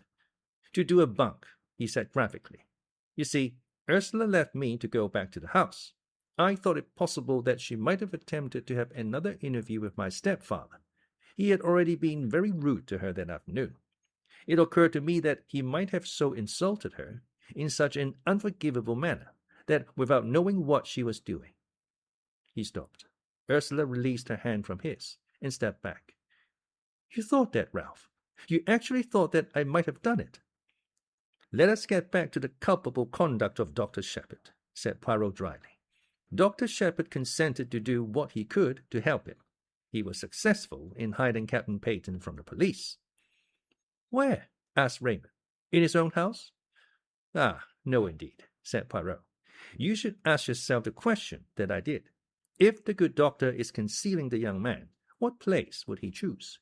It must necessarily be somewhere near at hand. I think of Manchester. A hotel? No. Lodgings? Even more emphatically, no.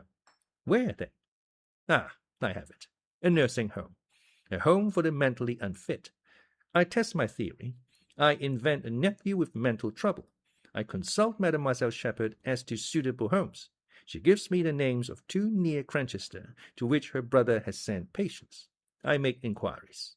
Yes, at one of them a patient was brought there by the doctor himself early on Saturday morning. That patient, though known by another name, I had no difficulty in identifying as Captain Peyton. After certain necessary formalities, I was allowed to bring him away. He arrived at my house at the early hours of yesterday morning. I looked at him ruefully. Caroline's Home Office expert, I murmured, and to think I never guessed. You see now why I drew attention to the reticence of your manuscript, murmured Poirot. It was strictly truthful as far as it went, but it did not go very far, eh, my friend? I was too abashed to argue. Dr. Sheppard has been very loyal, said Ralph. He has stood by me through thick and thin. He did what he thought was the best. I see now, from what Monsieur Poirot has told me, that it was not really the best. I should have come forward and faced the music. You see, in a home, we never saw a newspaper. I knew nothing of what was going on. Dr. Sheppard has been a model of discretion, said Poirot dryly. But me, I discover all the little secrets. It is my business. Now we can have your story of what happened that night, said Raymond impatiently. You know it already, said Ralph. There's very little for me to add.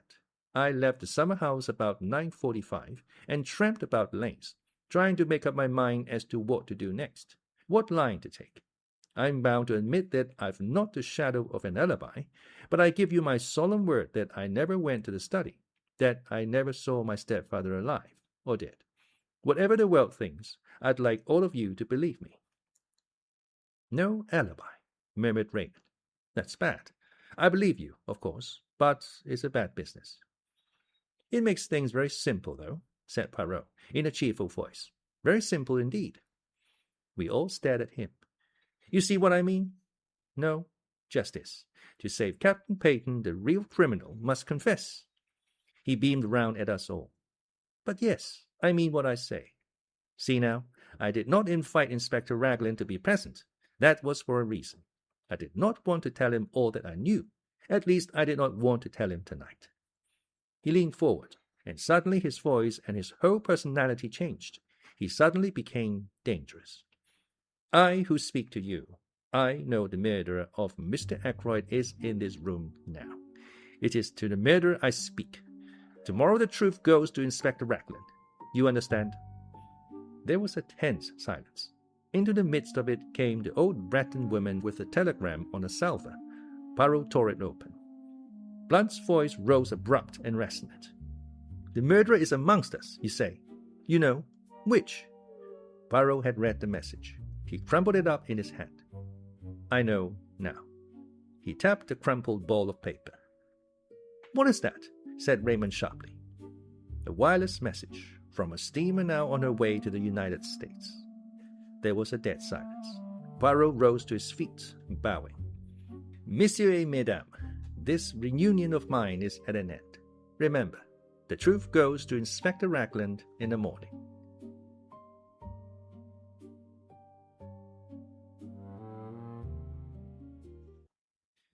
Chapter 25. The Whole Truth. A slight gesture from Poirot enjoined me to stay behind the rest.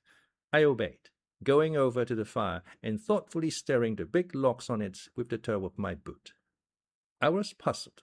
For the first time I was absolutely at sea as to Poirot's meaning.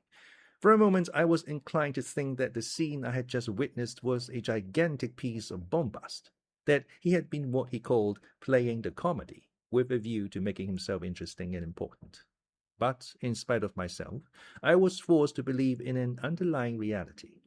There had been real menace in his words, a certain indisputable sincerity, but I still believed him to be on entirely the wrong tack. When the door shut behind the last of the party, he came over to the fire. "Well, my friend," he said quietly, "and what do you think of it all?" "I don't know what to think," I said frankly. "What was the point?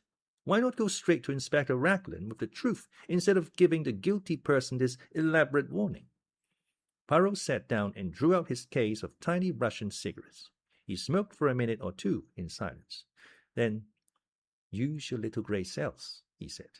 "There is always a reason behind my actions." I hesitated for a moment, and then I said slowly, "The first one that occurs to me is that you yourself do not know who the guilty person is, but that you are sure that he is to be found amongst the people here tonight. Therefore, your words were intended to force a confession from the unknown murderer." Poirot nodded approvingly. "A clever idea, but not the truth." "I thought, perhaps, that by making him believe you knew, you might force him out into the open, not necessarily by confession. He might try to silence you as he formerly silenced Mr. Ackroyd, before you could act tomorrow morning. A trap with myself as the bait. Merci, mon ami, but I am not sufficiently heroic for that." "Then I fail to understand you. Surely you are running the risk of letting the murderer escape by thus putting him on his guard?" Poirot shook his head. "He cannot escape," he said gravely. "There is only one way out, and that way does not lead to freedom." "You really believe that one of those people here tonight committed the murder?" I asked incredulously. "Yes, my friend." "Which one?" There was a silence for some minutes. Then Poirot tossed the stump of his cigarette into the grate and began to speak in a quiet, reflective tone. "I will take you the way that I have travelled myself. Step by step, you shall accompany me, and see for yourself that all the facts point indisputably to one person. Now, to begin with, there were two facts and one little discrepancy in time which especially attracted my attention. The first fact was the telephone call. If Ralph Peyton was indeed the murderer, the telephone call became meaningless and absurd. Therefore, I said to myself, Ralph Peyton is not the murderer. I satisfied myself that the call could not have been sent by anyone in the house, yet I was convinced that it was amongst those present on the fatal evening that I had to look for my criminal.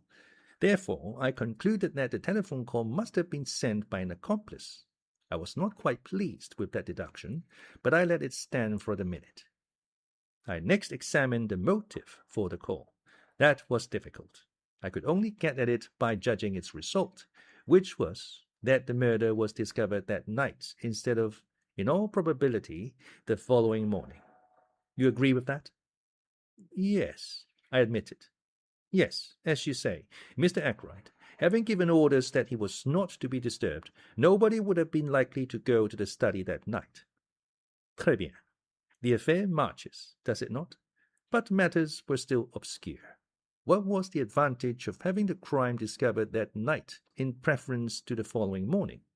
The only idea I could get hold of was that the murderer, knowing the crime was to be discovered at a certain time, could make sure of being present when the door was broken in, or at any rate immediately afterwards. And now we come to the second fact. The chair pulled out from the wall. Inspector Raglan dismissed that as of no importance. I, on the contrary, have always regarded it as of supreme importance.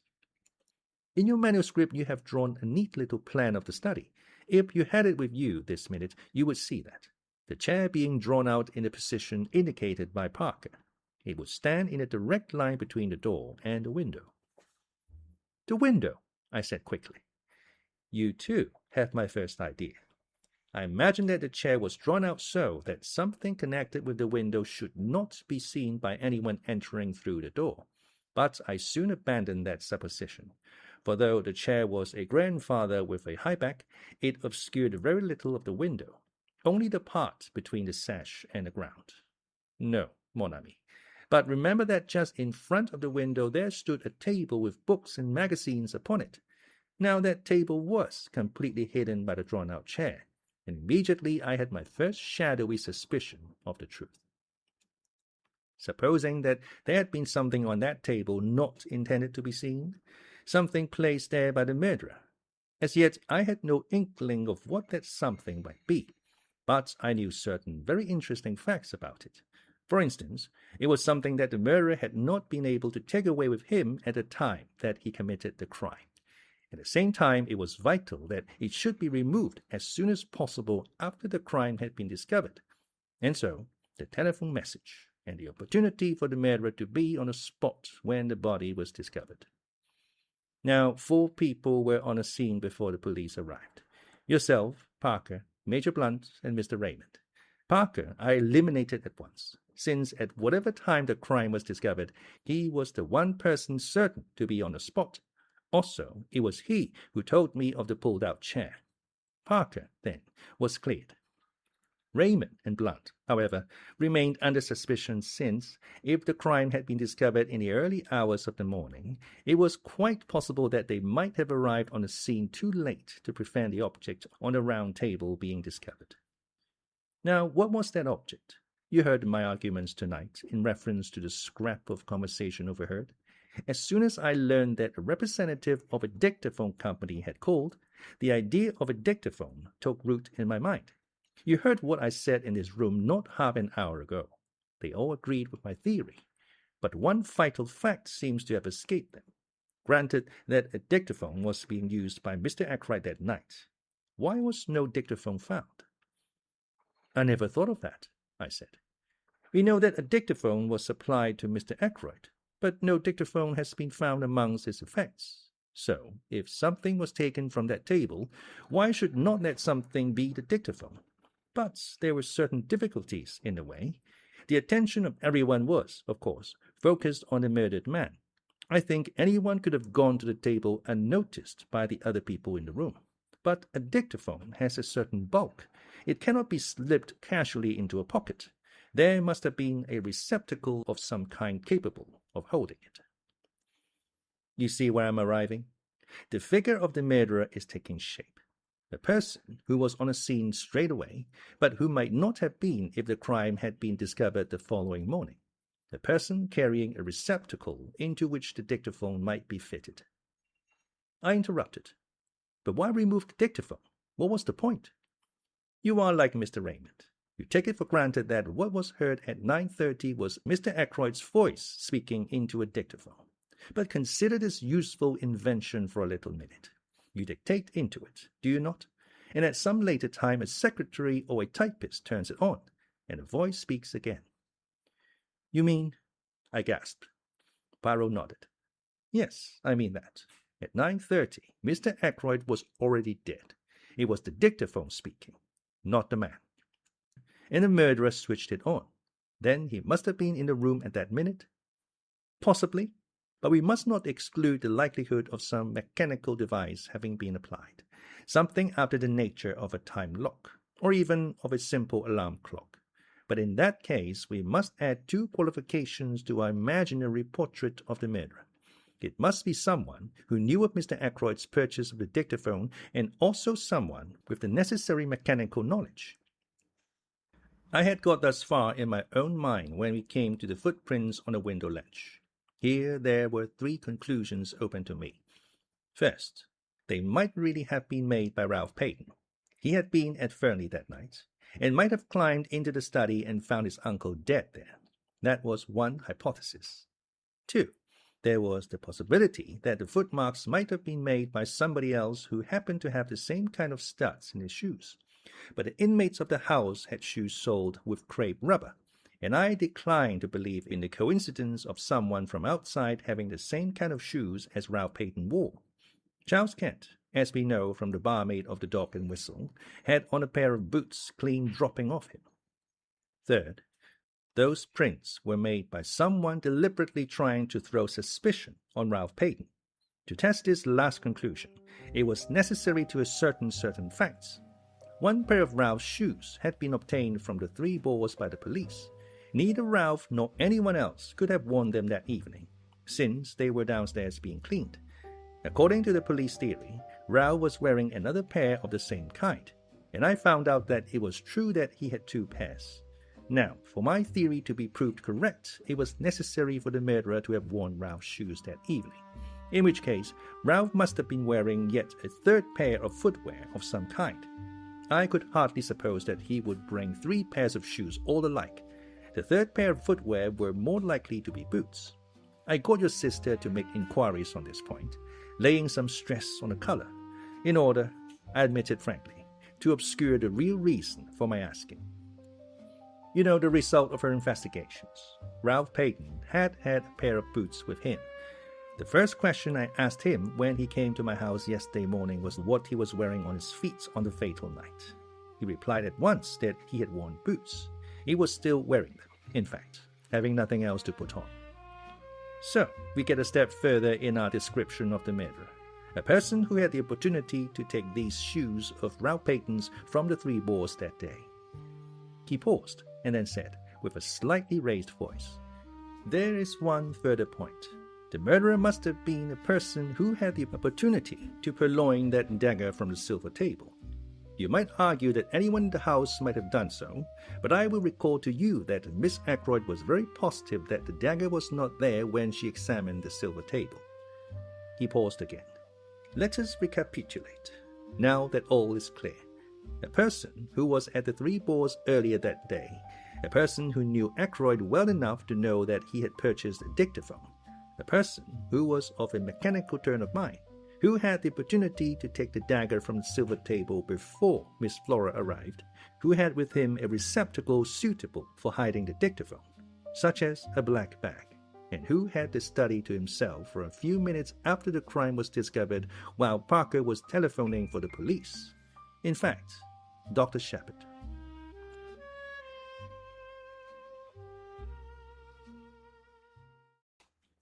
Chapter 26. And Nothing But the Truth. There was a dead silence for a minute and a half. Then I laughed.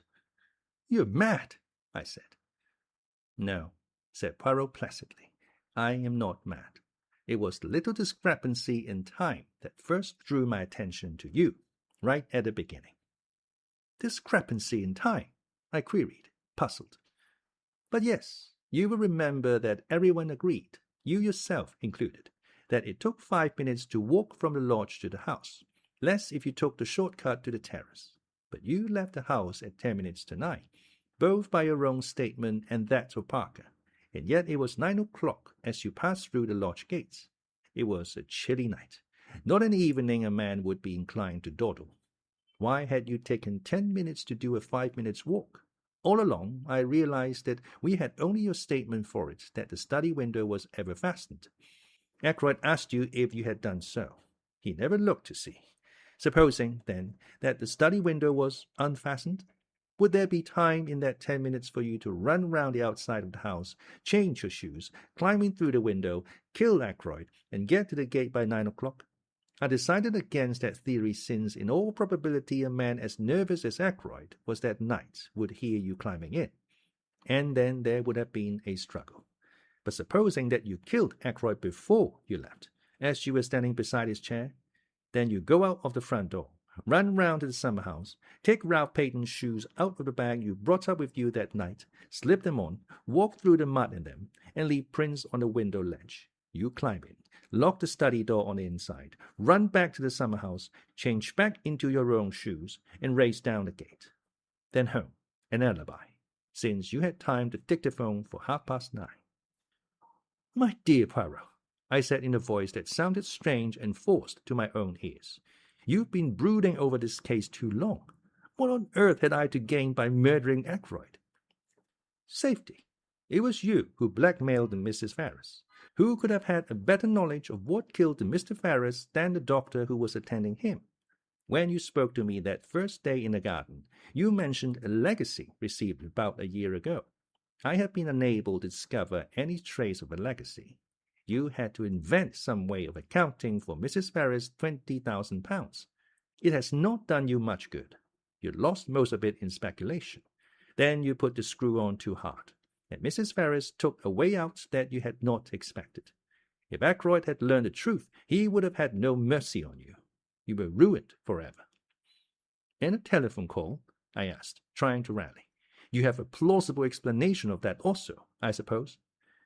"I will confess to you that it was my greatest stumbling block when I found that a call had actually been put through to you from King's Abbot Station. I at first believed that you had simply invented the story. It was a very clever touch, that. You must have some excuse for arriving at Fernly, finding the body, and so getting the chance to remove the dictaphone on which your alibi depended. I had a very vague notion of how it was worked when I came to see your sister that first day and inquired as to what patients she had seen on Friday morning. I had no thought of Miss Russell in my mind at that time. Her visit was a lucky coincidence, since it distracted your mind from the real object of my questions. I found what I was looking for. Among your patients that morning was the steward of an American liner. Who more suitable than he to be leaving for Liverpool by the train that evening? And afterwards he would be on the high seas, well out of the way. I noted that the Orient sailed on Saturday, and having obtained the name of the steward, I sent him a wireless message asking a certain question. This is his reply you saw me receive just now." He held out the message to me. It ran as follows. "Quite correct. Dr. Sheppard asked me to leave a note at a patient's house. I was to ring him up from a station with the reply. Reply was, no answer." "It was a clever idea," said Poirot. "The call was genuine. Your sister saw you take it, but there was only one man's word as to what was actually said. Your own." I yawned. "All this," I said, "is very interesting, but hardly in the sphere of practical politics." "You think not? Remember what I said. The truth goes to Inspector Raglan in the morning. But for the sake of your good sister, I am willing to give you the chance of another way out. There might be, for instance, an overdose of a sleeping draught. You comprehend me? But Captain Ralph Peyton must be cleared. Ça va sans dire. I should suggest that you finish that very interesting manuscript of yours, but abandoning your former reticence." "You seem to be very prolific of suggestions," I remarked. "Are you sure you've quite finished?" "Now that you reminded me of the fact, it is true that there is one thing more. It would be most unwise on your part to attempt to silence me as you silenced Monsieur Ackroyd. That kind of business does not succeed against Hercule Poirot, you understand." "My dear Poirot," I said, smiling a little, "whatever else I may be, I am not a fool."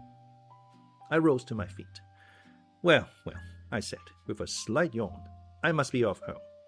Thank you for a most interesting and instructive evening." Poirot also rose and bowed with his accustomed politeness as I passed out of the room.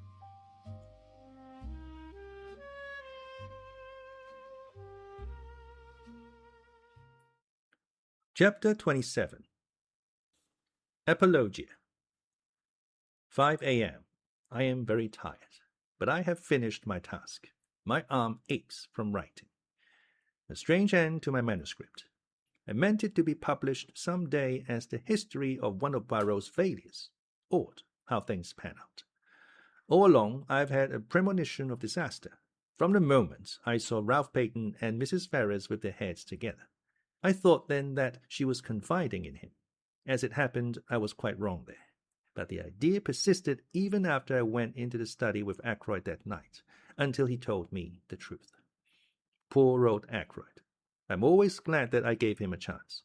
I urged him to read that letter before it was too late. Or, let me be honest, didn't I subconsciously realize that with a pig-headed chap like him, it was my best chance of getting him not to read it? His nervousness that night was interesting psychologically. He knew danger was close at hand, and yet he never suspected me. The dagger was an afterthought. I'd brought up a very handy little weapon of my own, but when I saw the dagger lying in a silver table, it occurred to me at once how much better it would be to use a weapon that couldn't be traced to me. I suppose I must have meant to murder him all along. As soon as I heard of Mrs. Ferrars' death, I felt convinced that she would have told him everything before she died. When I met him and he seemed so agitated, I thought that perhaps he knew the truth, but that he couldn't bring himself to believe it, and was going to give me the chance of refuting it. So I went home and took my precautions. If the trouble were after all only something to do with Ralph, well, no harm would have been done. The dictaphone he had given me 2 days before to adjust. Something had gone a little wrong with it, and I persuaded him to let me have a go at it, instead of sending it back. I did what I wanted to it, and took it up with me in my bag that evening. I am rather pleased with myself as a writer. What could be neater, for instance, than the following? The letters were brought in at 20 minutes to 9. It was just on 10 minutes to 9 when I left him, the letter still unread. I hesitated with my hand on the door handle, looking back and wondering if there was anything I had left undone. All true, you see. But suppose I had put a row of stars after the first sentence. Would somebody then have wondered what exactly happened in that blank 10 minutes? When I looked round the room from the door, I was quite satisfied. Nothing had been left undone. The dictaphone was on the table by the window, timed to go off at 9:30, and the armchair was pulled out so as to hide it from the door. I must admit that it gave me rather a shock to run into Parker just outside the door. I have faithfully recorded that fact. Then later, when the body was discovered, and I had sent Parker to telephone for the police, what judicious use of words! I did what little had to be done. It was quite little, just to shove the dictaphone into my bag and push back the chair against the wall in its proper place. I never dreamed that Parker would have noticed that chair.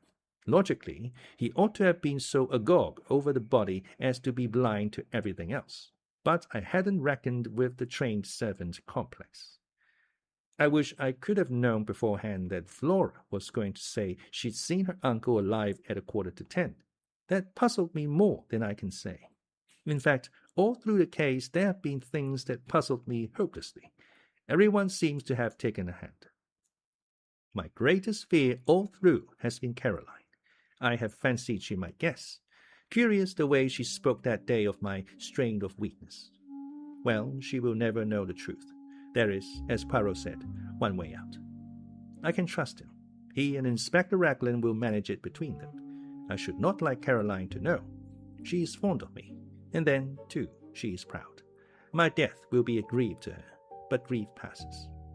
When I have finished writing, I shall enclose this whole manuscript in an envelope and address it to Poirot. And then, what shall it be? Vernal? There would be a kind of poetic justice. Not that I take any responsibility for Mrs. Ferrars' death. It was the direct consequence of her own actions. I feel no pity for her. I have no pity for myself either. So let it be Vernal. But I wish Hercule Poirot had never retired from work and come here to grow vegetable marrows.